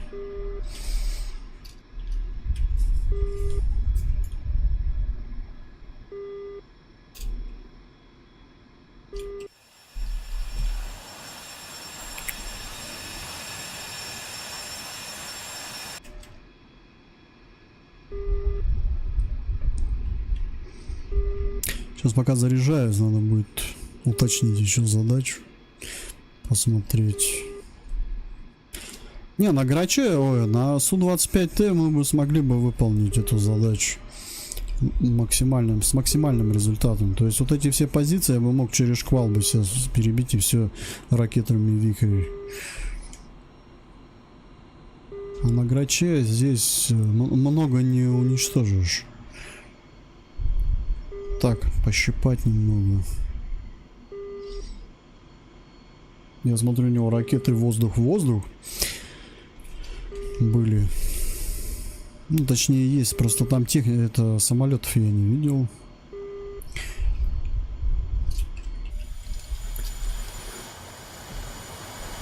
Ну, там вот парковочка для меня даже уже. Сейчас я на нее парканусь и все.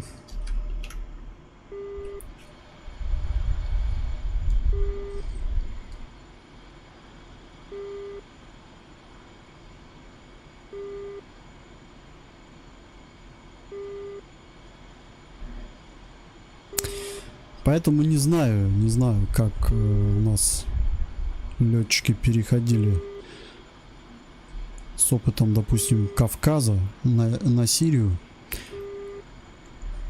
Скорее всего, тоже надо было привыкнуть. Но, видите, опять же, все там идет как-то по наведению, наверное. Прям наведение на авианаводчики и все такое там. Не самому визуально надо там кого-то высматривать на самолете.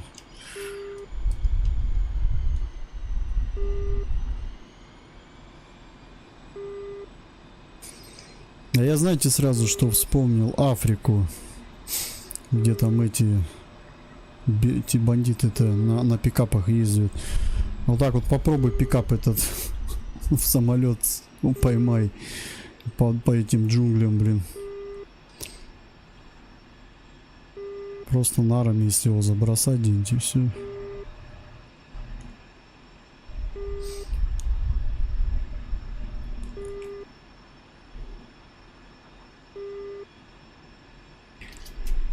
Прибыл.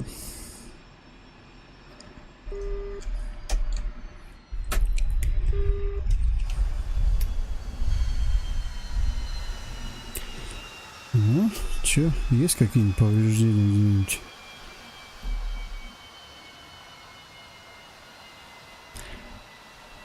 Интересно так.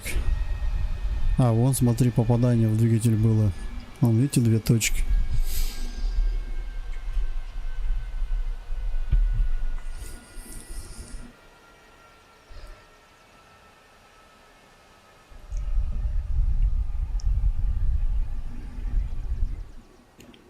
Так, вроде целый.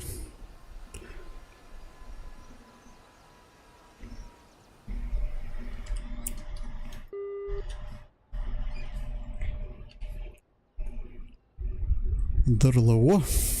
Курс на точку. Дайте курс на ближайшую цель. Дайте обстановку. 99-й. 231-й. Дайте обстановку. Обстановка по кайфу. Мы сегодня кайфуем. Нет? Что он вообще молчит, короче? Ремонт. Тюнинг. Мне, пожалуйста, подсветку снизу, спойлер сзади вместо хвоста. И эти Цевьё надо зафигачить, а то некрасиво смотрится, когда сбоку вот так разгоняешься. Ой, цевьё, что я несу, блядь? Литьё. Сказанул, блядь, цевьё. Это я в Тарков наигрался. Литьё мне, пожалуйста, захреначьте.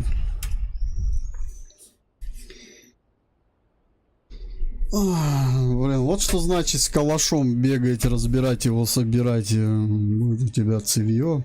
Скоро буду фонарь прикладом называть.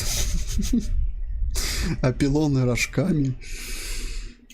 Забавно. Так, перезарядка. Насчет перезарядки пойдем уточним. Ну, я вот был сейчас в этой зоне, получается. Все, что ли? А чё он так плохо приближает?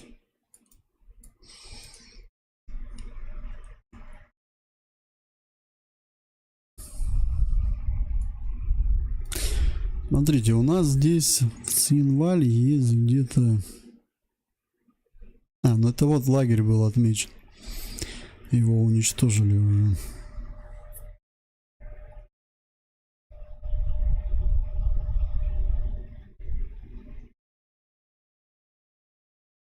В 10:45, а сейчас сколько времени? Блин, я опоздал. 11:09. Типа на базу можно возвращаться. В 10:45, если вы еще не сделали это, возвращайтесь на базу. Когда звено 2201 станет, возвращаться на базу. 124. 201. Командир звена 127. Ну-ка.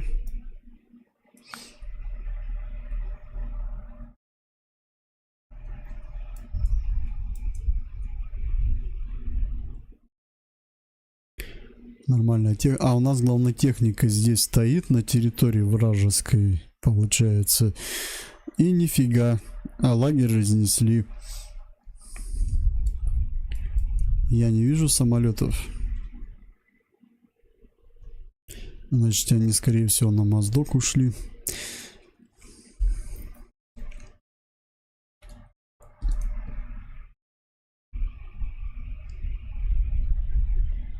Почему Нальчика не Беслан? Смотри, он пишет: возможные угрозы. Тут просто букет. И еще самолет Су-25А может быть у врага.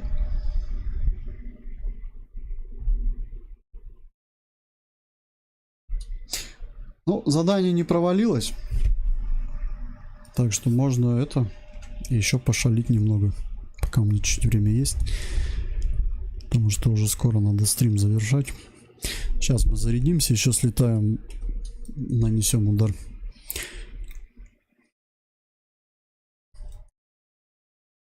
Попробуем все-таки вот эту... Блин, ну там дым мешает. Это единственное, все портит. Дым, который добавил разработчик, все задымляет. Можно вот эту колонну, колонну скопления техники бомбануть. Либо эту добить. Это у нас арта. Так тут везде арта с одним стрелком. Ё-моё. Я так думаю, если нападать, допустим, на вот это, то, скорее всего, мы получим ЗРК и самолет Су-25. Только вот откуда он мог взлетать, допустим... Ага, все, походу. Он отлетал... это был грузинский Су-27. Летал, да? Значит, получается, они отсюда вылетали. Это вот, скорее всего, мой пилот. Кстати, вот они, звено, вернулись, по-моему, да? Они на базе все. Мой, короче, штурмовик второй, он не в горах катапультировался. У него самолет, видать, может, гидрач ему сломали. Короче, он отлетел.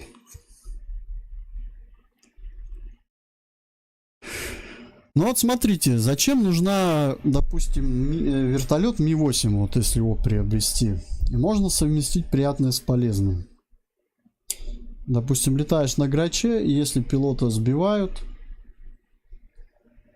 проверку надо, правда, на это. Да, эту проверку легко сделать, только миссию не проваливать. Все, потом у тебя...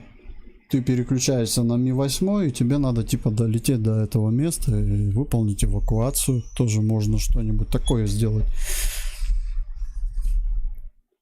Почему бы и нет?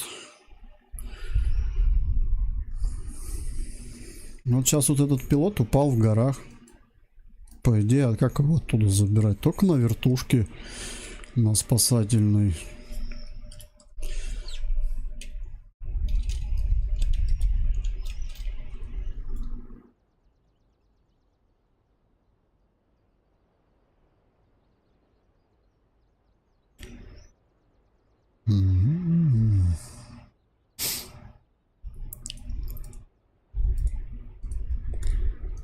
Я сейчас попробую чисто снарягу по максимуму взять.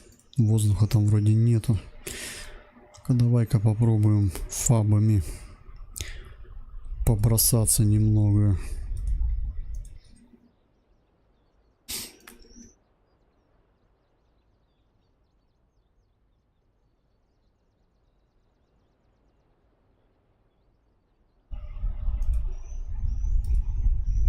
О, как такой арсенал? 4 фаба 500 и 4 ракеты Нары Су-24Б. Можно попробовать таким отработать снаряжением. Ай, блин, высота маленькая. Ай, так, ну ладно, надеюсь, мне хватит сбросить, чтобы главное себя не задеть. Потолок. Облака эти мешают же. Видимость, если выше брать, не увидим цель.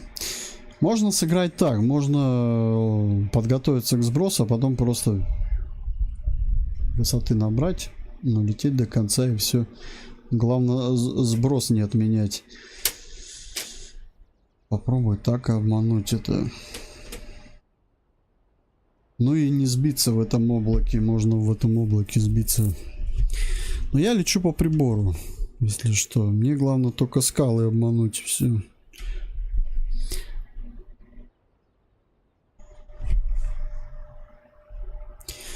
Дополнительные баки я не вешаю. Полет будет до Беслана, потом опять сюда. Перезарядкой на базу. Заправка по плану. Перезарядка по плану. Прием.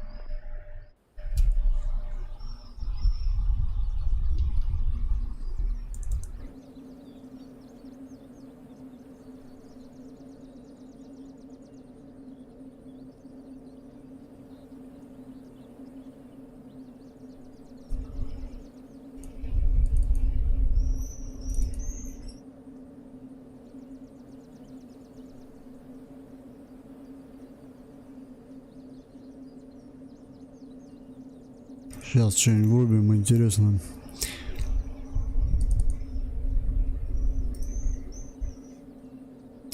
Вот начало классное этой песни, но потом, блин, лучше бы я стал тем бы, лучше бы я не пошел туда-то. Как обычно, вылет срочный, знать прижали наших точно. Мы летаем денно-ночно на свой вечный риск и страх. Наношу в планшете метку, там в квадрате, словно в клетке. Задыхается разведка в этих чертовых горах. Нам поставлена задача, вот еще бы нам удачи. Мы торопимся иначе, там поляжет целый взвод. Запускаюсь без газовки, техник в старенькой спецовке. Хлопнет борт по законцовке, 2 грача идут на взлет.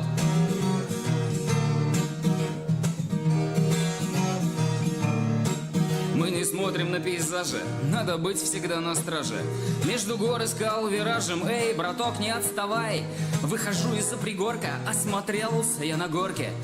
Ничего себе разборки, ну ведомый, не зевай.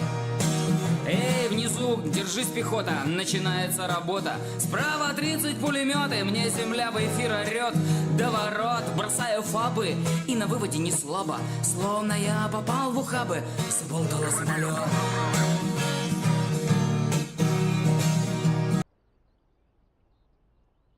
Самолет готов. Сейчас запускаем. Ну он сейчас это пилоны вешает. Мне сам ритм музыки нравится.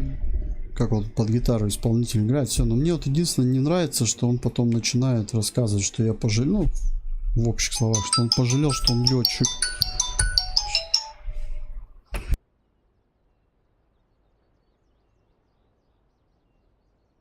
Командир, оружие подвешено.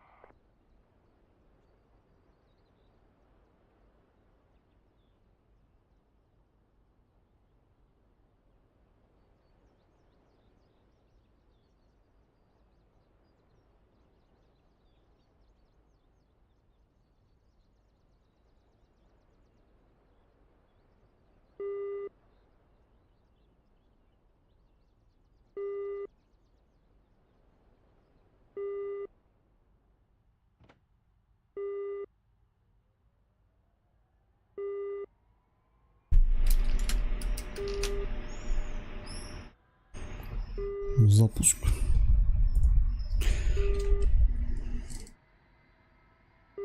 Так, нет, не то. Не то.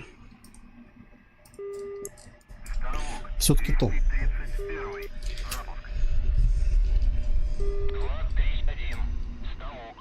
Запуск. Высота нули. Закрылки подготовил. Курс снова туда же, по ПМ-2.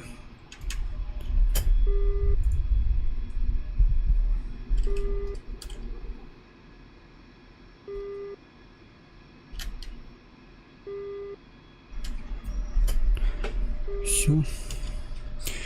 Запрос на руление. Точнее, уже на взлет даже можно. Ставок 231. Руление. 231. Ставок.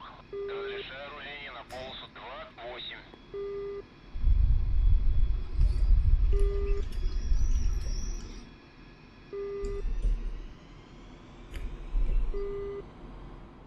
Че, погода разгуливается, что ли?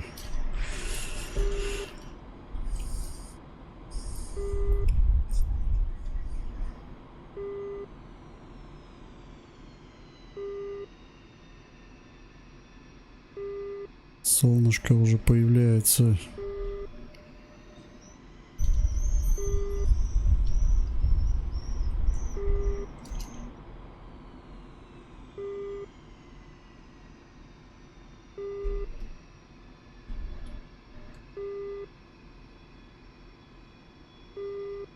Ну, взлет. Ставок 231. Взлет. 231. Ставок. Взлет по готовности. Отход по схеме на 300 подавлений. 716,43.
Пипец, я тяжелый. Или уподнял, да.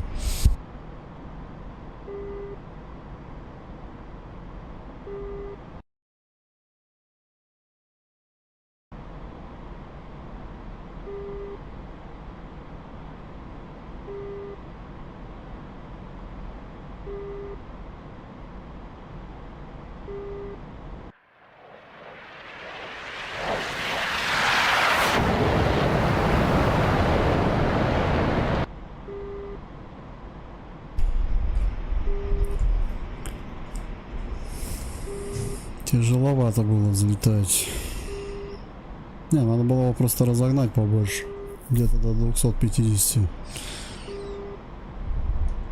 Я начал раньше нос задирать где-то на 220.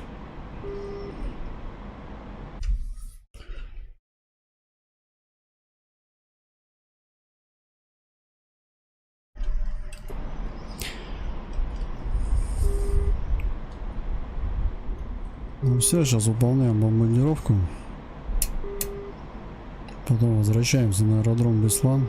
Заправляемся, летим на базу.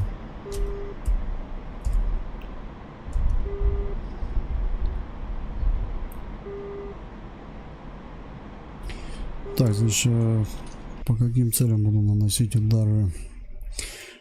Вот эти надо будет добить. И вот этих гадов раздолбить, которые лагерь разнесли.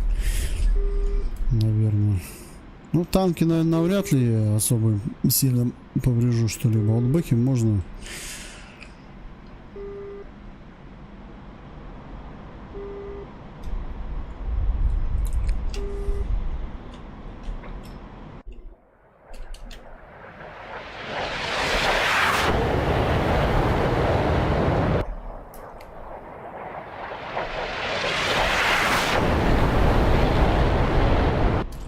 Набираем высоту 3800 где-то, чтобы преодолеть порог облачный.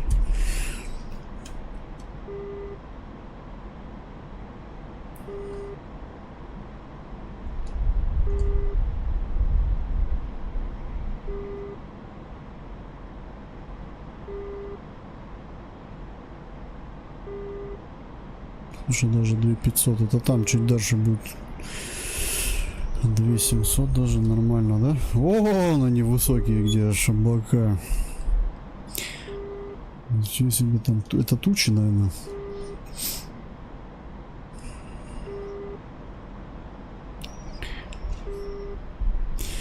Так что вот так вот. Будете играть в ДКС, будете попадать в рай.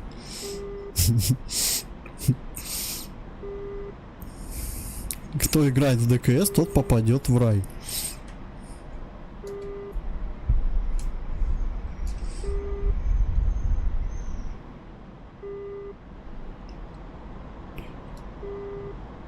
Прям есть где-то облачно, так пышно, прям как будто реально на небесах где-то.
Че, могу разогнаться-то? Нет. Ну, видите, я начинаю с набора высоты, чтобы скалы не войти. Поэтому он у меня держит скорость 500.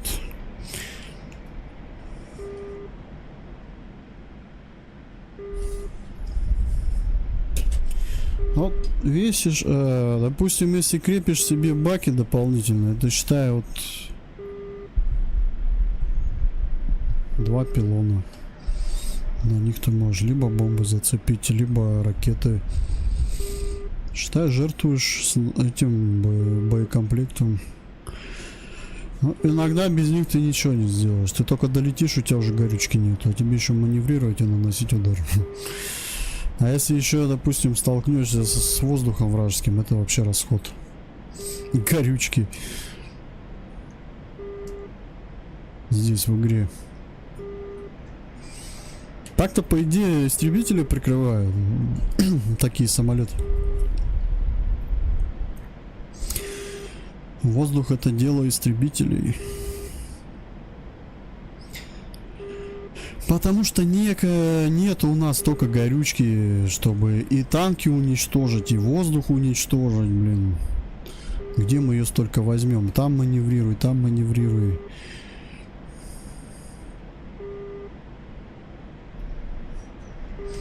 А если баки себе прицепишь, то, во-первых, это и вес тоже.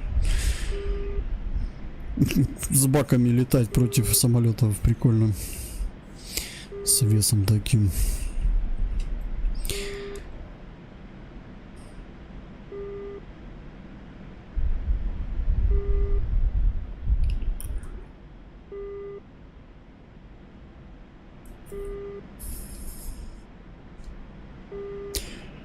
Ну а то, что здесь нету в миссии провала, это уже класс. Я уже ставлю этой миссии за это респект. А если сейчас еще на базу, допустим, вернусь и миссия выполнится, то вообще респект и уважуха. 10 баллов. Вот такие миссии мне нравятся, где нет вот этой ерунды всякой с провалами. Единственный провал это, допустим, если ты разбился и все.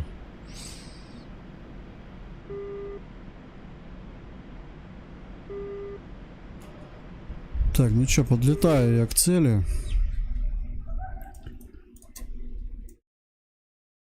А, нет, нифига не подлетаю.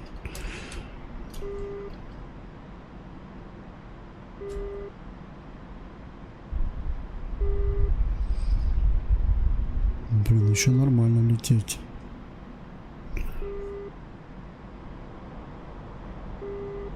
Обрадовался.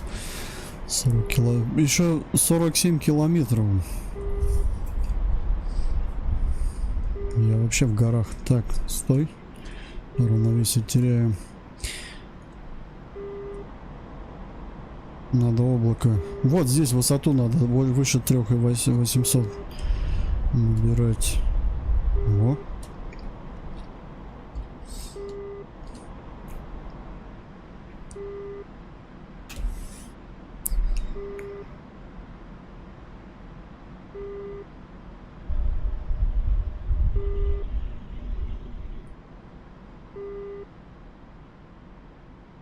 Солнышко закрылось облаком.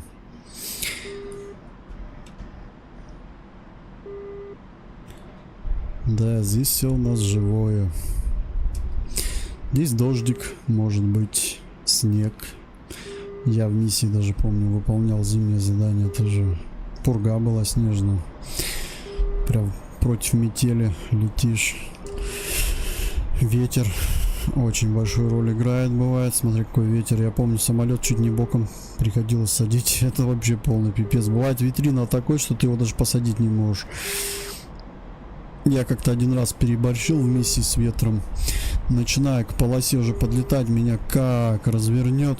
И все, у меня самолет боком пошел. Ну а боком это уже, считай, перевертыш.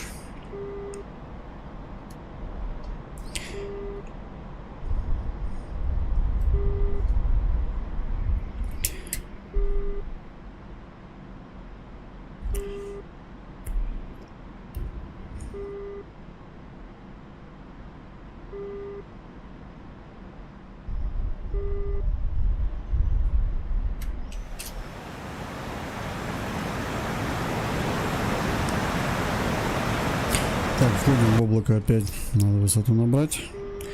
Здесь уже где-то 4 будет. 400, наверное. А нет, 4 хватит.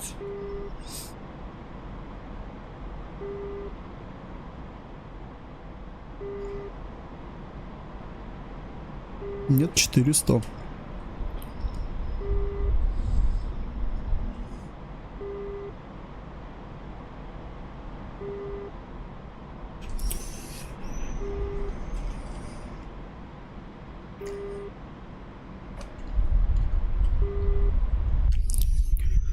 Ну все, иду на снижение.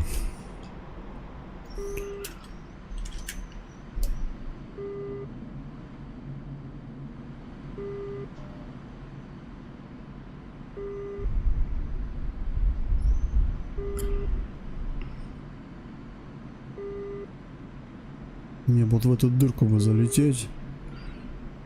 Голова.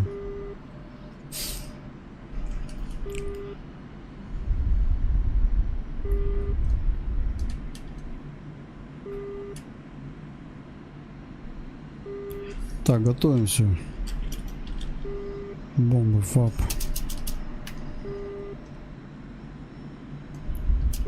Сброс по 2.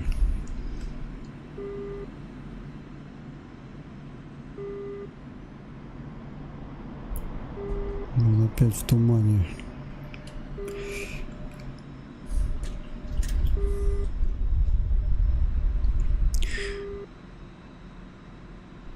Еще ниже надо. Так, вижу боевую зону.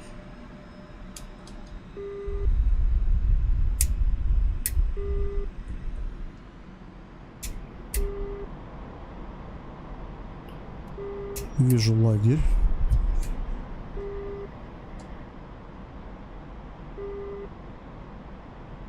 Нет, это не то, по-моему. Нет, не те объекты.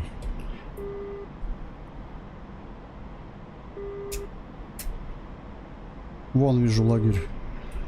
Так, что у меня там высота 2200? Нормально, держим высоту 2200.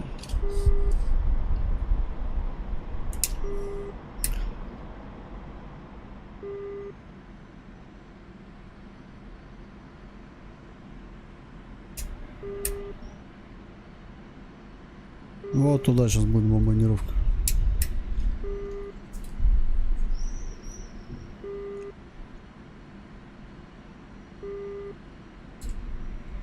Работаю.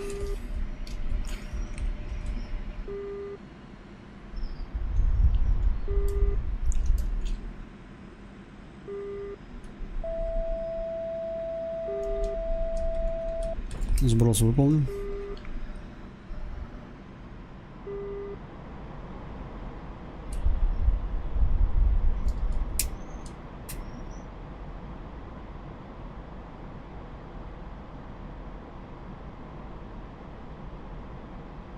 Есть попадание.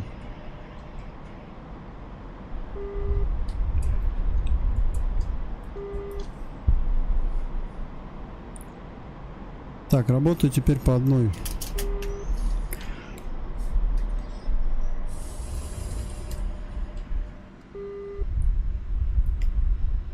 Не вижу ни хрена опять.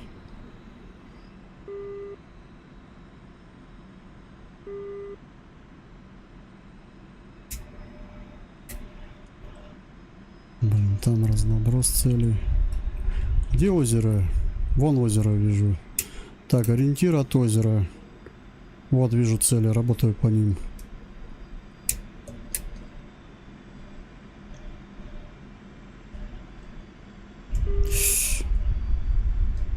Давай, давай, давай. Нет, отмена. Потерялся немного.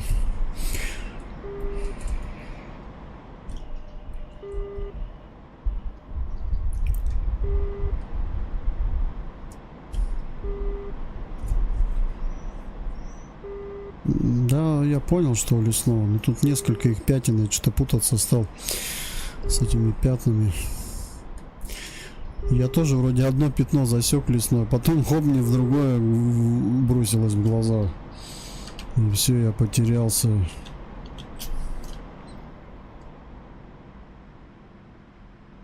Слева от реки. Сейчас мы ударим по этим.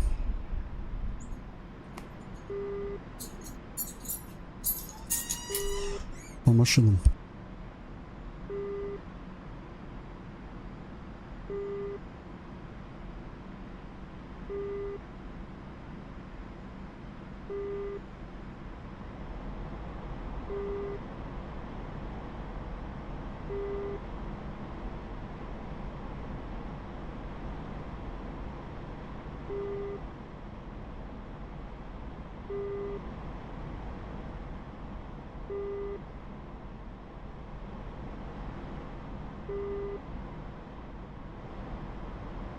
Где-то фигня, зараза. Тут какая-то, смотри, пытается меня все достать. Блин, надоело. Гана, помню, клепает очередями.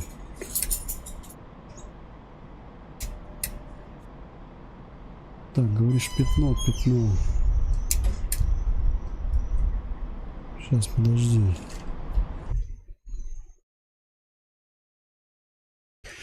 Ну, я так понимаю, эта зенитка спрятана. Она спрятана, зенитка, да? Так, готовим нары тогда сейчас.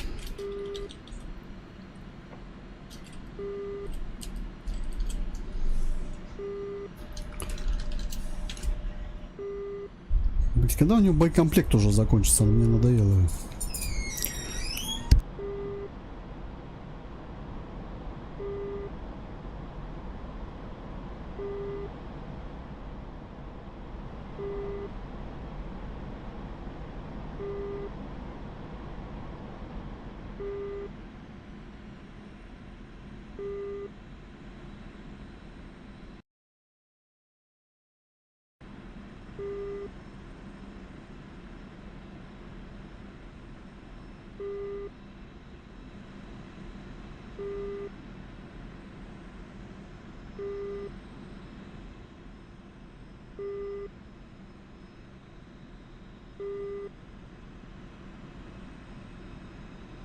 Готовимся.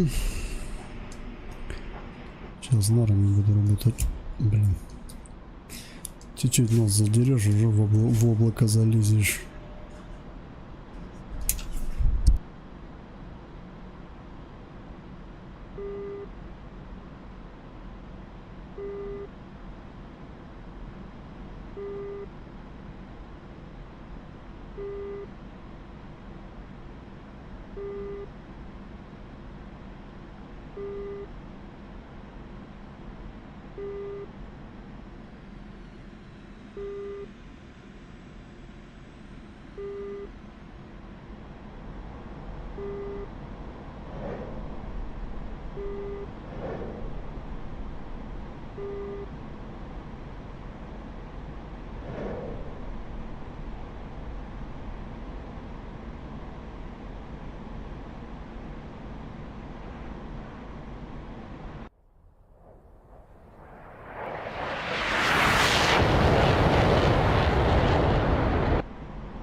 Нет, не там. Вон ты где, морда. Угу. Вон она где расположена. Тут еще дымок маленький идет от завода, да? Ориентир где-то.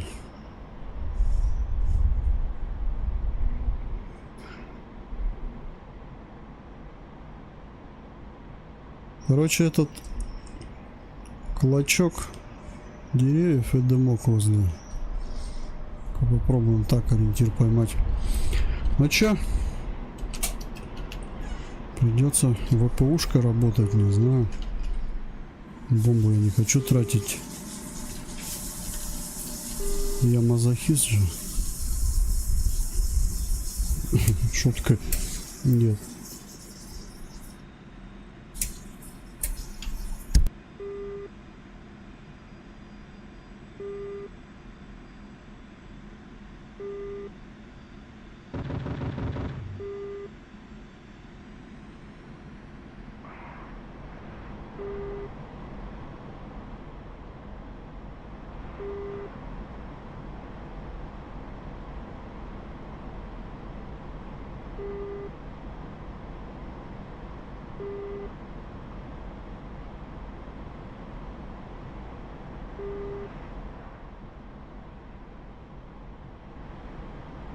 Нет, не получится пушкой. Что-то я так подумал, походу плохая идея.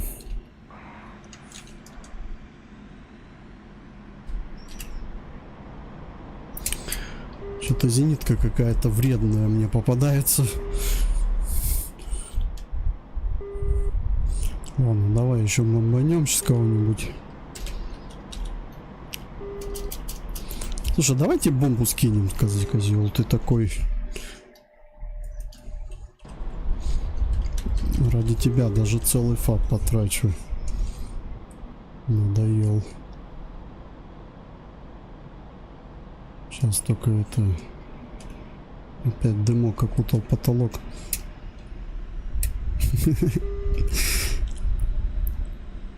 Вот там он. Я тебя запомнил, да, это ты. Держи конфетку. Сладенькую. Не благодари. Сейчас оберточку снимешь, сладенькая будет. Фантик скинет только.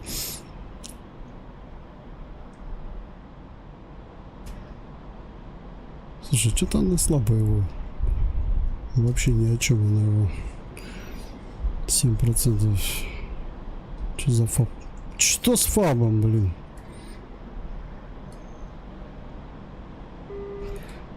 Далеко ушла, наверное. Так, ладно, все, больше тебе пока не буду сбрасывать. Бредный ты. Сейчас еще кого-нибудь сброшу и все.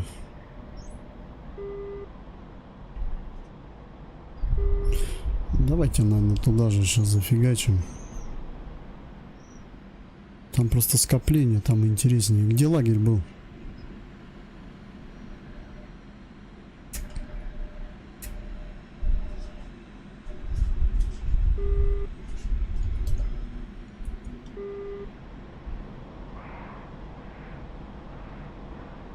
Вот туда. Тут у них тоже скопление. Можно туда даем.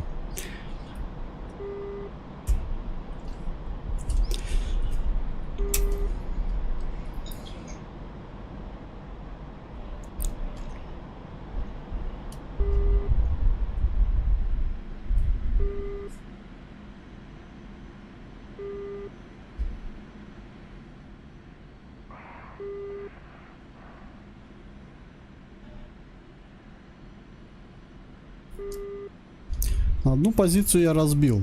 Я нарами ее нормально раздолбил.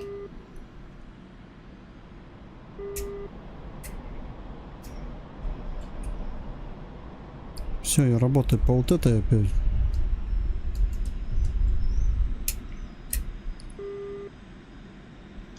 Ну, под таким наклоном... Облако дебильное, вот я в него залетаю и начинаю ни хрена не видеть в нем. И вот это меня сбивает с цели.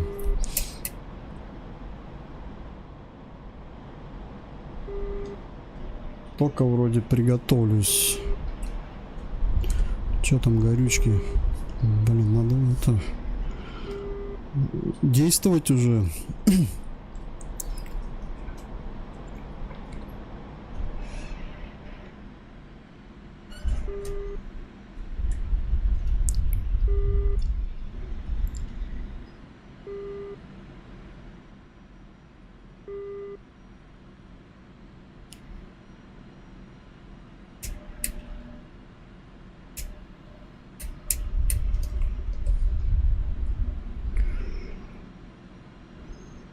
Вроде бы захожу. Вышел я на них. Все. Где они там? Может, они отъехали?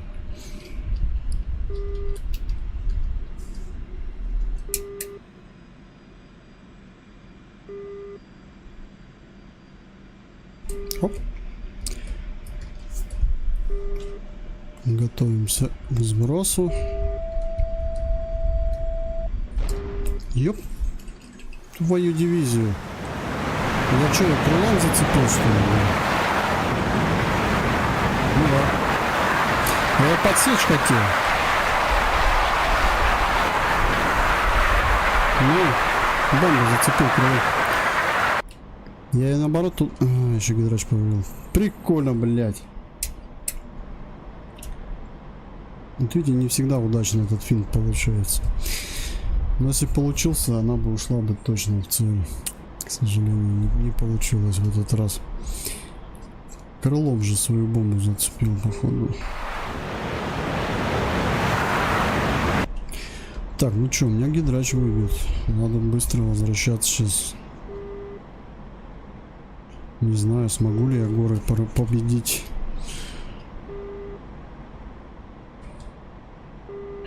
Что от бомбы, чтобы точнее уходили, иногда в последнем моменте я чуть-чуть наклоняю нос, и она идет в цель. Ну, как видите, не всегда получается. Либо я... Короче, скорость выбрана неправильно была. Либо я быстро летел из-за этого.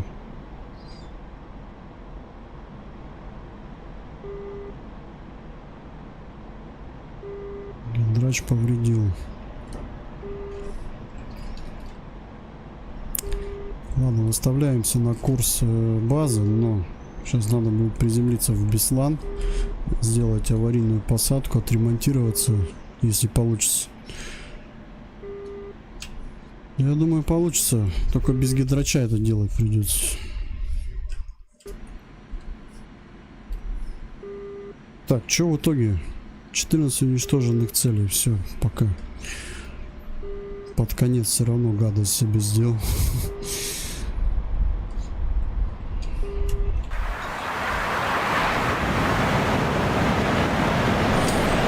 Да ладно, она мне двигатель еще не подожгла.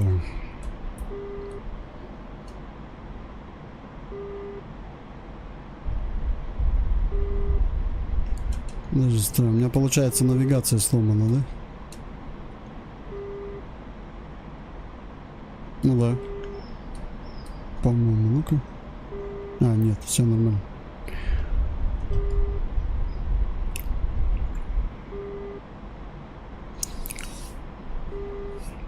Гидро, конечно, это поврежден, но я думаю, дотянем. А вот на земле уже надо будет думать. Точнее, на аэродроме. Закрылки вот.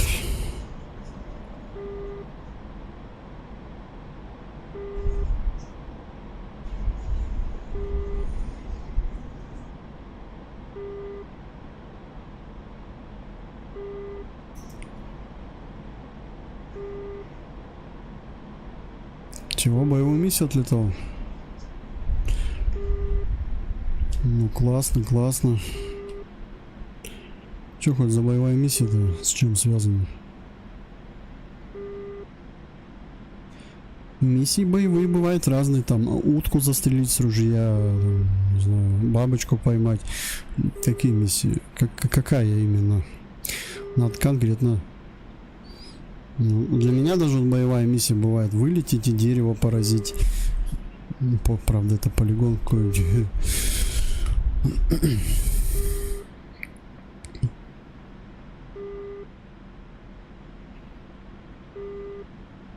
Чайку, птичку с этого, с пушки ВПУ застрелить. Ой, вот это ништяк тренировка была бы.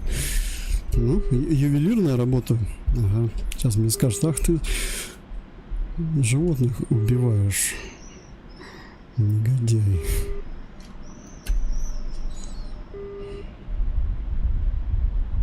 Нет, я не трогаю птичек здесь. Они их не видно, они как-то залазят тебе в двигатель. Я как-то тоже здесь настройка стояла сложности, типа это в двигатель, они тебе попадают, и возгорание происходит на базе. Ё-моё, это такой бред вообще. Просто взлетаешь, вообще никого нет, он резко двигатель загорелся. И все. И мало то, что взлет обломался у тебя, так ты еще и разбиваешься.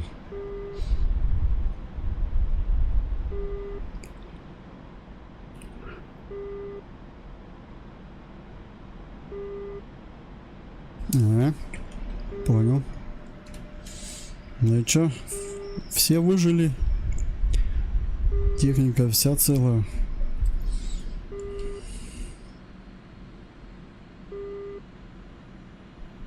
Так, Еще выше бы. Давай, давай, давай, давай, давай. Я не вижу нифига. Вон уже горы опять. Я не хочу в горы идти.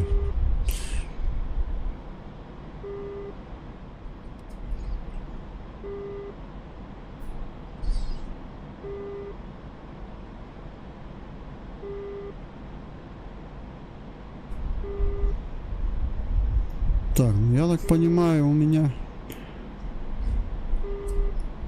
уже что-то... Вот эти, по-моему, шкалы уже уходят у меня. Сколько там остается мне еще лететь? Ставок 231. Возврат. А, все, горы пролетел. Сейчас уже на посадку пойду. Следуйте курсом 033. Удаление 7-0. Давление 716,43. Посадочный 2-8. Занимайте высоту круга.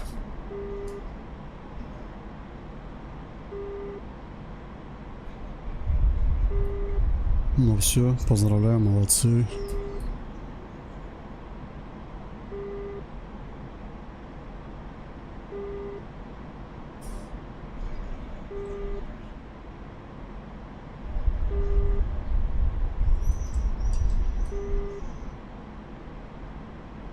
Блин. Такой фаб просрал. Так бы хорошо бы сейчас в цель зашел. Дебильная погода. Надо виноватым кого-то сделать. Это погода. Если бы не было этих дебильных облаков, я бы сейчас нормально бы смог и с той стороны, и с той зайти. Так, понятно. Эти шкалы начинают опускаться. Хреновенько. Значит, на тормоза можно не надеяться.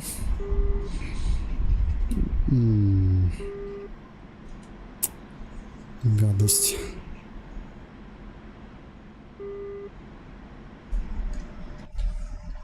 Все, горы пролетел, можно снижаться. Давай, мой истребитель. Покажем мертвую петлю на скорости 900. Шутка. Нет, 900 это высоко. 750 еще нормально. Дальше уже опасно. Двигатель может залупиться. О, я вижу землю. Ништяк. Так, ну чё, прогнозы неутешительные. Судя по вот этим шкалам.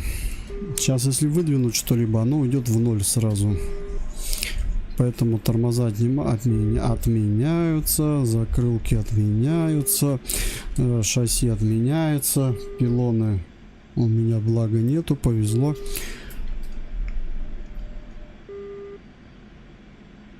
Все, крен уже начинает ерундить. Но я успел победить горы, да? Так, ориентир река. Вдоль речки будет аэродром. Так, левее.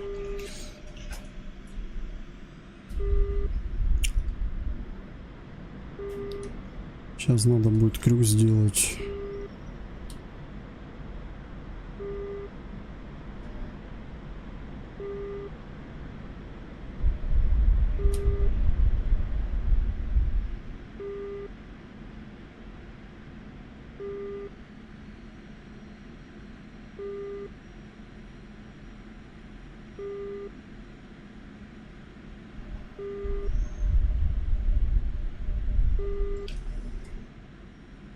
Все, крен помирает уже. Самолет, видите, еле-еле начинает уже наклоняться.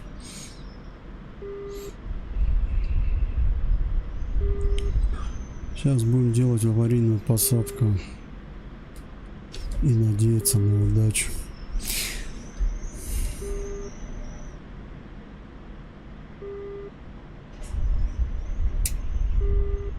Так, вижу реку. Где ты? Вижу полосу.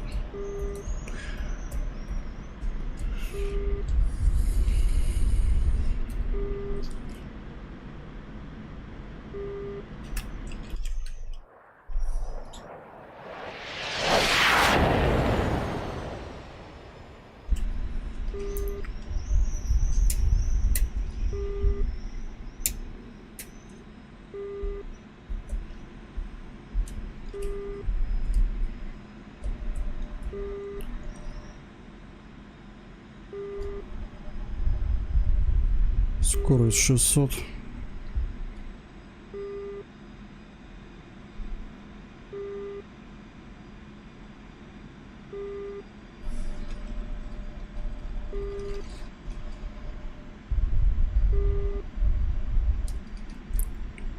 Крен еще пока есть. Так, вырубаю электрику, вырубаю двигатель.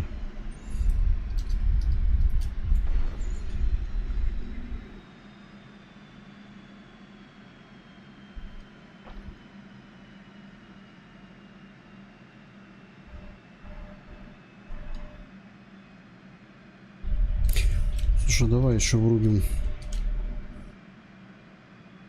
Давай. Надо чуть-чуть тяги все равно.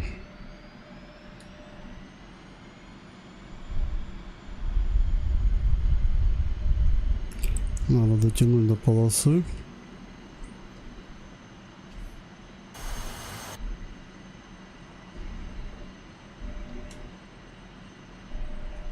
Так, ну вот здесь я начинаю уже выключать их, чтобы не загорелись. Не, можно было и по земле, но по земле он сгорит стопудово. Сейчас будет не очень приятный момент.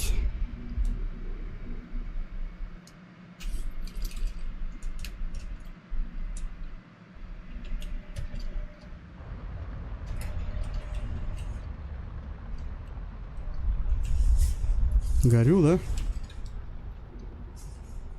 А тут уже удача, не знаю. А на земле он бы взорвался сразу. Либо разлетелся в клочья. Ремонт. Прием. О, ништяк. Ребят, пожарных, пожалуйста. Не, ну если я сам смогу. Сейчас, подожди. Блин, нет, не получается. Давай пожарный. Я думал, получится.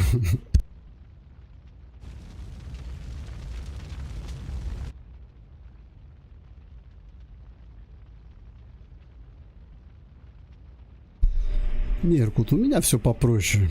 У меня 2 штурмовика и все. Не надо мне авиапарк целый. Спасибо тебе за грача вот этого, мне его достаточно. Сейчас еще вертолетик себе возьму и буду сам себя эвакуировать иногда. Я не любитель этих масштабных полетов.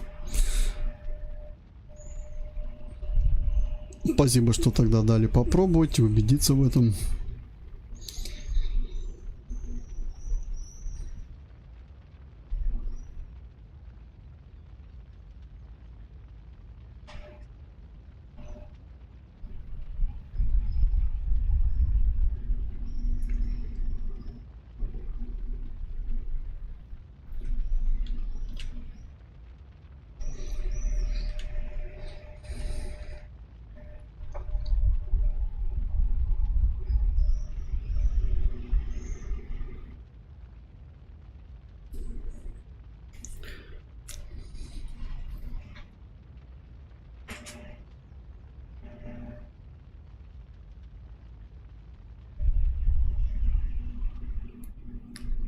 Вот и все.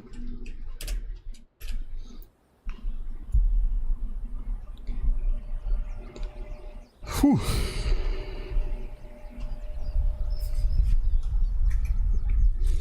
Задавал мне уже Игорек тут вопрос, почему я сажусь именно на полосу. Ну, потому что в игре, если сесть на грунт, самолет разваливается и все. Ну и на грунте они его ремонтировать не хотят на траве. Моя задача не просто показать, что я приземлюсь, я же хочу его восстановить и выполнять на нем задачу. С этим учетом.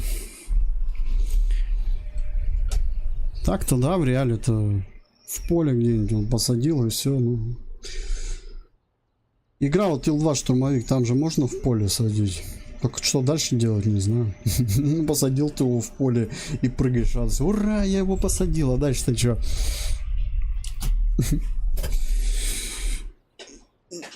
Вот так вот.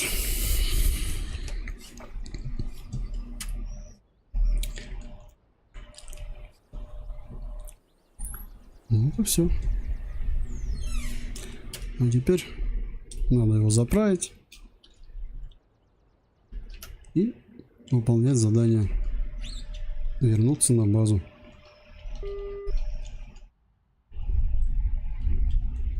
Кстати, по поводу такой посадки, ее надо тоже попробовать правильно сделать, потому что если ты сильно ударишься другими местами, то ты либо крыло у тебя отвалится, ты перевернешься, либо по самолету пополам развалится. Вот, если такие ущербы наносятся и при этом происходит пожар, ты взрываешься, все, ты даже катапультироваться не успеваешь. Поэтому дело такое. Да, боекомплект лучше убирать, если остались пилоны, потому что он может сдетонировать. Вот. Пытаться выпустить шасси на сломанной гидравлике, ну, это то же самое, как просто себе, не знаю, препятствие на полосе создать. Он же запнется об эти шасси у тебя здесь в игре. Просто запнется об них и все. Получится у тебя одно колесо переднее он вытащит, а два сзади просто наполовину и все. Поэтому гидравлика это самая интересная штука. А бывает выбивает гидравлику и один из двигателей. Тоже интересно. То есть тебя может закренить так, что ты даже из-за того, что у тебя и двигатель не работает, и гидрач отказал. Вот. И ты будешь очень сильно наклоняться в какую-нибудь сторону. Если, допустим, это правый двигатель, то будешь вправо хорошо наклоняться. Так что мы эти все моменты тоже тренируем, опять же. Ну, это я вот рассказываю про самолет Су-25 Грач, на других не знаю.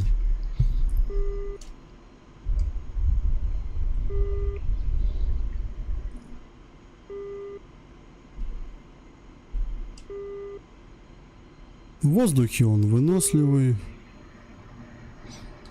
Да, очень уязвим против ПЗРК, потому что ты их только визуально можешь увидеть. Он тебя не оповещает о них. Ну а если вот облучашки всякие там, а он, да, это видит, у него березка есть.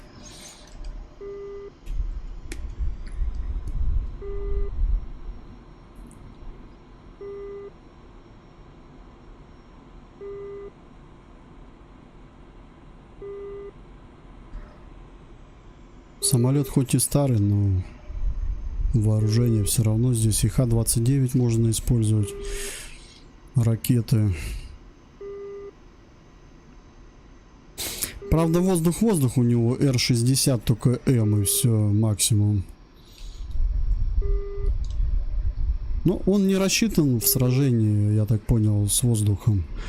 Он как штурмовик, его по идее должны прикрывать истребители и все. Ну.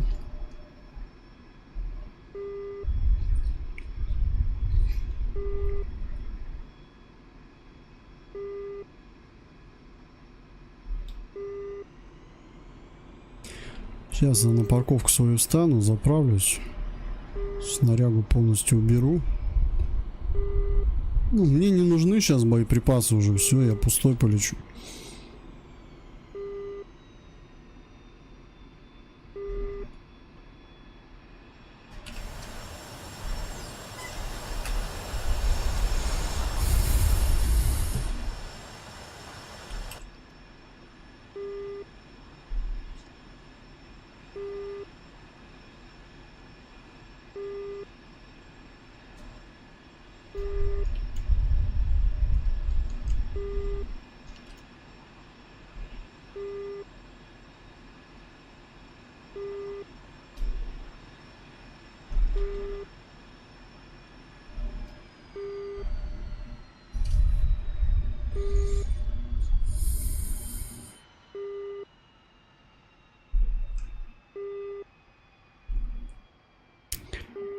Накосячил сам же и исправил косяк, да? Свои же косяки же исправляешь.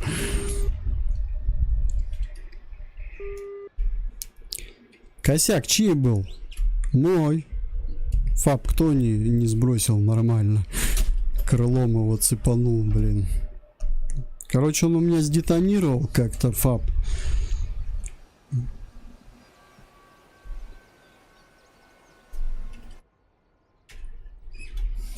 Наземный персонал. ГСМ. Все остальное мне не надо.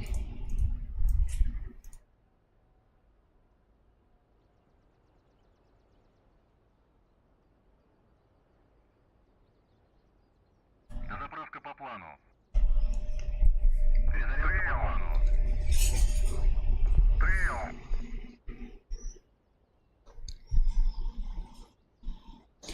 Все, значит, задача остается сейчас восстановиться, взлететь, добраться до главного аэродрома и завершить миссию.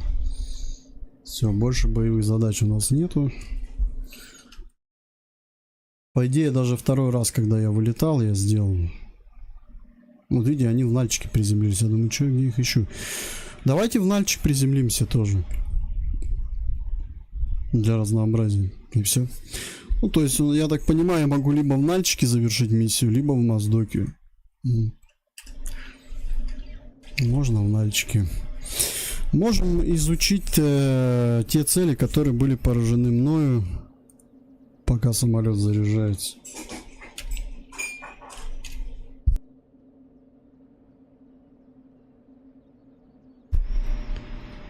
Пожалуйста, плеер. Я плеером обозначу.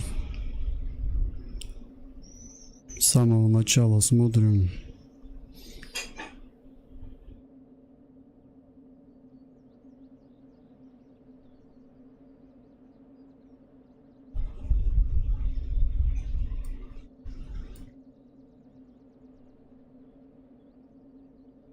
Ладно, давай финальные цели посмотрим, а то тут дофига всего. Так, применил ФАБ-500, поразил БМП-2, уничтожил БМП-2.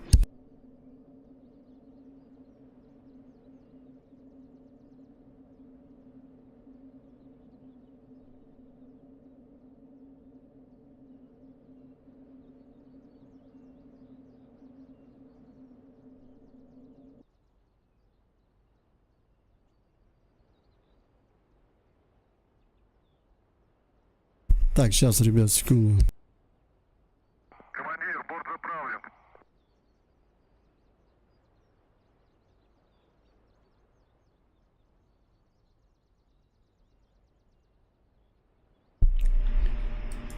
На месте.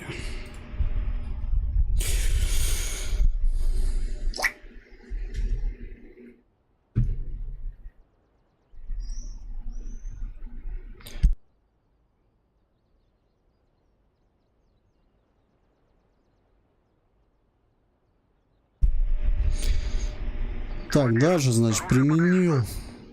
Поразил БМП-2, уничтожил БМП-2.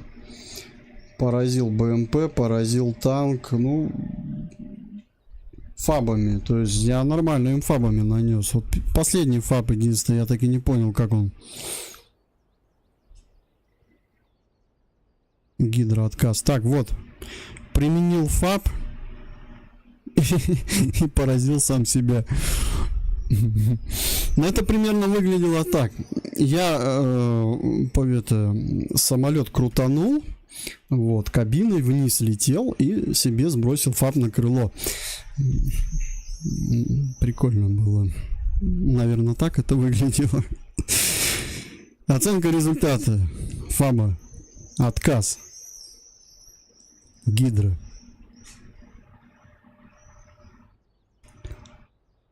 Потом по мне пытался отработать БМП-2. Все, на этом сказка закончилась. По мне он не попал. Ладно, делаем запуск и все. И уходим домой уже.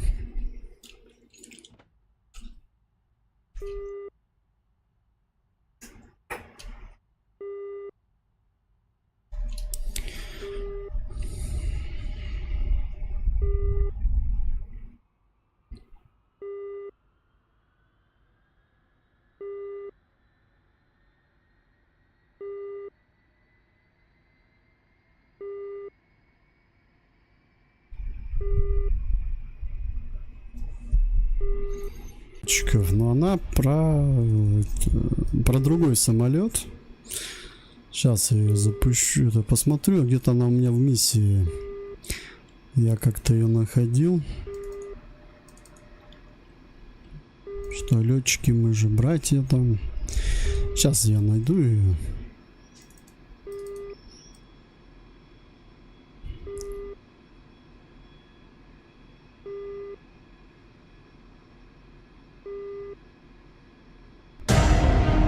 Так, не то. Очень часто играет музыка вот такая. Во многих миссиях.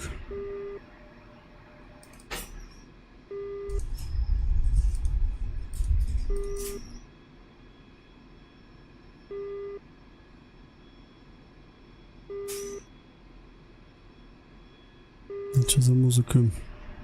Да, блин, здесь такая же. Это я все миссии сейчас свои, короче, смотрю. Это что за музончик? Да ё-моё. Сколько ее много. Я думаю, она где-то здесь. Нет, не здесь.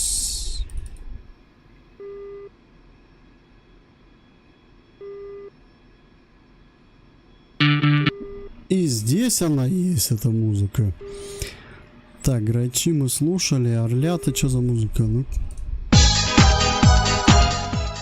Орлята учатся летать, понятно.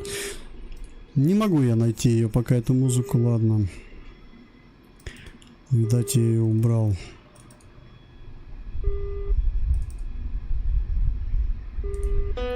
О, давайте такую. Классная музыка.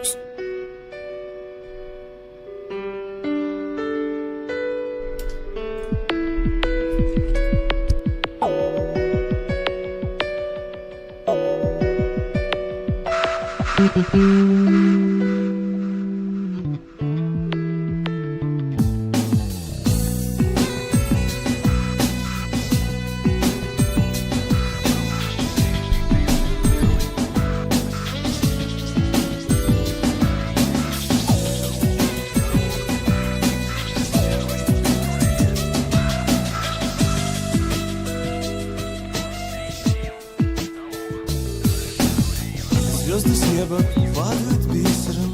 Я сижу на окне под звездами, жду удачу, удача близится. Нависает удача гроздями.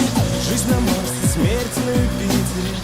Но в ней есть лунные кратеры, а Гагарина зря обидели. Принесли похоронку матери за звезду полжизни, за луну свободу. Я целую небо, оно льет воду. За звезду полжизни, за луну свободу. Я целую небо, оно льет воду. Кто летал, тем бояться нечего.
хватит.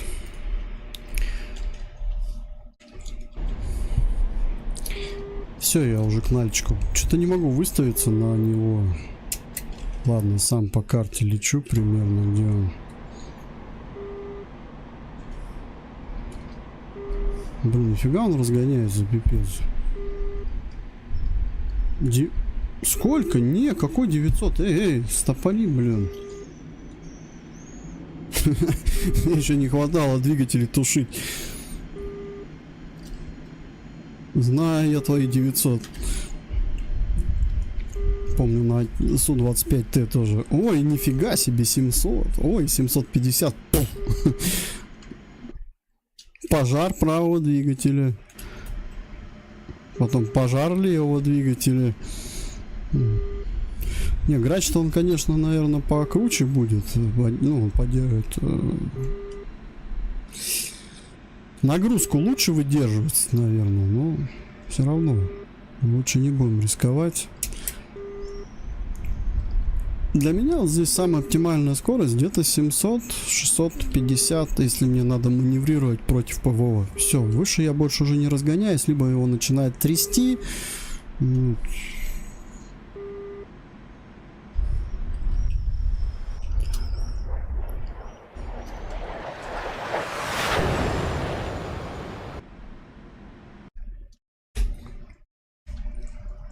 Этот аэродром маленький, находится в городе.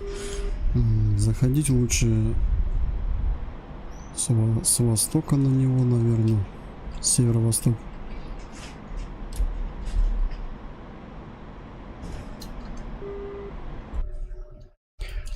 Ну да. Сейчас вот этот, вот так вот крюк надо дать.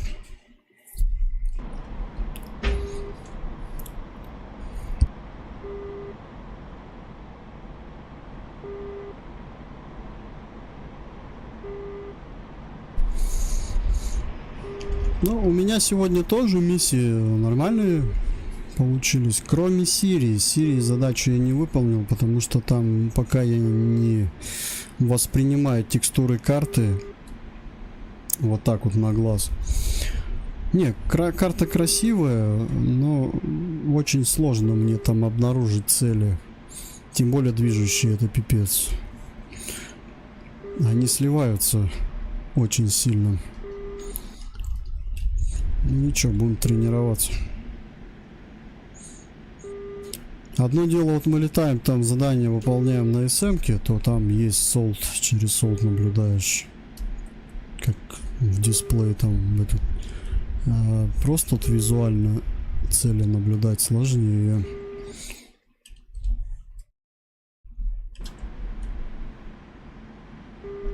Они еще у нас мелкие были, там какие-то пикап и зушка какая-то, либо пикап, зу. Здесь же есть машина с зенитной установкой.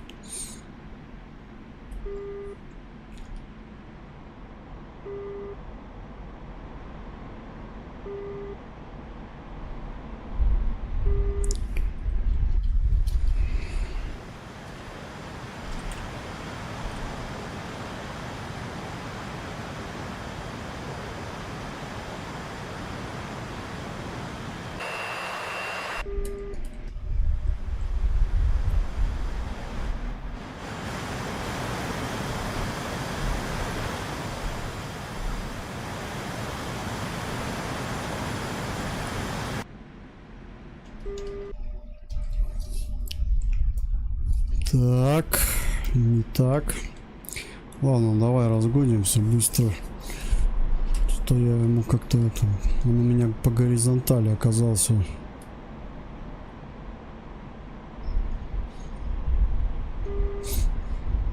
Городской аэродром. Он в городе, блин. Там полоса короткая.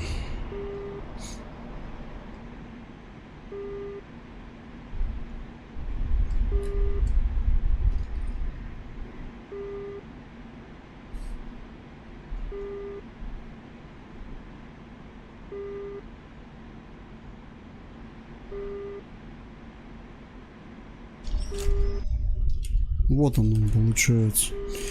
Город. Ну, давай тогда долетим до него, и от него уже тогда сделаем шаги, а там развернемся и выйдем уже на посадку. Тоже как вариант. 2, 3, 1. Работайте способны. Прямо отсюда, что ли? Давай. Как вертолет сейчас посажу.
Ты видишь, я на кверх ногами летаю. Точно Инди на меня сейчас ищет.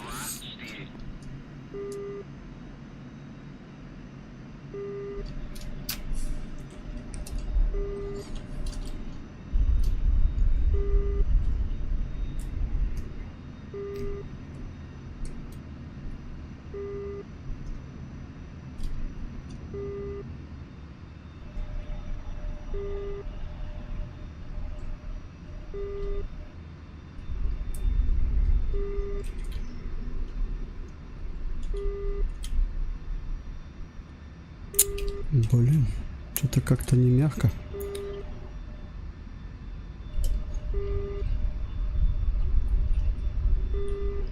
Парашютики. Выпускай. Тихо, тихо, тихо, тихо, тихо, тихо, тихо. Парашютики убирай. Все, птичка в гнездочке. 2, 3, 1. Разруливайте на стоянку.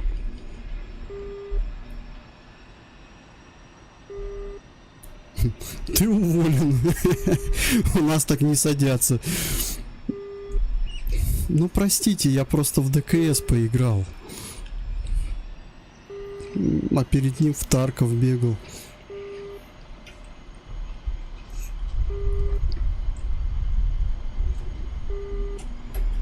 Какой нахрен Тарков? Вообще в бильярде играл. Я вообще бильярдист. Меня тут попросили самолет на зацени, ну я вот думаю, о, нифига себе, надо попробовать. Так, и чё, куда его на парковку теперь? Слушай, по-моему, я кому-то сейчас в попец въеду. Давай попробуем, может, мы их объедем.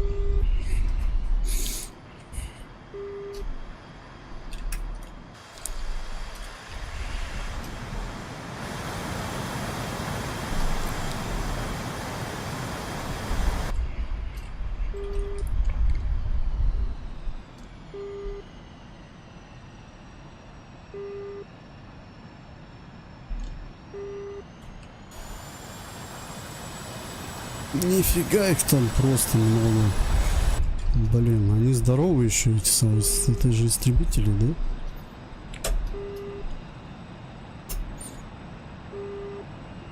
Или как-то объехать. Не, один дает он 50 очков.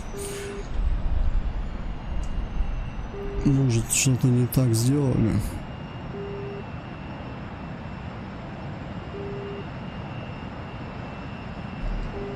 А что там за ограждение? Ну, молодец, строитель. Что могу сказать? Давай, давай, давай, давай, давай. Стройкой занимается пацан. Или кто там?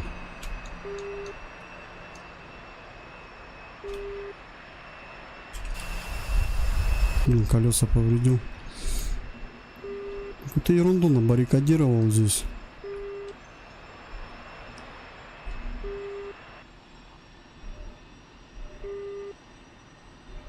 А, мне типа здесь не положено, что ли, с вами стоять? У меня тут больше нету мест.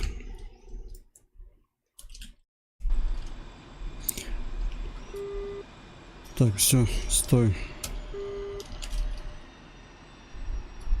Ничего не знаю. Я задание сделал. Все остальное уже опять вот эти непонятные условия выполнения. Было сказано нальчик, либо моздок. Все, я на нальчик приземлился. Где завершение миссии? Понятно. Все как всегда. Любительский сценарий. Все, пока. Вот я про это и говорю. У нас все просто.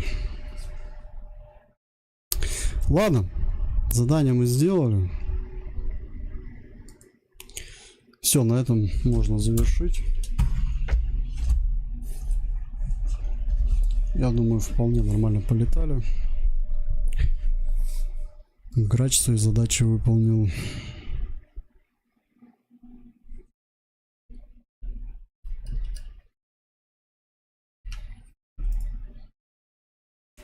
Штурмовик, бумажный самолетик, летающая тарелка, истребитель. Штурмовик, правильно. Ладно, давайте тогда на этой счастливой ноте завершим стрим. Все. Что-то я сегодня прям знаете, меня больше всего изнашивают эти километражи, честно. Чем дольше вот эти полеты, тем я от них сильнее устаю. Вот прям вообще что-то я подустал.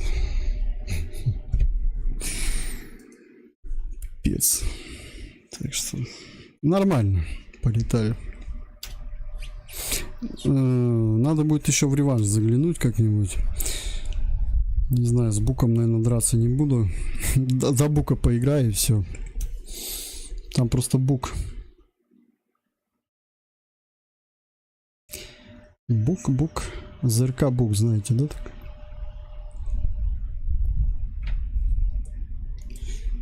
Ладно, все.